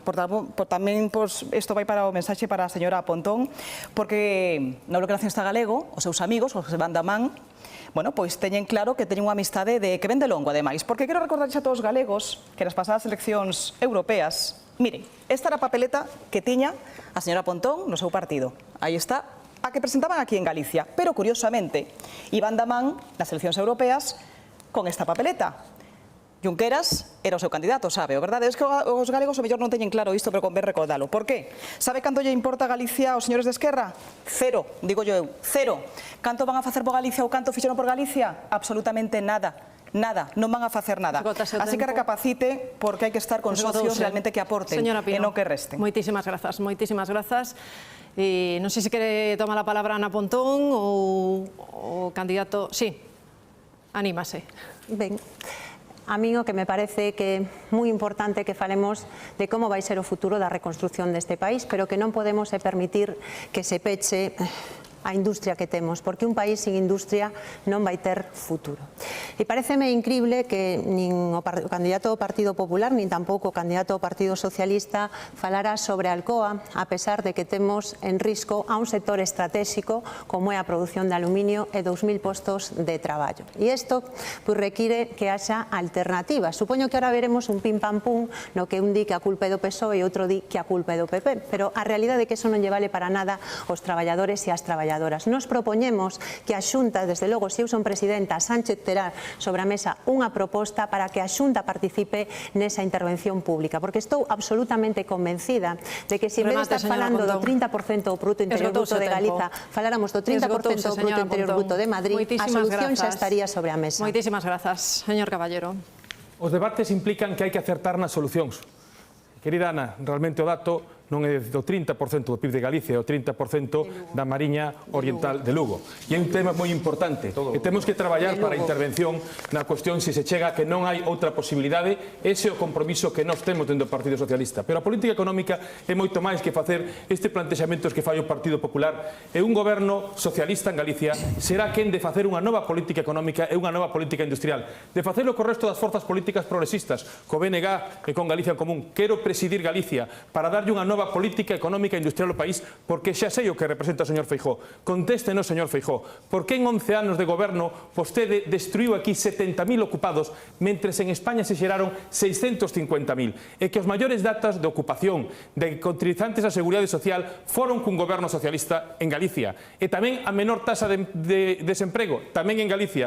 Vostede minte de forma continua, pero os galegos e as galegas que nos escoitan saben que os seus fillos tiveron que sair en moitos casos de Galicia, de que non hai posibilidades de de emprego e que Feijóo vive nunha Arcadia feliz na que minte cos datos para manterse no poder sin dar solucións aos problemas da economía do país. Moitísimas grazas.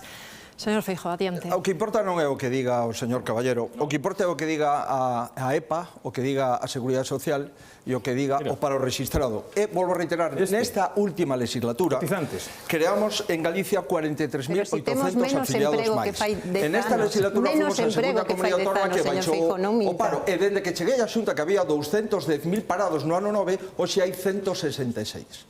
Esos son os datos, pero da igual. Eu preguntei se había algún programa de goberno de vostedes. Dicen que non, que confían entre vostedes, confían.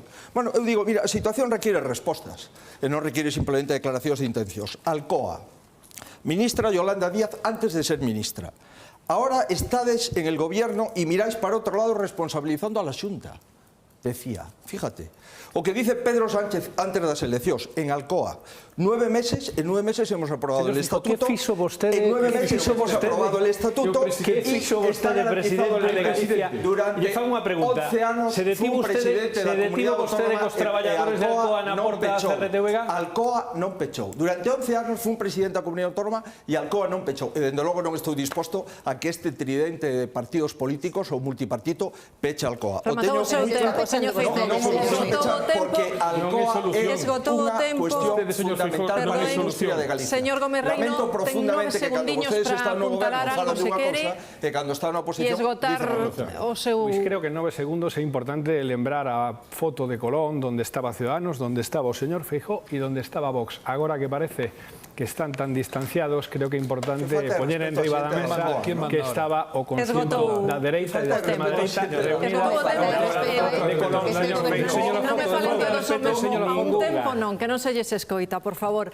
Estaba pactado que rematase o turno de intervencións deste bloque o señor Pancho Casal. A verdade é que escoitando o señor Feijóo parece que el fixo moito por Alcoa. Eu falo moito cos traballadores de Alcoa e non teño moita idea do que vostede fixo. Si, de gasoduto que chega a porta e despois Alcoa non o conectou ca súa factoría. Pero tamén estaría ben que o señor Caballero e o señor Gómez Reino nos digan que pasa co Estatuto de Industria Electrointensiva, que nin o mencionaron. A única solución inmediata é a intervención. E non hai que esperar ao día 13, hai que facelo xa. E o Goberno do Estado e a Xunta de Galicia terían que facelo durante a campaña electoral, porque probablemente o día 13 de xullo estén todos os traballadores xa despedidos mediante un ERE. E a Marea Galeguista sí ten un proxecto. A señora de Ciudadanos decía que non, pero ela non planteou ninguna medida. Desenvolveremos unha agrogandeiría sustentable e ecolóxica basada no territorio, basarnos nas fortalezas de Galicia.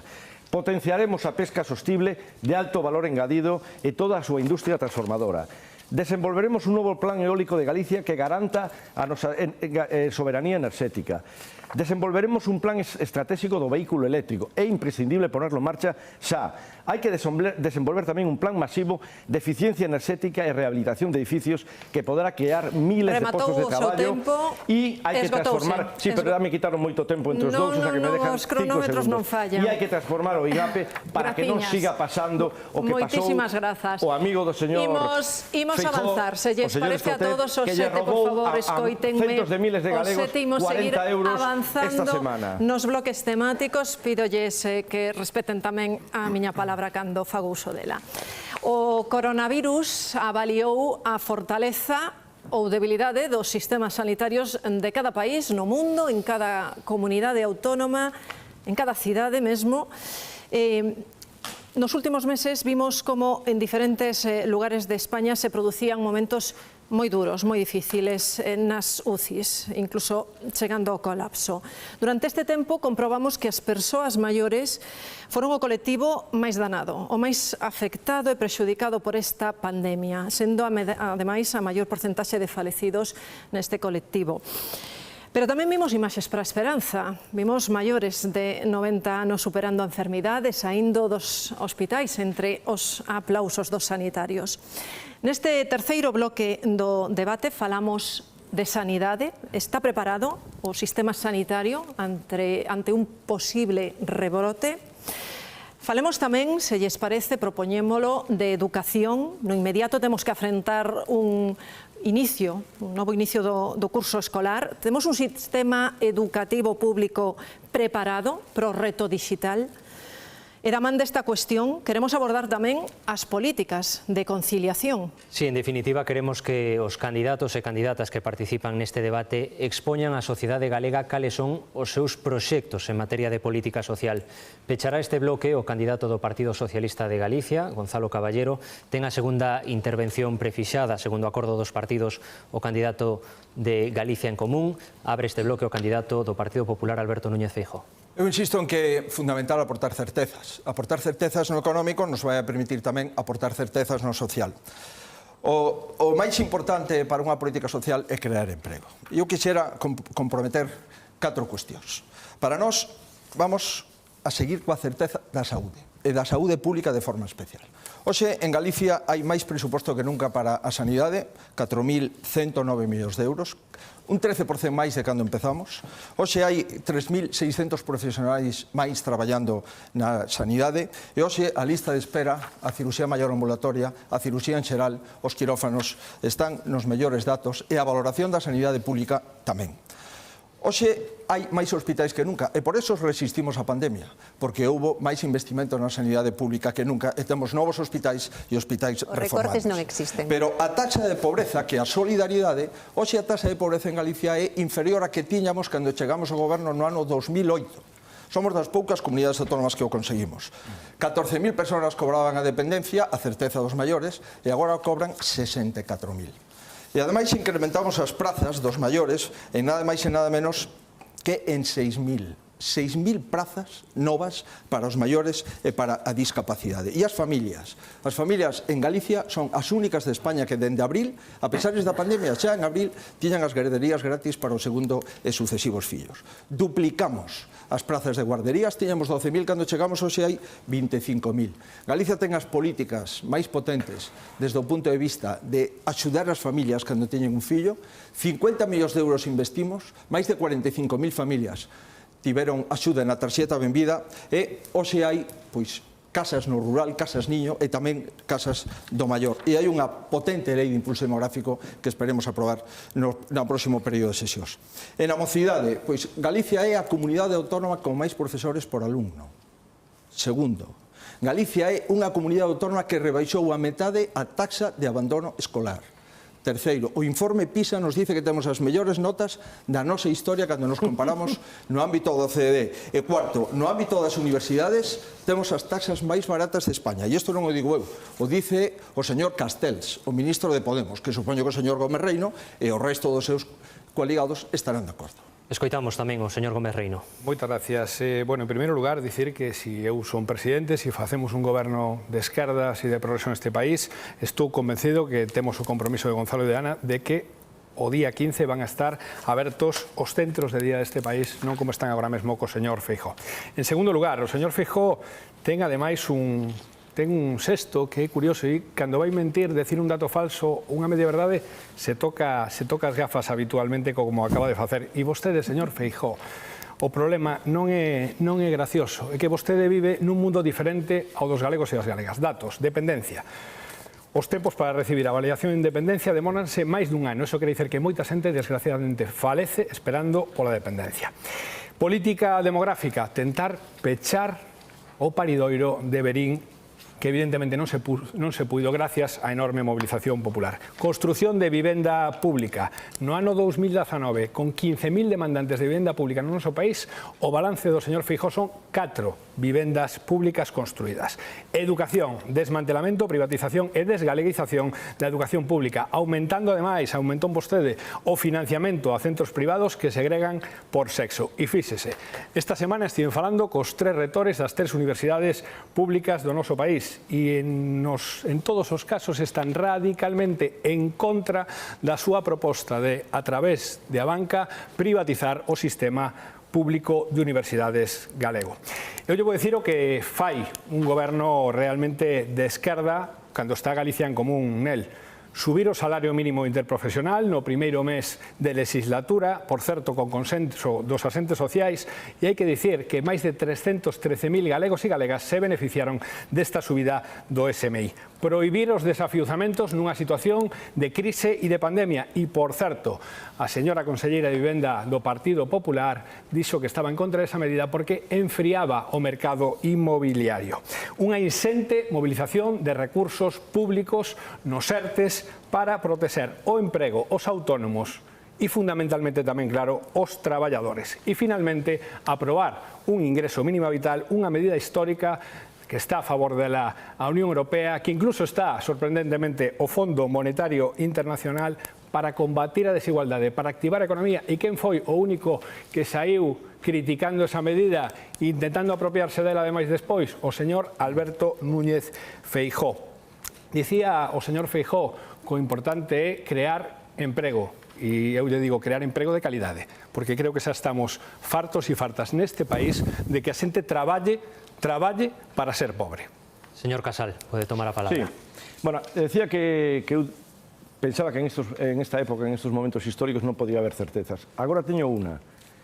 O señor Feijóo vive en los mundos de Yupi, vive en un mundo paralelo. É así. Dice o señor Feijóo, falando de educación, esta legislatura vai ser a legislatura do rural, pois o señor Feijóo pechou máis de 100 escolas públicas no rural galego. A ver se o pode desmentir. En vivenda, xa se mencionou, 15.000 persoas que precisan unha vivenda e a teñen solicitada, e a Xunta de Galicia no último ano construiu 3 vivendas protegidas. Vaya plan de vivenda. Que plantea a Marea Galeguista? Pois un plan integral de choque contra os feminicidios. Algo que, si goberna o señor Feijóo e lle axudan os da caverna, vai ser bastante complicado. Estamos outra vez con lo mismo. Desmercantilizar totalmente los cuidados e todos os sectores públicos como a sanidade, a educación e as residencias de maiores. Teñen que ser 100% públicos. Na sanidade, fagan caso aos profesionais, fagan caso á súa sanidade pública e ás enfermeiras eventuais en loita que evidentemente viven en outro país diferente ao seu. É imprescindible un plan de mellora da atención primaria. E mira que piden pouco, o que piden é poder pasar 5 minutos con cada paciente. La recuperación das 11 áreas sanitarias e con ela a recuperación das áreas e das especialidades suprimidas en esas comarcas. O acortamento da lista de espera. E, bueno, o que me imagino que vostede non negará é que plantexou pechar o paridorio de Verín e as súas urgencias pediátricas, ou eso tampouco sucedeu.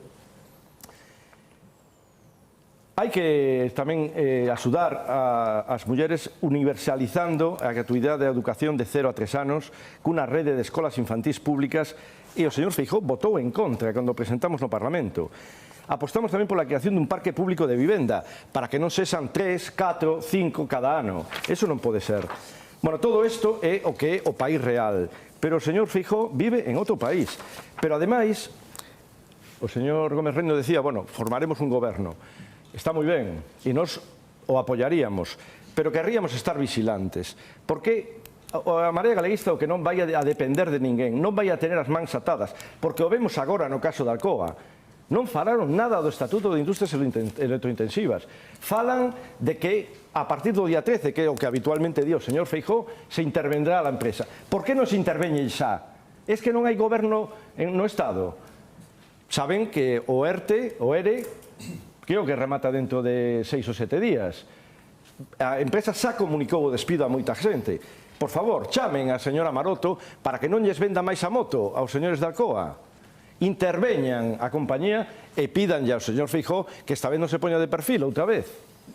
50 segundos que lle restan ao señor Casal. Ten a palabra agora o candidato de Vox. Muchas gracias. Antes de comenzar, decirle que si nosotros somos los de la caverna, ustedes son los de las piedras. Esto va a quedar así, reflejado. Por otra parte, la realidad de las políticas sociales en este gobierno es muy clara. Lugo y Orense, por ejemplo, tienen la pensión media más baja de España, en torno a unos 700 euros. Y en otros puntos del país eso es exactamente el doble. Con esto queda, creo, perfectamente demostrado que el café para todos de las autonomías es café para los nacionalistas y miseria para todos los demás. política social. La mejor política social es un empleo. Tener un empleo con el que mantener a mi familia, como hizo mi padre y como quiero hacer yo con mi hija. Nosotros proponemos un cheque escolar en la educación. Proponemos un PIN parental temporal para frenar el adoctrinamiento en las aulas. Queremos garantizar la escolarización en castellano. Porque la educación pública solo tiene que tener una máxima, la excelencia, ¿vale?, en la educación de nuestros hijos. Queremos una Consellería de Familia y un plan de flexibilización laboral real. Como ejemplo, mi historia. Yo demandé a mi empresa para lograr una verdadera conciliación familiar, que no se me concedía. Y lo logré, para mi familia y para mis compañeros. Y que eso abriera camino a otros, a mí me ayudó a tomar la decisión de presentarme hoy aquí. Yo comprendo que a todos ustedes Vox les resulte un partido incómodo y que nos pongan etiquetas una y otra vez. Antes la candidata de Ciudadanos se refería a la crispación. Vox es una voz indispensable y por eso es necesaria en el Parlamento gallego, precisamente para poner orden en todo este batiburrillo de coaliciones que ya tienen organizadas incluso antes de las elecciones, cuando todos partimos con 0 votos. Me han hecho constantes alusiones permanentemente durante el debate y yo me pregunto si no será porque ciertamente estén preocupados todos de que Vox tenga una voz real en Galicia. Allí donde hemos ido, allí donde nos han recibido y se han reunido con nosotros y nos han dicho nadie nos escucha. Y estamos hablando de política social, nadie nos escucha. Hay que escuchar a los gallegos, hay que escuchar sus problemas. En Malpica nadie los escucha, a Alcoa nadie la escucha, a Meirama nadie quiere saber nada de Meirama. Ni siquiera a la Xunta de Galicia, cuando levantan el teléfono y le preguntan dónde están los 50 millones de ayudas, nadie les quiere decir nada. Entonces, pongámonos todos de acuerdo. Yo que vengo de la calle, que no soy un político profesional, ni llevo un montón de años en esto, como llevan ustedes, habrá que escuchar primero al ciudadano y darle las soluciones reales. Esas son las verdaderas propuestas que tenemos que hacer esta noche. 1 minuto 25 segundos que lle restan ao señor Morado para a súa segunda ou seguintes intervencións. Pedía a palabra o candidato do Partido Socialista. Señor Casal, coincido en que o ERE hai que dilatalo, como se dilatou noutros casos. A corresponsabilidade neste momento é da Xunta de Galicia. Hai que dilatalo deses 30 días a todos os meses que faga falla, porque as cubas non se poden pechar e temos un plan previsto, proxectado, para leválo a cabo dende a presidencia da Xunta, tamén coa vosa colaboración. E lle quero decir, dende logo, ao líder da ultradereita aquí en Galicia, que dende logo de nuevo la foto. Preocúpanos que estos son ultras. Doulle razón nunha cuestión. Los que nos tiran las piedras. Doulle razón a ultradereita cando vostede dice que estamos preocupados porque vostede poida ter en algún momento algunha representación. Non vostede particularmente, sino a súa ideoloxía. Claro que nos preocupa aos progresistas porque temos unha forma distinta. Pero miren, señor Feijóo, o problema é que cando vostede fala de datos é evidente que de economía non entende nada, que queren ganar de forma continua e que non ten ningún dato que dé con certeza. Cando vostede fala de que aumenta o ingreso, a inversión en sanidade ao longo de 11 anos, vostede está falando de partidas nominais, sin actualizar, de partidas nas que vostede mestura os euros do ano 2009 co do 2020 porque todo valía igual. E calquera alumno de primeiro de economía, cando chega á facultade, recibe unha lección de técnicas de economía aplicada que é a primeira lección. E o temos dito de forma continua. Non é que non o saiba, é que prefiren ganar, porque o señor Puy podería explicar algunhas cuestións destas de economía. E cando fala de recortes, señor Feijóo, cando fala de diñeiro público, vostede xestionou moitos euros e deixou Galicia con 70.000 empregos menos. E eu lidero un partido que goberna 5 das 7 grandes cidades, que goberna 3 das 4 deputacións. Señor Feijóo, é que o que vostede ten que amosar é que con todos os fondos que vostede xestionou, máis de 200.000 millóns de euros en termos actualizados, deixa unha Galicia que foi a peor. E esa é justamente a súa maior debilidade, que foi un mal xestor e que en cuestión de recursos públicos, en función de servicios públicos, vostede recortou de forma continua. Recortou 2.000 millóns de euros en investimento en sanidade. Recortou en 500 as camas hospitalarias nos hospitais públicos galego. Vostede reduciu ou deixa Galicia con 1.000 profesores menos que os que había cando chegou. E lle vou a contar dúas anécdotas. Miren, unha enfermeira nos contaba outro día, traballa 30 días e lle fan 30 contratos. En esta crise, cando os nenos e nenas non poderon ir á escola, o goberno da Xunta de Galicia lle remitiu a cada instituto 3 ordenadores portátiles. E algúns profesores nos decían que entre os 30 alumnos que non tiñan ordenadores na casa, tiñan que decidir a que 3 lle daban o ordenador que mandaba a Xunta e que 27 alumnos quedaban sin poder ter un ordenador na casa. E por iso imos fortalecer a sanidade pública en Galicia. Mire, señor Feijóo, vostede quiso pechar o paridoiro de Verín. Vostede quiso comprar aos profesionais sanitarios cun cheque da indignidade de 250 euros. E nós imos convocar 5.000 prazas estables para profesionais sanitarios. Imos facer un goberno que vai apostar polas residencias públicas, entre as que se van a estabilizar e as novas. Sí, señor Feijóo, a vostede non lle gusta porque recorta. E imos crear ademais unha rede de residencias públicas para xerar 2.000 prazas para maiores. E imos apostar por un proxecto no que volvamos aos libros de texto gratuitos que había cun goberno progresista e tamén facer que ningún escolar se quede sin ordenador. A educación pública é fundamental, a sanidade pública é fundamental, as residencias públicas para maiores son fundamentais. Esa é a Galicia de progreso, a Galicia de benestar que queremos os socialistas e a que non lle gusta ao Partido Popular.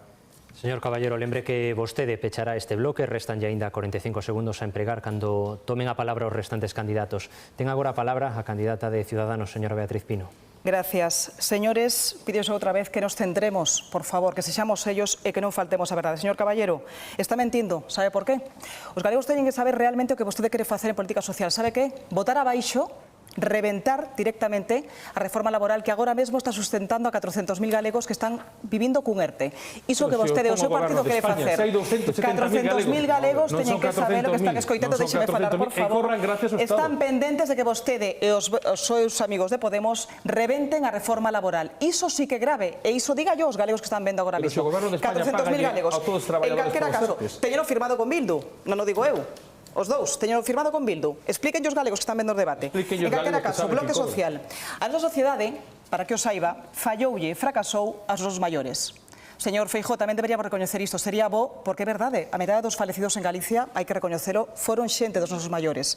Menos a metade que no resto de España. Pero fallamos e é importante, creo, facer exercicio de humildade. Non pasa nada, é un exercicio de humildade que debemos facer e pedir respeto. Respeto para eles, por suposto, para os nosos sanitarios que traballaron en moitas veces condicións bastante precarias e foron dique de contención, como todos sabemos, para esta pandemia. Os nosos maiores foron sustento na crise de 2008, como todos sabemos. Deronnos a democracia, debemoslle moito a esa xeración que en moitos casos está xa perdida. Un novo confinamento sabe que suporía para eles? Para nós un incordio, por suposto, estar outra vez na nosa casa, pero para eles risco vital. Así que seguimos pendentes deles. E un respeto pídolles tamén para Galicia vaciada. Esa gran olvidada xa partían en desventaxa porque teñen moitas menos, ocasións de estar á altura das zonas máis urbanas, pero que encima están sin infraestructuras. O AVE, PP, PSOE, apelo aos seus responsables, segue sen chegar. Por suposto non hai ferrocarril, por suposto non temos infraestructuras do século no que estamos. Seguimos a cola neste sentido. E falando de respeto, mire, voulles enseñar unha cousa a todos os partidos. Saben que é isto? Os tickets da peaxe que tiven que pagar hoxe para chegar ata aquí. Ao final, unha suma alta, como a todos os galegos, non somente os fago eu. Bueno, pois connosco, con Ciudadanos, cando estemos no goberno da Xunta, isto vais a acabar. As peaxes van a ser cousa do pasado.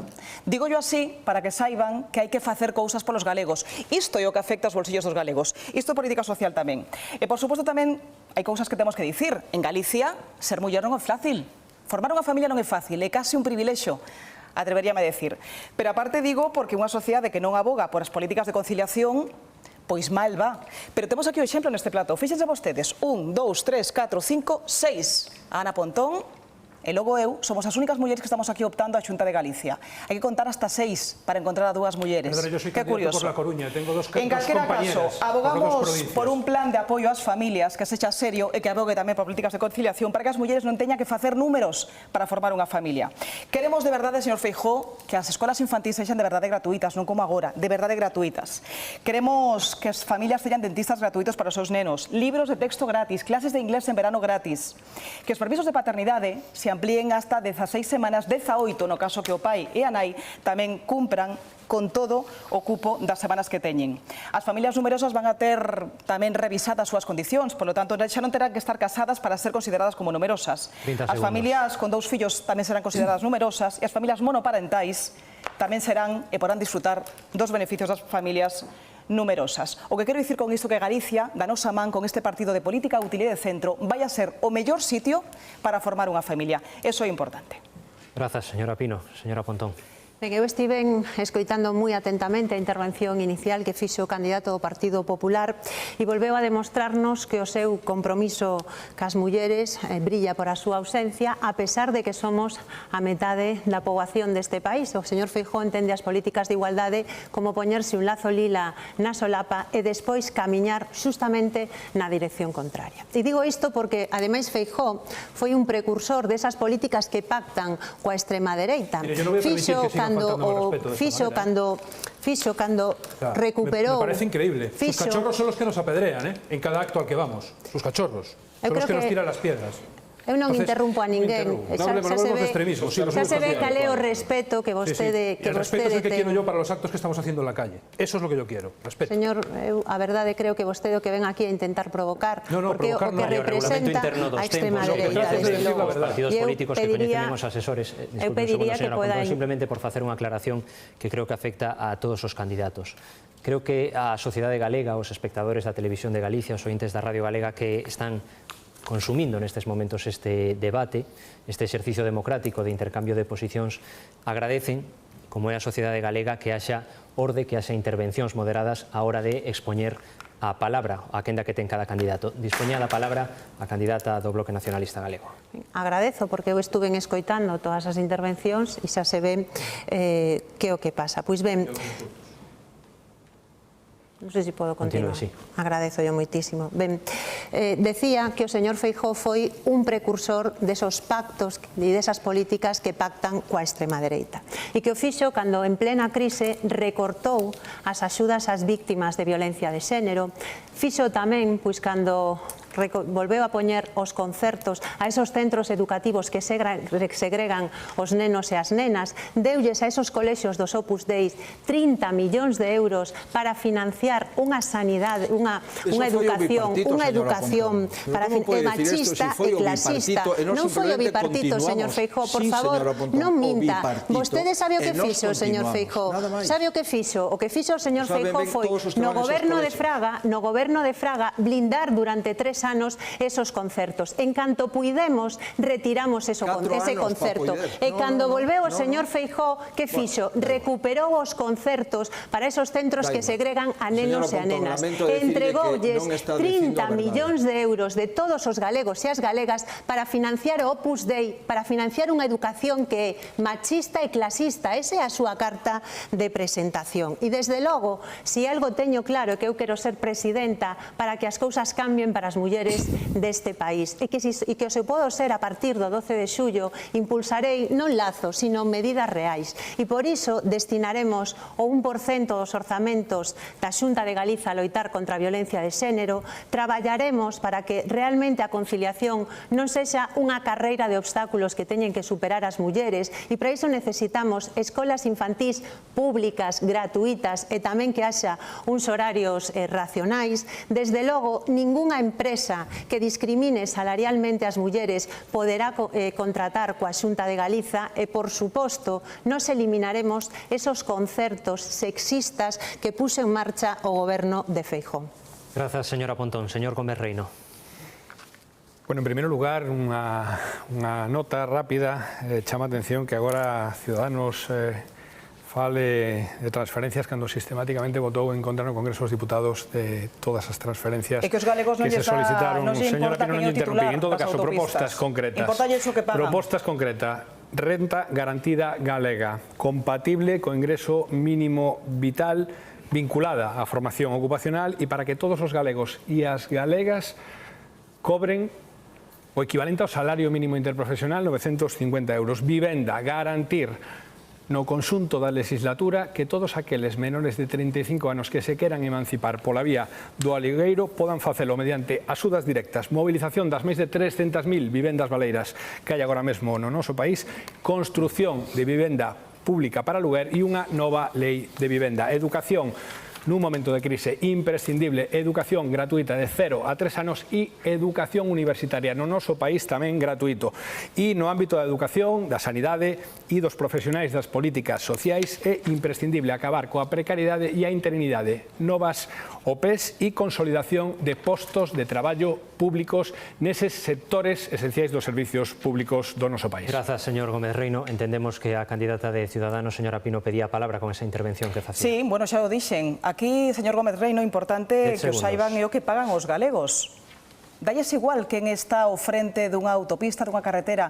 Non lles importa a titularidade. O que lles importa eses 18 euros, eses 10 euros que pagan para facer o traxecto. Pero votar en contra é inadecuado. Créame que de verdade o importante é o que pagan, o que doe no bolsillo, cando hai un asalto ao bolsillo dos galegos. Eso é importante. Moitas grazas pola súa intervención. Ten agora aínda tempo restante o señor Casal.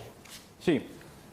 Vou aproveitar este tempo, ademais de todas as propostas que xa concretamos, para facerle dúas peticións concretas ao presidente Feijóo, que hasta o día 12, bueno, e despois seguirá en funcións, algún mes ou así, non, máis ou menos. Ten 40 segundos. Abra os centros de día, mañá antes que pasado, e recupere Povisa para o público. Vais a ir moitísimo máis barato recuperalo, unos 24 millóns de euros, que seguir pagando a unha multinacional. E o señor Feijóo sempre fala de xestión. O que xestionou, efectivamente. Leva 30 anos sin baixarse do coche oficial xestionándolo con pólvora do rei. A verdade, teño as miñas dúdas se alguén no goberno galego coñece o que paga un empresario pola seguridade social dun traballador. Os que xestionan de verdade son as mulleres con familias monoparentais, os pequenos empresarios, os autónomos, pero quen sempre xestiona con pólvora do rei sin arriscar nunca nada do seu propio pecho, pues realmente... Moitas grazas por esta intervención. Ten agora tamén a súa quenda de palabra o candidato de Vox, o señor Morado. Yo voy a repetir, nuestras propuestas son las siguientes. Queremos un cheque escolar, queremos un PIN parental temporal para frenar el adoctrinamiento en las aulas. Queremos garantizar la escolarización en castellano o en gallego, a libre elección de los padres. La educación pública solo puede tener una máxima, la excelencia. Y queremos una consellería de familia. Esas son nuestras propuestas. Creedme, vuestros intereses no son los suyos. Los de quien en la negociación de este mismo debate os robaron el derecho a vosotros a hacer preguntas a través de los periodistas. Para eso sí se entienden todos, para eso sí. Para evitar que en este debate los periodistas hicieran sus preguntas. ¿Por qué? Porque tienen miedo. Porque piensan desde los suelos de Moqueta. Y yo, desde Vox, pienso en los suelos de las lonjas y en los suelos del muelle desde donde sale nuestra flota cada mañana. En los suelos de la tierra que pisa el agricultor. Esas son las verdaderas propuestas reales. Yo comprendo que hay aquí algunas personas que quieran ponernos etiquetas, porque llevamos escuchando lo mismo desde hace mucho tiempo, muchísimo tiempo. Quiero decirle a la señora de Ciudadanos que está mal informada, puesto que en el partido Vox en Galicia presentamos el mismo número de candidatas que de candidatos a estas elecciones. Y además le informo, en el País Vasco hay una candidata más que candidato. 8 segundos. Y además de todo esto, vuelvo a repetir, hablan de conciliación familiar. El mejor ejemplo soy yo mismo. Y yo soy hombre. O sea, no me den lecciones de feminismo. Yo soy hombre y pedí esa conciliación familiar para poder Morado, esgotou o seu tempo previsto para este bloque. Ten a palabra o candidato Núñez Feijóo. Bueno, é evidente que fixemos moitas cousas e nos quedan moitas por facer. Falando de centros de día, pois cando cheguei a Xunta había 983 plazas e agora hai 3.367. Señor Casal, por que non abrimos o centro de día? Porque queremos cuidar os maiores. En este momento estamos con formación en todos os centros de día e despois un protocolo sanitario. ¿Sabe por qué? Porque os maiores hai que cuidalos, porque eso supón que dos centros de día van a ter contacto cos traballadores e as familias dos traballadores, a familia dos maiores, evidentemente están peor en un centro de día que en unha cafetería. Pode ter algún risco. O único que pretendo é cuidar os maiores, a pesar de que a vostedes parece ser que todo o contrario, a pesar dos profesionais e a política do que di vostede, señor Feijóo. Non pasa nada, aquí está claro que ustedes queren abrir os centros de día e as guarderías. As familias e os profesionais. Tomamos nota, nós preferimos ter todas as garantías para os maiores, para os nenos e para os profesores e os traballadores. Esa é a única diferencia. Pero nós, efectivamente, nos dedicamos ás políticas sociais e por eso, cando chegamos, había 14.000 dependentes e agora hai 61.000. E por eso, cando falo de sanidade, pois digo, mire, temos 3.587 personas máis traballando na sanidade que cando chegamos. E me falo clases de economía. Bueno, a pregunta é, mire, o Ministerio de Sanidade, que dixo o Ministerio de Sanidade sobre a xestión sanitaria de Galicia? El trabajo de Galicia es excelente. Repito, el trabajo de Galicia es excelente. El señor Simón, el doctor Simón. ¿Y qué dice el señor ministro Castells de la educación en Galicia? A educación pública máis accesible de España. Supongo que ustedes estarán de acuerdo con sus ministros, pero por si no lo están, que es posible que sí, siempre que alaben a la Xunta, pues mire, yo me quedo con un planteamiento, que es el del idioma. Sorprendente, non se falou de idioma aquí. Mire, eu non vou a pedir permiso aos nacionalistas para falar galego en Galicia, nin lle vou a pedir permiso a Vox para formar español en Galicia. Mire, aquí se puede querer a Galicia, se puede querer a Galicia en español y se puede querer a España en gallego. Por tanto, el bilingüismo cordial del que siempre lo vamos a defender, lo vamos a defender. Rematou o tempo xa de todos os candidatos, agás do candidato que ten que pechar este bloque e da candidata do Bloque Nacionalista Galego, Ana Pontón, quen ten a primeira palabra agora mesmo. Ben, moitas grazas. Eu decirlle, señor Feijóo, que Galicia é a única comunidade autónoma de todo o Estado que mantén os centros de día pechados. Así é como trata vostede os nosos maiores e están yo pedindo porque hai un deterioro moi importante. Vostede saberá por que fai isto. Porque aquí o que está moi claro é que Feijóo non só esconde as siglas do seu partido, tamén quere esconder unha parte do seu programa. Pero ese programa, a pouco que queiramos ver, é moi visible. Vimos, por exemplo, como quería, a través deste decreto, convertir as nosas universidades nunha especie de academias online. Ou tamén nos preocupa cando fala da telesanidade, sí, pero está aquí, señor Feijóo. Este é o que queren facer, convertir as universidades nun curso online. Pero si ese, non, por que o retirou? Porque mandaron retirar todos os senos universitarios. Sí. Está en uso da palabra nestes momentos. Pero por que lle molesta a verdade, señor Feijóo? Por que lle molesta a verdade? Explíquenos tamén que eso da telesanidade. Sí, moléstalle moito que lle digan as verdades, porque non está acostumbrado. Está acostumbrado a que só sale vostede na TVG. Entón, claro, é fantástico, non? Os monólogos non ten que escoitar o que pensan miles de cidadáns. Por eso lle molesta a verdade. Por eso lle molesta que lle digamos tamén que ten unha sanidade deteriorada. E dixeronlle todos os profesionais na rúa, desde os de Vigo hasta a xente de Verín. E o que están pedindo os profesionais é dignidade. E iso é o que nos faremos, traballar por unha sanidade pública con dignidade. Señora Pontón, disculpe que interrumpa, pero cando remata o tempo dos candidatos, estamos intentando ser o máis estrictos posibles. Remata este bloque como está previsto o candidato do Partido Socialista. Señor Feijóo, as políticas do Partido Popular son letais para os servizos públicos, para a sanidade pública galega, para a educación pública galega, son letais para os nosos maiores que queren residencias públicas. Vostede prometeu hai 4 anos que nesta legislatura iba a facer 7 residencias públicas de maiores en cada unha das cidades. Pasaron 4 anos, non hai ningunha. Vostede non quere o Estado do Benestar, vostede fai retroceder os dereitos dos cidadáns. E queremos unha Galicia de progreso. Presidiremos un goberno en Galicia con un compromiso claro cos servizos públicos, coa sanidade pública, unha Galicia feminista que faga políticas de igualdade, unha Galicia que defenda a diversidade das persoas con liberdade LGTBI, unha Galicia que dé prosperidade a todos e todas. E para iso creemos no Estado do Benestar. O PP cree nos recortes, nas privatizacións, e vostede é letal para os servizos públicos. Compre retiralo da Xunta de Galicia inminentemente. Intervención, grazas a todos os candidatos polas súas intervencións, por respectar a estes moderadores e por respectar as normas de xogo marcadas desde o primeiro momento do debate. Queda aínda algo de debate por diante moi interesante, Marta. Efectivamente, Alejandro, queda aínda por diante un bloque temático importante, o encaixe de Galicia nos grandes temas do Estado, pero sobre todo que vai pasar a partir do día 13, o día despois de que os galegos depositemos a papeleta na urna. Pois de todo isto imos falar nuns minutiños, unha pequena pausa e regresamos.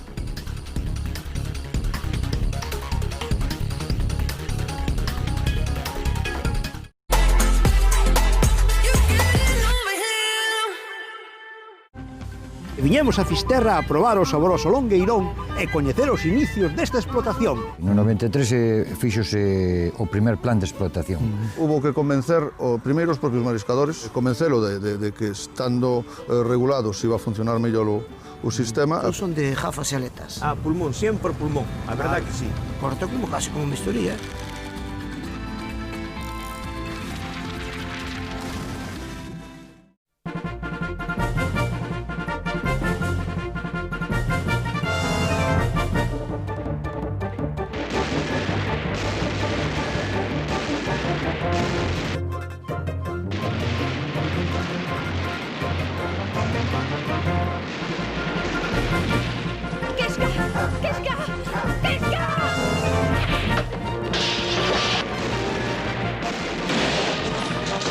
Teño permiso para dispararlle? De ningunha maneira. Esta é unha misión pacífica.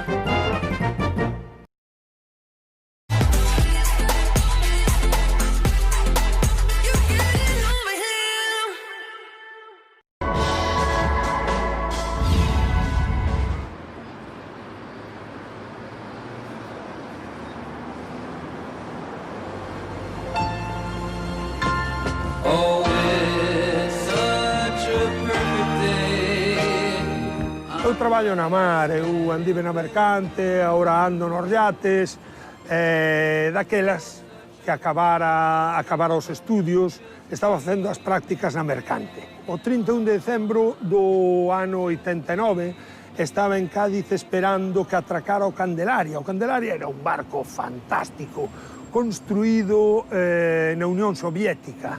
Era unha serie de 50 barcos que había por todo o mundo, e os barcos estaban fantásticos. Tiña cada tripulante, dende o capitán hasta o último marmitón ou mariñeiro, tiñan o camarote propio. O barco tiña tamén gimnasio e tiña piscina. Eu era un cargado da piscina. Bueno, o tema era o gafe. O gafe chamábase Alvarito. Chegou ele e dice, coño, Aurelio, coño, Alvarito e tal, e ves embarca así, veño embarcar no Candelaria. Eu tamén. E falamos dos barcos nos que xa estivéramos. Ele explicoume, non lle din importancia nese momento, pero despois, claro, acordeime, explicoume que ele do último barco tuvo que salir escapado, porque a xente empezou a tildar de gafe. Claro, un gafe non o queres cerca, nun traballo normal as 5 marchas pa casa, pero no barco o gafe telo todo o día, telo 24 horas. Oh, it's such a perfect day. I'm glad I spent it with you. Oh, such a perfect day. You just keep me hanging on. Salimos o día seguinte cun resacón de medo, salíamos rumbo a Panamá. Panamá fixera 15 días co exército americano invadira Panamá para derrocar a Noriega. Primeiro meterono e despois derrocaron. Un pouco como fixeron con Chávez, esta é outra historia. Chegamos a Panamá, máis ou menos as cousas ben, tal, cruzamos o canal, e despois no Pacífico empezaron os problemas. Os marinos normalmente poñían un zarcillo, un aro, na orella, cando pasaban un dos tres cabos dos mares do sur, o cabo de Buena Esperanza, o cabo de Fornos ou o cabo de Leeward, en Australia. Alvarito non tuvo paciencia e xa puxo o zarcillo cando pasou o Ecuador. Estaba tan contento co zarcillo que andaba tocando todo o día, puxo a orella así, houve que inyectar non sei que penicilina para baixarlle a inflamación. Despois comprou por ali, por a zona do desierto de Atacama, por a zona de Chile, Perú, comprou moita cerámica, pero despois, cuns balances que tuvo o barco, partiulle a cerámica toda. Xugábamos ao póker todos os días e Alvarito perdía. E o día seguinte viña con ganas de recuperar. Claro, se ves con ganas de... xugamos, dicíamos, no, vamos a mirar unha película. No, el quería xugar e perdía 5.000 pesetas cada día. Despois, outra vez, meteuselle un insecto, non sei, nunca supemos, nunca o encontramos, pero meteuselle un insecto no camarote, e picouno, e empezou a inflar, tuvemos que chamar o servicio radiomédico para ver o antídoto que lle poñíamos, porque reventaba o rapaz, conseguimos calmar o tema. E despois, a nivel técnico no barco, empezou a fallar todo. Como dicía ao principio, o barco era moi bo, pero ali fallaba todo. Fallou o radar, fallaron as 3 giroscópicas. Claro, fallar giroscópica non iba o piloto automático, tuvemos que cruzar o Atlántico gobernando a man. Daquelas ainda non había o GPS, había un que lle chamaban o satélite. O satélite dábache unha posición cada 2 horas, cada 2 días, cando fora, pero dábache. Tamén estropeouse, escarallouse, entón tuvemos que cruzar o Atlántico co sextante, orientándonos polas estrelas. Acordo o segundo oficial, que era un moi simpático de Madrid, decía, non sei se non haberá un gafe por aí, que decía, joder, vaya como... era descarado. E non supe máis de Alvarito, espero, pero non creo que lle fora moi ben. Pero bueno.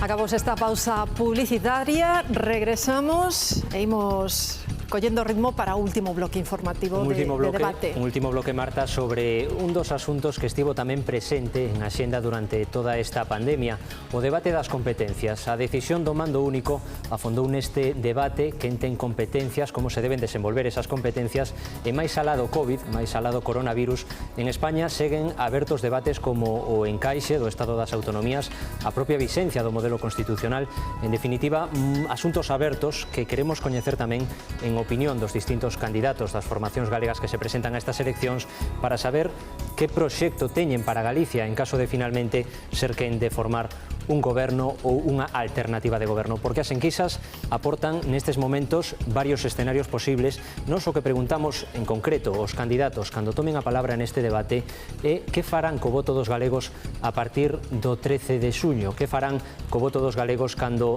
xa estean as papeletas pechadas, cando xa se coñezan os resultados desas papeletas, desas urnas, e os candidatos deban elixir con quen pactarán, con quen non pactarán en caso de ter algunha posibilidade de goberno.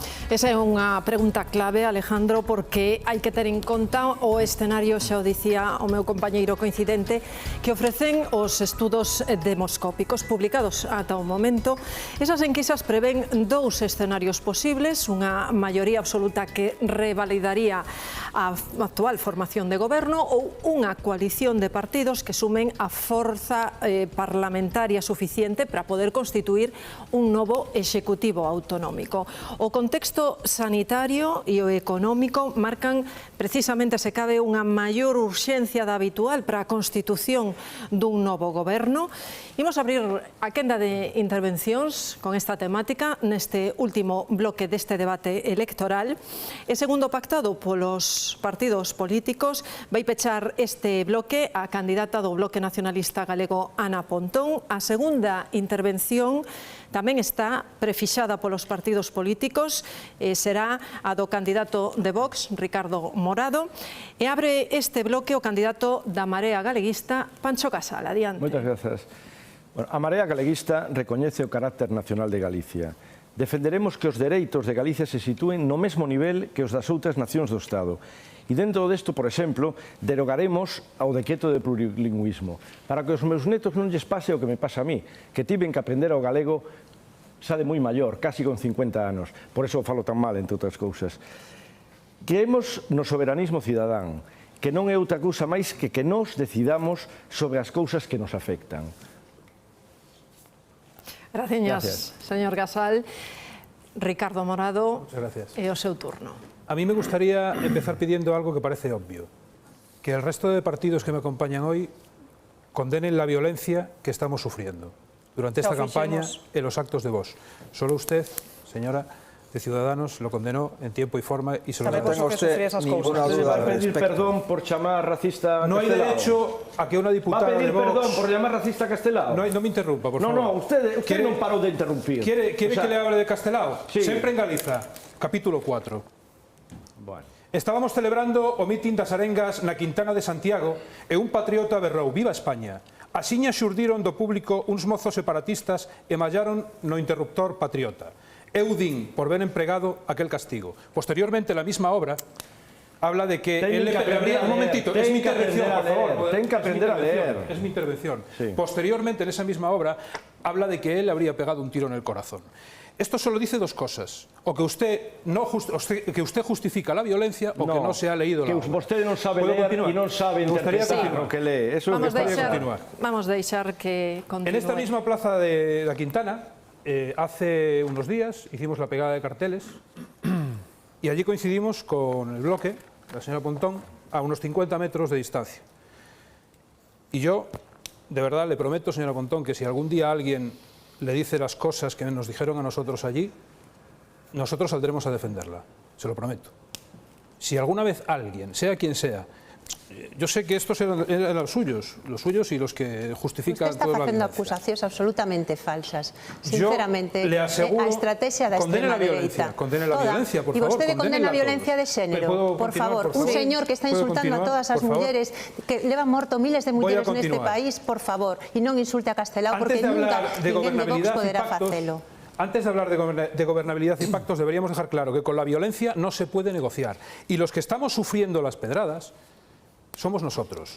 Hace 2 días, mi mujer y mi hija fueron a verme por primera vez, porque como ustedes saben, yo soy un novato, fueron a verme por primera vez a un mitin. Se tuvieron que marchar de La Coruña. Se tuvieron que marchar, porque mi hija empezó a llorar y mi mujer tenía miedo de estar allí. Eso no se puede permitir. Y son ustedes, los que llevan toda la vida en política, los primeros que tienen que condenar ese tipo de actuaciones. Y hasta ahora no lo he oído de ninguno de ustedes.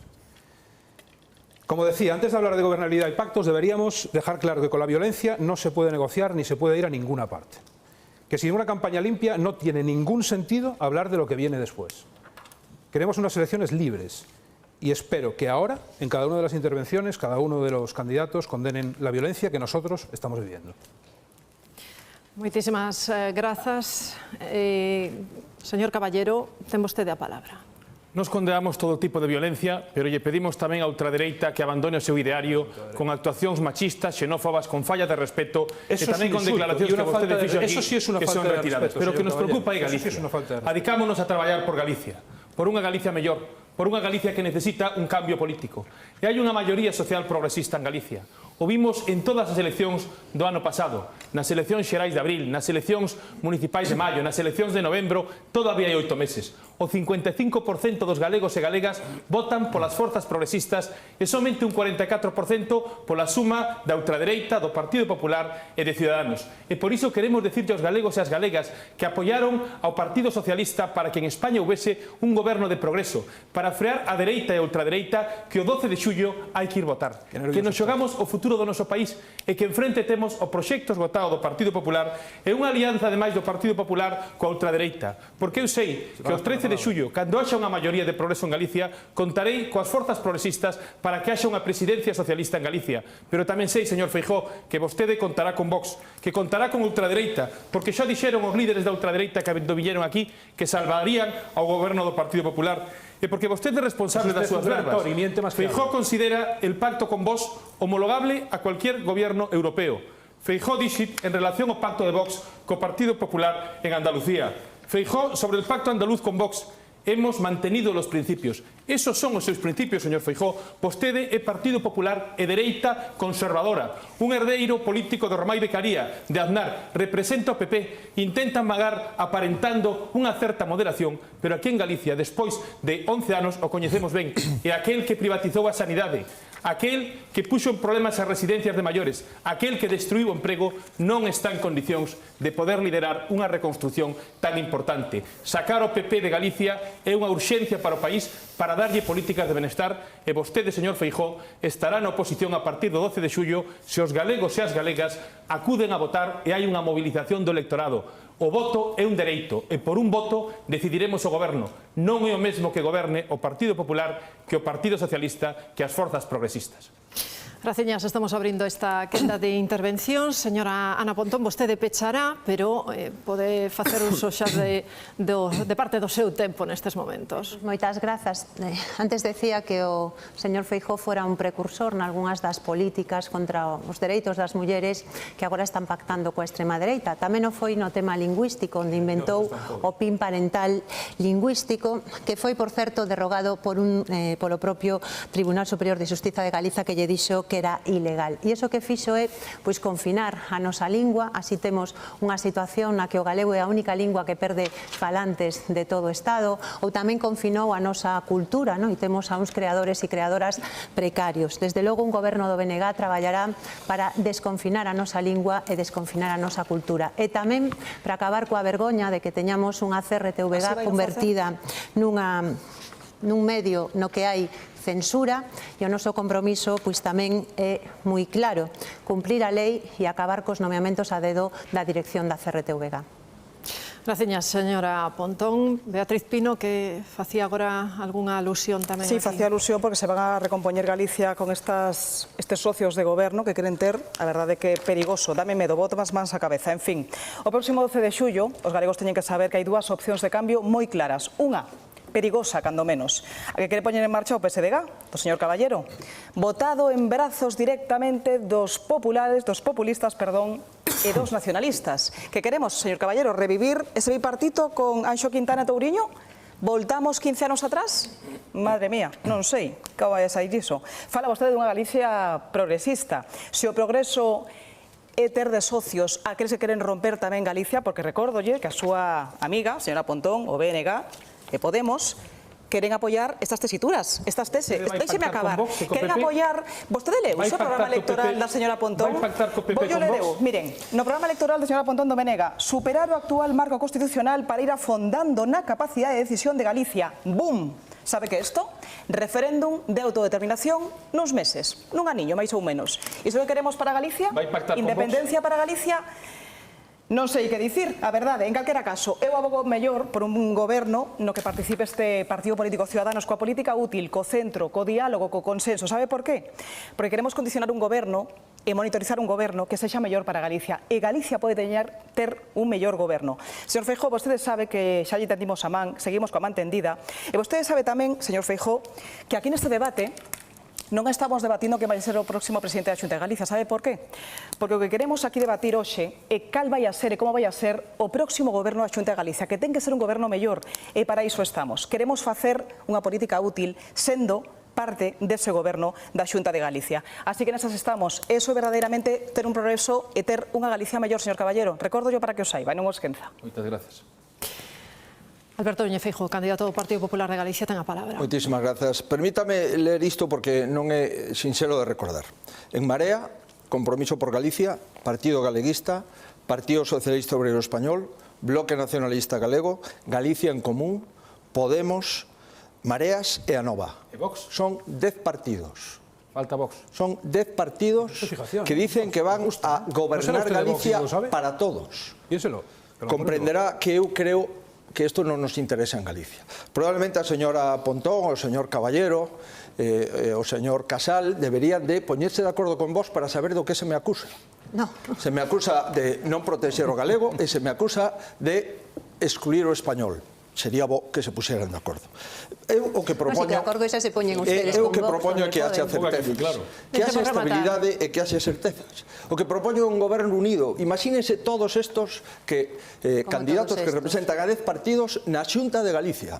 Pobre presidente, todos queren ser presidentes, todas queren ser presidentas. E resulta que Galicia o que necesita é un goberno unido, un presidente que non este secuestrado e un presidente que colla as prioridades de Galicia e os problemas de Galicia para intentar solucionalos. A gran maioría dos galegos o que quere é que nos unamos máis e que non nos separemos máis. E a gran maioría dos galegos o que quere é entendemento, dende logo non enfrontamento. A gran maioría dos galegos o que quere é experiencia e non experimentos. E, por tanto, eu o que propoño é unirnos. Unirnos para que non haxa ningún tipo de insulto, de ningún tipo de violencia na comunidade autónoma. Para que non se fracture a sociedade. Eso é o meu obxectivo e o obxectivo que tiven durante 11 anos. E vou a intentar outra vez unir os galegos e unir as galegas. Eu só quero gobernar para os galegos. E se me dan a forza suficiente para gobernar, gobernarei para todos. Señora Pino, eu agradezolle moito o seu ofrecemento, pero sabe vostede que os votos, de momento, a Ciudadanos, son votos perdidos, que probablemente o único que fagan é que estos 10 partidos desgobernen o país. Por tanto, eu sigo insistindo, quero ser presidente para todos os galegos. E por iso o que lle propoño aos galegos é que os socios sexan os votantes, e que elixan os votantes o presidente directamente nas urnas, e non nos despachos. Entre 10 partidos, Galicia é imposible de gobernar. E como quero tanto a este país, e como lle dediquei toda a miña vida a este país, o que pido é que este país teña un goberno e un presidente. Cando o día 12 entrega as chaves das xuntas de tripartito, falaremos ao señor Gómez Reino, porque que darlle explicacións aos galegos, seguramente. Señora Pino, por favor, é o que lle queda por intervir neste bloque, así que ten a palabra. Gracias, señor Feijóo. Tamén llevou a leer un listado de casos de corrupción. Caso Baltar, caso Campeón, caso Carioca, caso Conderroa, caso Gürtel, co señor Pablo Crespo, vostede o coñece ben, caso Naseiro, caso Orquesta, caso Patos, Rafael Louzán, caso Pokémon, caso Z, caso Pemex, coñece ben todo eso vostede, verdad, eses casos de corrupción. Exconselleiros en consellos de administración, señor Rei Varela, colocado en Reganosa, señora Beatriz Mato, colocada en Grinalia. Todo casos de corrupción e de portas xiratorias do Partido Popular de Galicia que vostede dirixe, señor Feijóo, que vostede dirixe, señor Feijóo. Espero que o señor Iglesias non este vendo este debate. Señor Feijóo, vostede non coñece o señor Pablo Crespo, agora condenado? Non coñece o señor Rafael Louzán? Nunca traballei con ese señor. Non? Outra vez non coñece a ese señor. Exactamente o mesmo que no caso do señor Marcial Dorado. Galicia precisa recuperar as súas institucións e o seu goberno. E, señor Feijóo, Galicia non é súa nin do Partido Popular. E vai haber unha maioría de esquerda. Seguro que vai haber unha maioría de esquerda cun goberno dos compañeros do Partido Socialista, do BNG e de Galicia en común. Pero os galegos e os galegas teñen que saber que se non a houbera, o señor Feijóo evidentemente se iría para Madrid, porque o único proxecto político do señor Feijóo presentándose a estas eleccións é suceder ao señor Pablo Casado. Pero, señor Goberreiro, o único que está en Madrid é vostede. De Madrid. Usted sigue sendo diputado no Congreso e eu levo en Galicia desde fai décadas. É sorprendente que un diputado no Congreso me diga que eu me quero ir para Madrid. É o mismo que me decía a ministra de Traballo, a señora Yolanda Díaz. E ao final, quen se foi para Madrid foi ela. Señor Casal. Sí. Dice o señor Feijóo que va a gobernar para todos os galegos e para... Vostede nunca gobernou para todos. Es que, claro, como non fala ca xente, parece que non se entera que hai unha parte importantísima da ciudadanía galega para que vostede non goberna. Fale máis ca xente, vaixe máis do coche oficial. E a maneira de gobernar, vostede di, van a ser 10, no, vamos a ser 75 diputados, porque lle recordo que aquí o que se elixen son deputados e deputadas. Si de verdade se chegara a acordos, hubiera consenso, hubiera posibilidades de debate, pero es que vostedes levan 11 anos impedindo totalmente o debate. Eu presentei, creo que 1.500 propostas non de lei nestos anos, me aprobaron 15, e das 15, 13, o goberno do señor Feijóo ni siquiera as tivo en conta. Ese é o problema, que vostedes se queden co dereito de controlar a ciudadanía. Nos plantexamos que se debe gobernar desde o Parlamento e que non haxa ninguna maioría absoluta. A Marea Galeguista, en ese caso, garantiría un goberno de progreso, pero tamén garantiría que houbera debate, que houbera consenso. Nos non lle imos facer o que vostede nos fixo, por lo menos nos 4 anos que eu estive no Parlamento de Galicia. Nos desearíamos participar das propostas, eso sí, por suposto desde a oposición. Na reforma do Estatuto, bueno, aquí o señor Feijóo tamén, en 11 anos, ninguna soa transferencia. E o Estatuto ten que ter unha carta de dereitos para todos os galegos. O dereito a unha renda básica universal, o dereito ao recoñecemento dos cuidados no fogar que fan tanto as mulleres, sobre todo as mulleres que están invisibilizadas e que non teñen ninguna contraprestación por eso, a desmercantilización dos servicios públicos esenciais, sanidade, educación, servicios sociais, a blindarse da conciliación laboral e familiar, o acceso a unha vivenda digna como un dereito e, por último, a educación universal de 0 a 3 anos. O plantexamos que vaya como unha carta de dereitos de todos os galegos nese novo Estatuto de Autonomía, ese Estatuto de Autonomía que o señor Feijóo lee pouco, porque, por exemplo, non sabe que ten as competencias exclusivas de industria. E vou a deixar a última parte para a seguinte intervención. Quedalle un minuto, 17 segundos. Por suposto, poden manexar vostedes os tempos. O Bloque Nacionalista Galego nestes momentos é o que máis tempo acumula por repartir un pouco os turnos de palabras. Se quere a señora Pontón. Eu prefiro que... Prefire que falen os demais. Pois, Beatriz Pino, ten vostede a palabra. Estaba recordando o señor Caballero para que escoiten todos os galegos o modelo de Galicia que quere o señor Caballero da man de nacionalistas e de populistas. Canta razón ten e tiña Paco Vázquez cando dicía que era imposible votar a este PSOE actual. Canta razón, agora entendemos. É que nin os propios afilados do PSOE se atreven a votar un PSOE así. Xa gañamos unhas Hai que darle razón ao señor Vázquez. Con Pedro Sánchez e todo o Partido Mire, vostede Socialista. vai da man de nacionalistas e populistas, vai da man daqueles que queren o mesmo modelo que aboga Puigdemont e Junqueras. Que máis temos que decir? Temos que dicir algo máis? Volvo a repetir.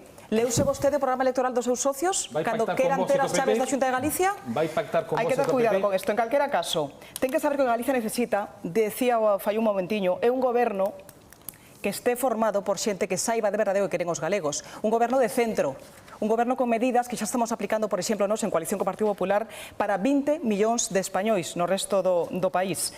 Estamos en 4 gobernos autonómicos facendo políticas para autónomos, para as familias, sabendo como se poden baixar os impostos, deixando de meter na man nos bolsillos da xente, dos cidadáns, que iso é o que queren. Iso que hai que facer agora mesmo para Galiza, iso é importante. E repito, pense moi ben que socios de goberno vai a ter, quere ter para Galicia. Nacionalistas e populistas non é unha solución. Aseguro eu que non. Non é unha solución. Iso ten que contarlle aos galegos. Graciñas, señora Pino. Quedaranlle 44 segundos para o seguinte turno de intervención. Señor Gómez Reino.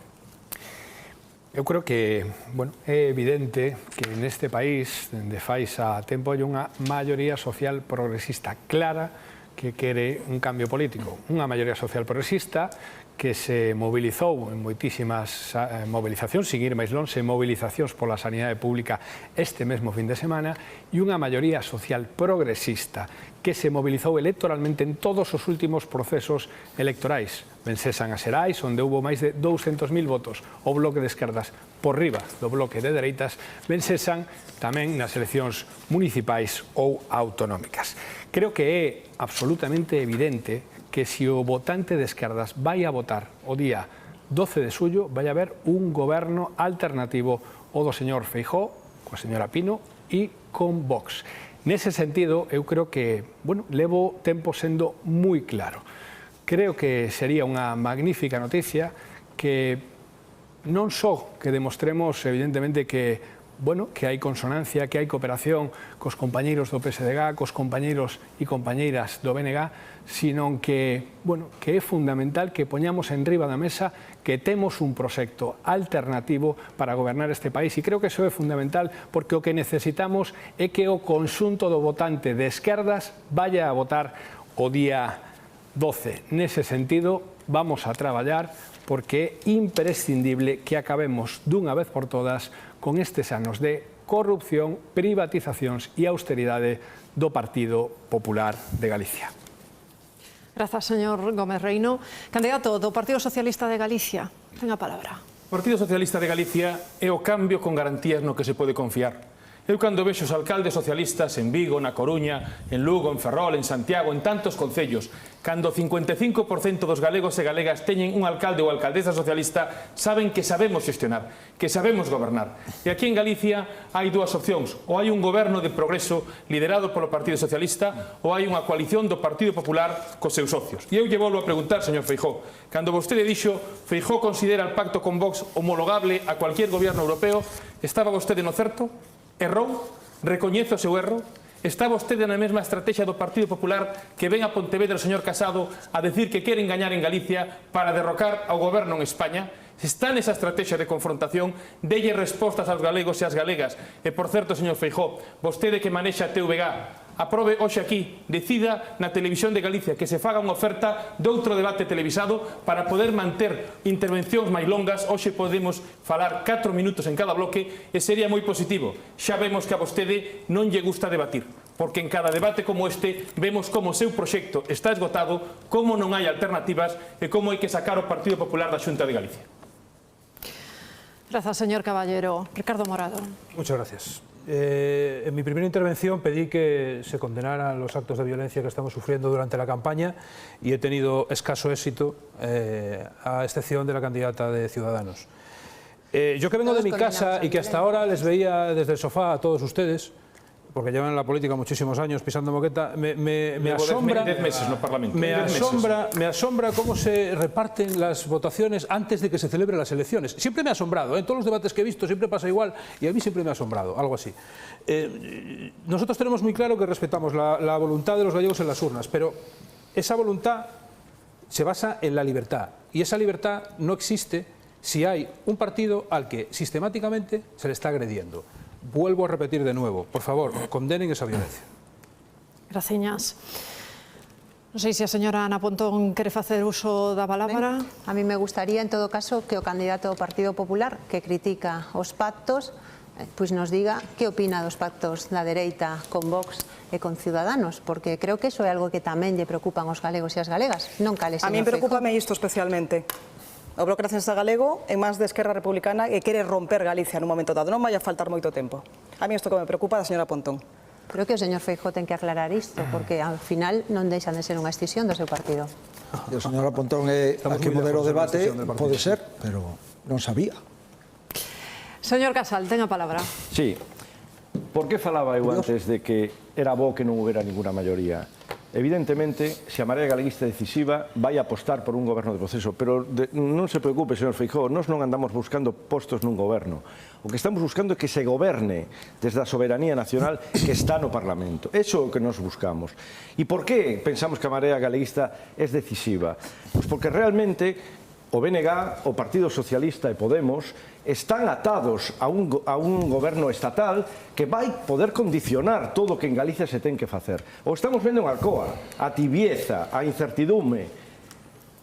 Hai moitas máis cousas que se van a decidir. 140.000 millóns de euros que van a vir para España dos fondos de reconstrucción europeos, 10.000 millóns teñen que vir para Galicia se nos envían o que nos corresponde.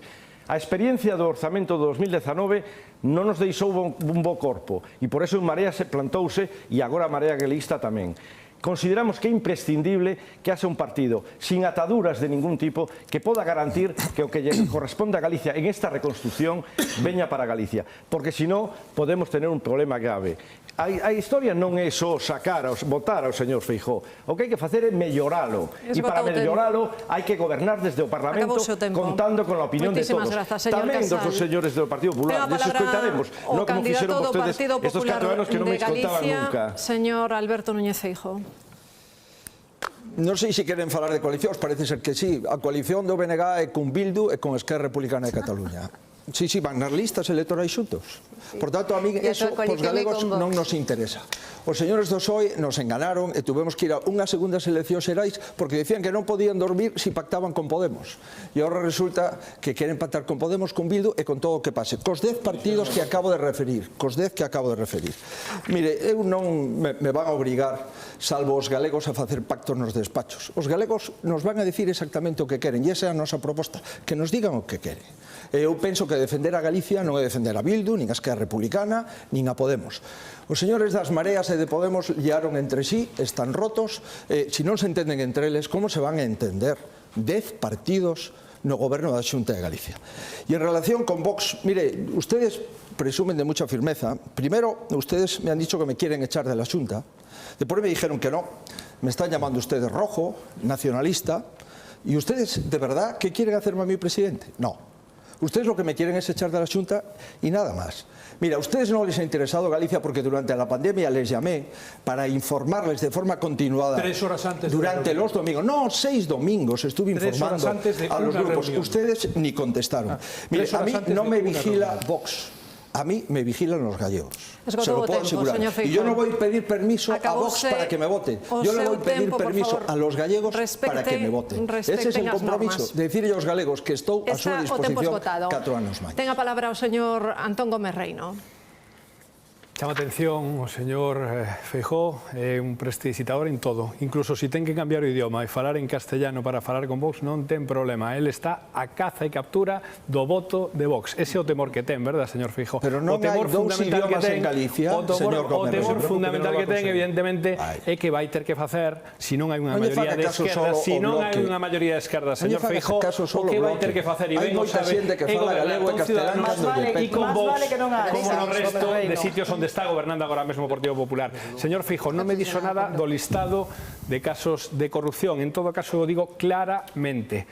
Ten que haber un goberno de esquerda, progresista e de país neste país a partir do 13 de xullo. E para eso, Galicia en Común, evidentemente, tende a man aos compañeros e compañeras do PSDG, do BNG, pero fundamentalmente o conxunto da sociedade progresista deste país. Moitísimas grazas, moitas grazas. Señor Ricardo Morado. Creo que debería intervenir la... Modero eu, descúlpeme, pero... Perfecto. Bueno, para terminar, quien no condena la violencia se convierte en un cómplice de la intolerancia. Y ese es el resumen de lo que ha sucedido en este último bloque.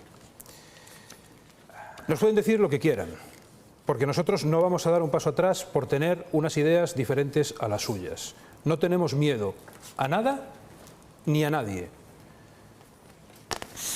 Esta es una compañera que recibió una pedrada hace unos días. Es una mujer. ¿Es este el nuevo feminismo progre? 10 últimos segundos. Me gustaría que condenaran esta violencia. Ya lo hago por segunda vez. No tenga usted ninguna duda. No tenga usted ninguna duda. Se lo agradezco. Dixémolo directamente na intervención que fixemos. Que falara outra cousa que non fora de violencia. Que condenaran a violencia. Non le gusta que falara outra cousa, porque parece que o único que quere facer vostedes é traer aquí aprueba esta violencia. Que vostedes condenan a violencia machista. Aprueba esta violencia. Condenan a violencia machista. Esto no es violencia machista. Esta violencia condenamos. Vostede condena a violencia machista tamén. Nosotros condenamos. Esa violencia está condenada. Vostede condena a violencia machista. Condenamos toda la violencia. Non enganen a mulleres en Galicia. La violencia no tiene género. En la violencia no tiene género. Bueno, por favor. La violencia non enganen as galegas os galegos. No tiene ningún tipo de género. La violencia es violencia. Con esto eco que vai gobernar o señor Feijóo, si non hai unha maioría de esquerda neste país. Parece, señor Caballero. Despois de 16 anos de fraguismo, fixo falta unha rexeneración en Galicia. E despois de 11 anos de goberno do Partido Popular, hai que volver a abrir unha etapa de rexeneración. Hoxe vemos que o proxecto do Partido Popular está esgotado e que hai que abrir un novo tempo. O Partido Socialista é a forza do cambio. O cambio no que os galegos e as galegas poden confiar. Sabemos xestionar os concellos, gobernamos en España e temos a capacidade de facer unha política non contra ninguén, a favor de todos, para que todos os galegos e as galegas poidan vivir mellor. Tempo. Moitísimas grazas por respetar o tempo. Beatriz Pino, ten a palabra. Xa o dixemos, señor Morado, nos condenamos a violencia, eu personalmente. Saben o único que vostedes saben facer? Miren, isto. Celebrar 20.000 mortos no noso país, así, a bordo dun autobús, como se fose a Copa do Mundo. Fantástico. Non queremos isto en Galicia, gracias. De nada, tamén. Vou a falar dun tema cos segundos que me quedan, que son importantes. Sé que é un tema incómodo para moitos que están no plató, especialmente para o PP, para o PSOE, e tamén, últimamente, para Podemos, esas cloacas, Gómez Reino. Rexeneración. Este Partido Ciudadanos, cando estea a Xunta de Galicia, vai a acabar cos privilexios dos políticos, vai a acabar cos aforamentos, iso que tantos galegos reclaman. E vai a acabar tamén, vai a cambiar o ansiado por moitos galegos e por moitos españois. A reforma da lei electoral que levamos moito tempo querendo cambiar. Iso vai non facer este partido. Esas son as políticas laranxas que vamos a poñer en marcha. Agotou o tempo. Moitísimas grazas. E tal e como estaba previsto, pactado polas formacións políticas, ten a última palabra, neste caso, Ana Pontón. Viuse ao longo deste debate que hai dúas formas de entender o noso país, Galiza. Por un lado está o modelo que representa o Partido Popular e das forzas subordinadas a Madrid, e por outro está o modelo que representamos desde o BNG, que se basea en que temos que ter confianza en Galiza nun momento no que máis que nunca se necesitan novas ideas. A onde nos conduce ese modelo da subordinación do PP? Pois a unha crise demográfica que cada vez é máis aguda, a un retroceso nos nosos sinais de identidade, a ver o emprego e a industria constantemente en crise, ou comprobar como a xente nova ten que emigrar de novo, ten que emigrar outra vez ante a falta de oportunidades que hai aquí. Vemos que, en definitiva, o balanzo que nos deixa o Partido Popular de Galiza é un país máis pequeno e onde os galegos e galegas viven peor que fai 10 anos. O modelo do BNG baséase na confianza que temos no país e, desde logo, na convicción de que quen mellor que os galegos e as galegas para tomar decisións sobre o noso futuro.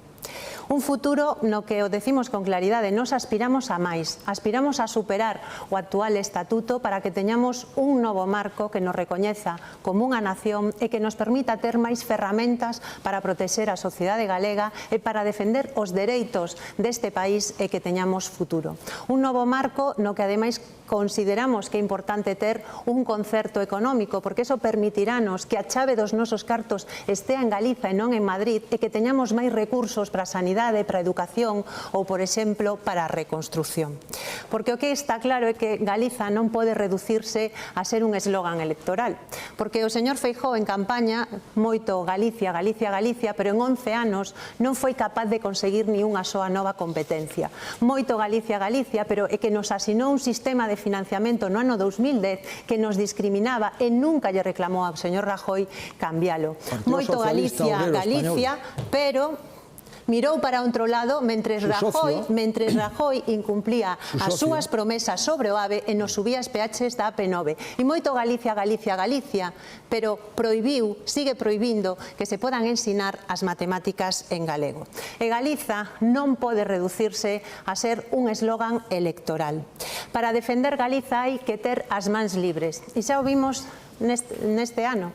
Un deputado do BNG fixo máis por Galiza nun mes que o señor Feijóo en 11 anos. E se cun só deputado en Madrid fomos capaces de poñer Galiza no mapa, que non seremos quen de facer cun goberno liderado polo BNG que teña as mans libres para defender os intereses deste país, porque isto é o que necesitamos os galegos e as galegas. Graciñas. Moitísimas grazas, señora Pontón. Grazas a todos. Pechamos este último bloque do debate, pero aínda van dispor dun minuto final para dirixirse a todos os galegos e as galegas. Si, o clásico minuto de ouro dos debates, que tantos debates ao longo da historia da democracia decidiu.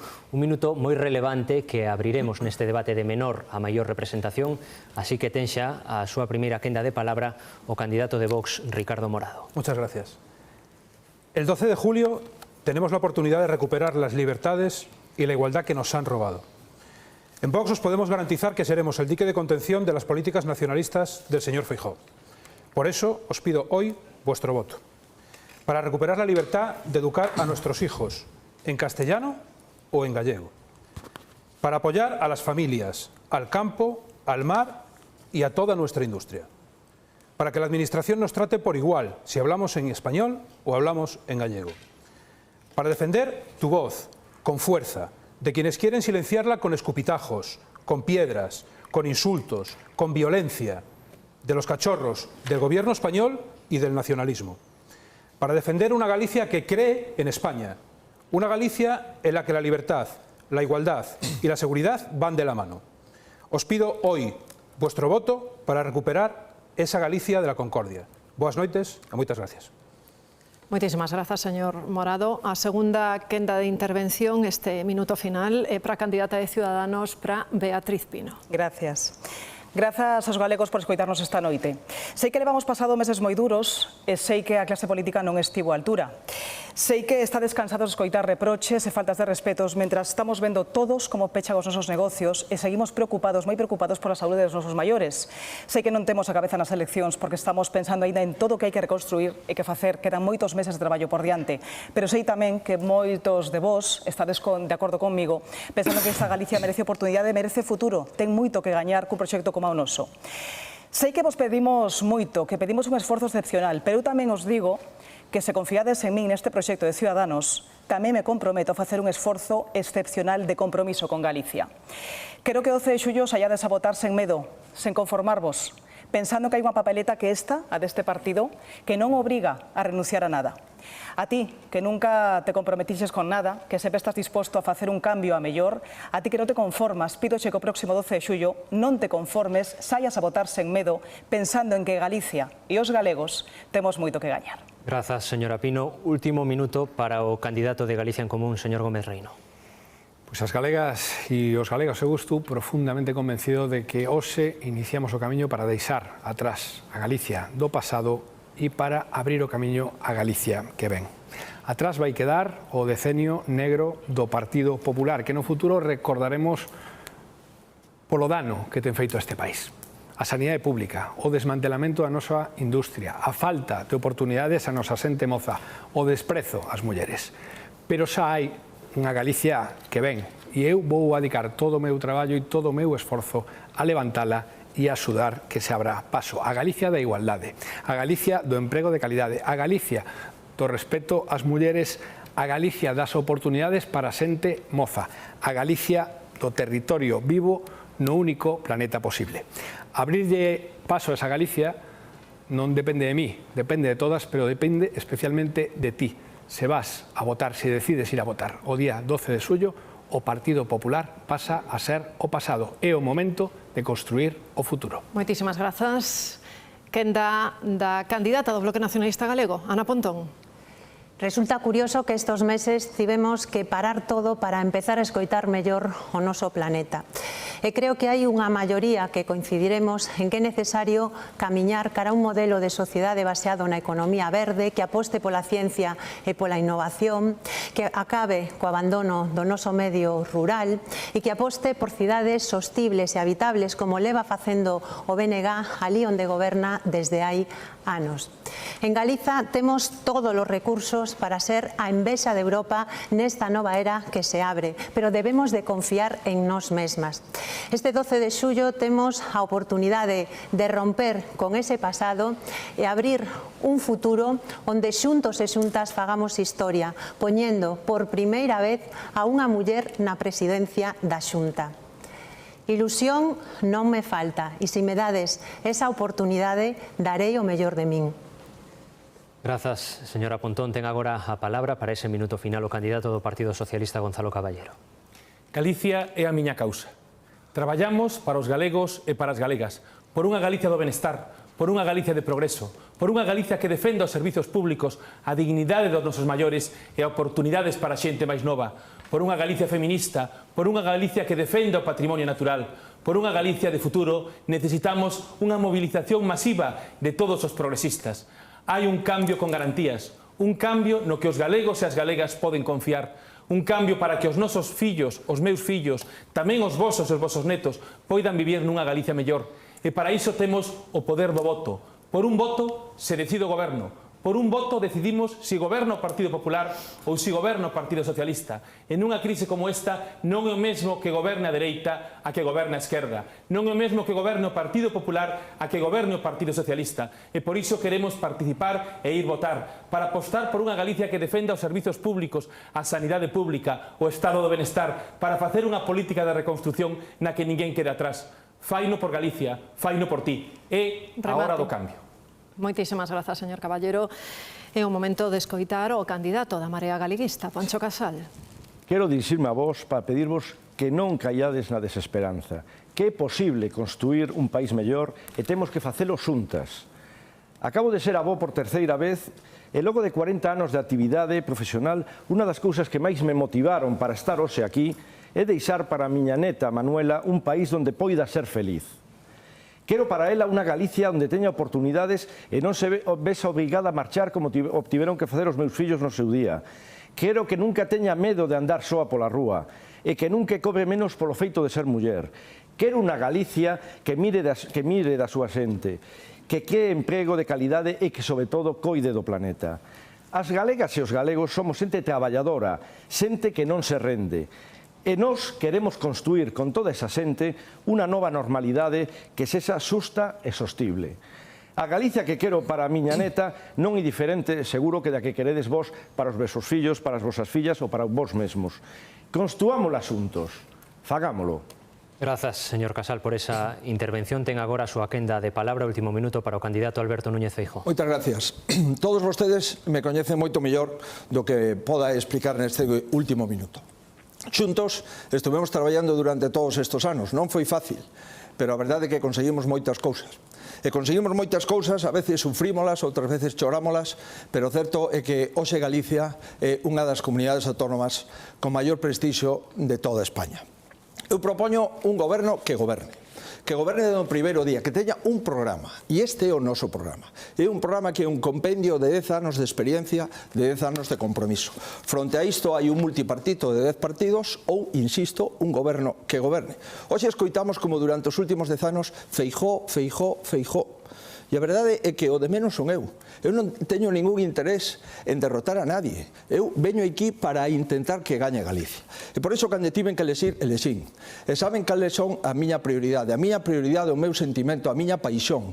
E a miña prioridade, o meu sentimento e a miña paixón é Galicia, Galicia, Galicia. Moitísimas grazas, candidato do Partido Popular de Galicia. Ata aquí o debate electoral organizado pola Corporación da Radio Televisión de Galicia, que puderon seguir en directo a través desta canle, a Televisión de Galicia, da Radio Galega e tamén dos medios digitais. Agradecemos aos candidatos e as candidatas a súa participación neste debate, a facilidade coa que nos fixeron a moderación, grazas polo seu respecto ás normas internas ao regulamento interno do debate e tamén por todas as súas intervencións. O agradecemento en nome da Corporación de Radio Televisión de Galicia a todos os seus traballadores que con moito esforzo cambiaron unha e tantas veces como foran necesarias este plató para adaptalo a este contexto fantástico que hoxe acolleu unha das festas da democracia en Galicia, que non é outra que o debate electoral. Hoxe non é un día distinto na CRTVG, é un día máis dos 365 días do ano no que os traballadores desta casa traballan sempre a prol do servizo público desde o primeiro ao último. Así é, Alejandro, e agradecemos, non podemos esquecernos, porque traballamos para todos vostedes, agradecemos, digo, a nosa audiencia, a súa confianza. Un día máis, unha vez máis, no traballo que facemos en descanso dende a Corporación da Radio Televisión de Galicia, dende os medios públicos galegos. Un traballo que facemos dende o servizo público en lingua galega e feito dende a proporcionalidade, a neutralidade e a igualdade. Moitísimas grazas por estaren aí. Moi boa noite. Boa noite a todos.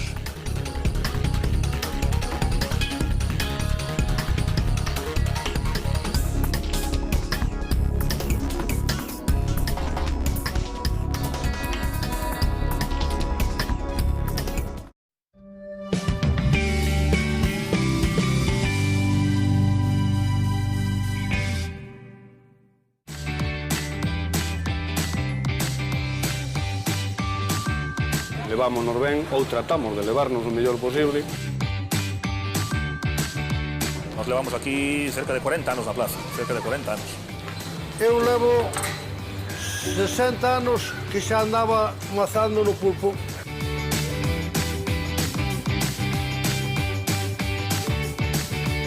Nacín como quen di nesto. Meu pai xa era e agora continuamos nós co choio. É un traballo agradecido. Ese cheo, pois os clientes ao final acaban sendo amigos máis que outra cousa.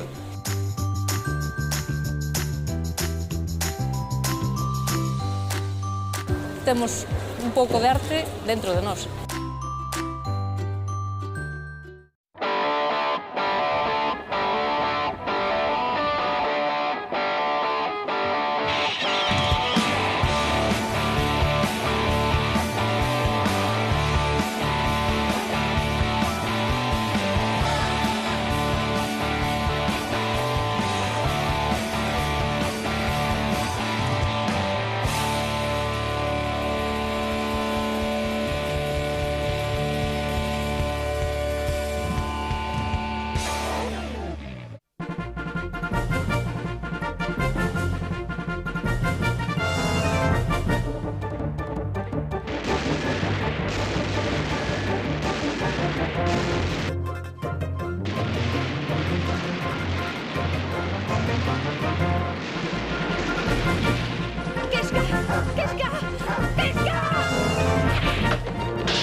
Teño permiso para dispararlle.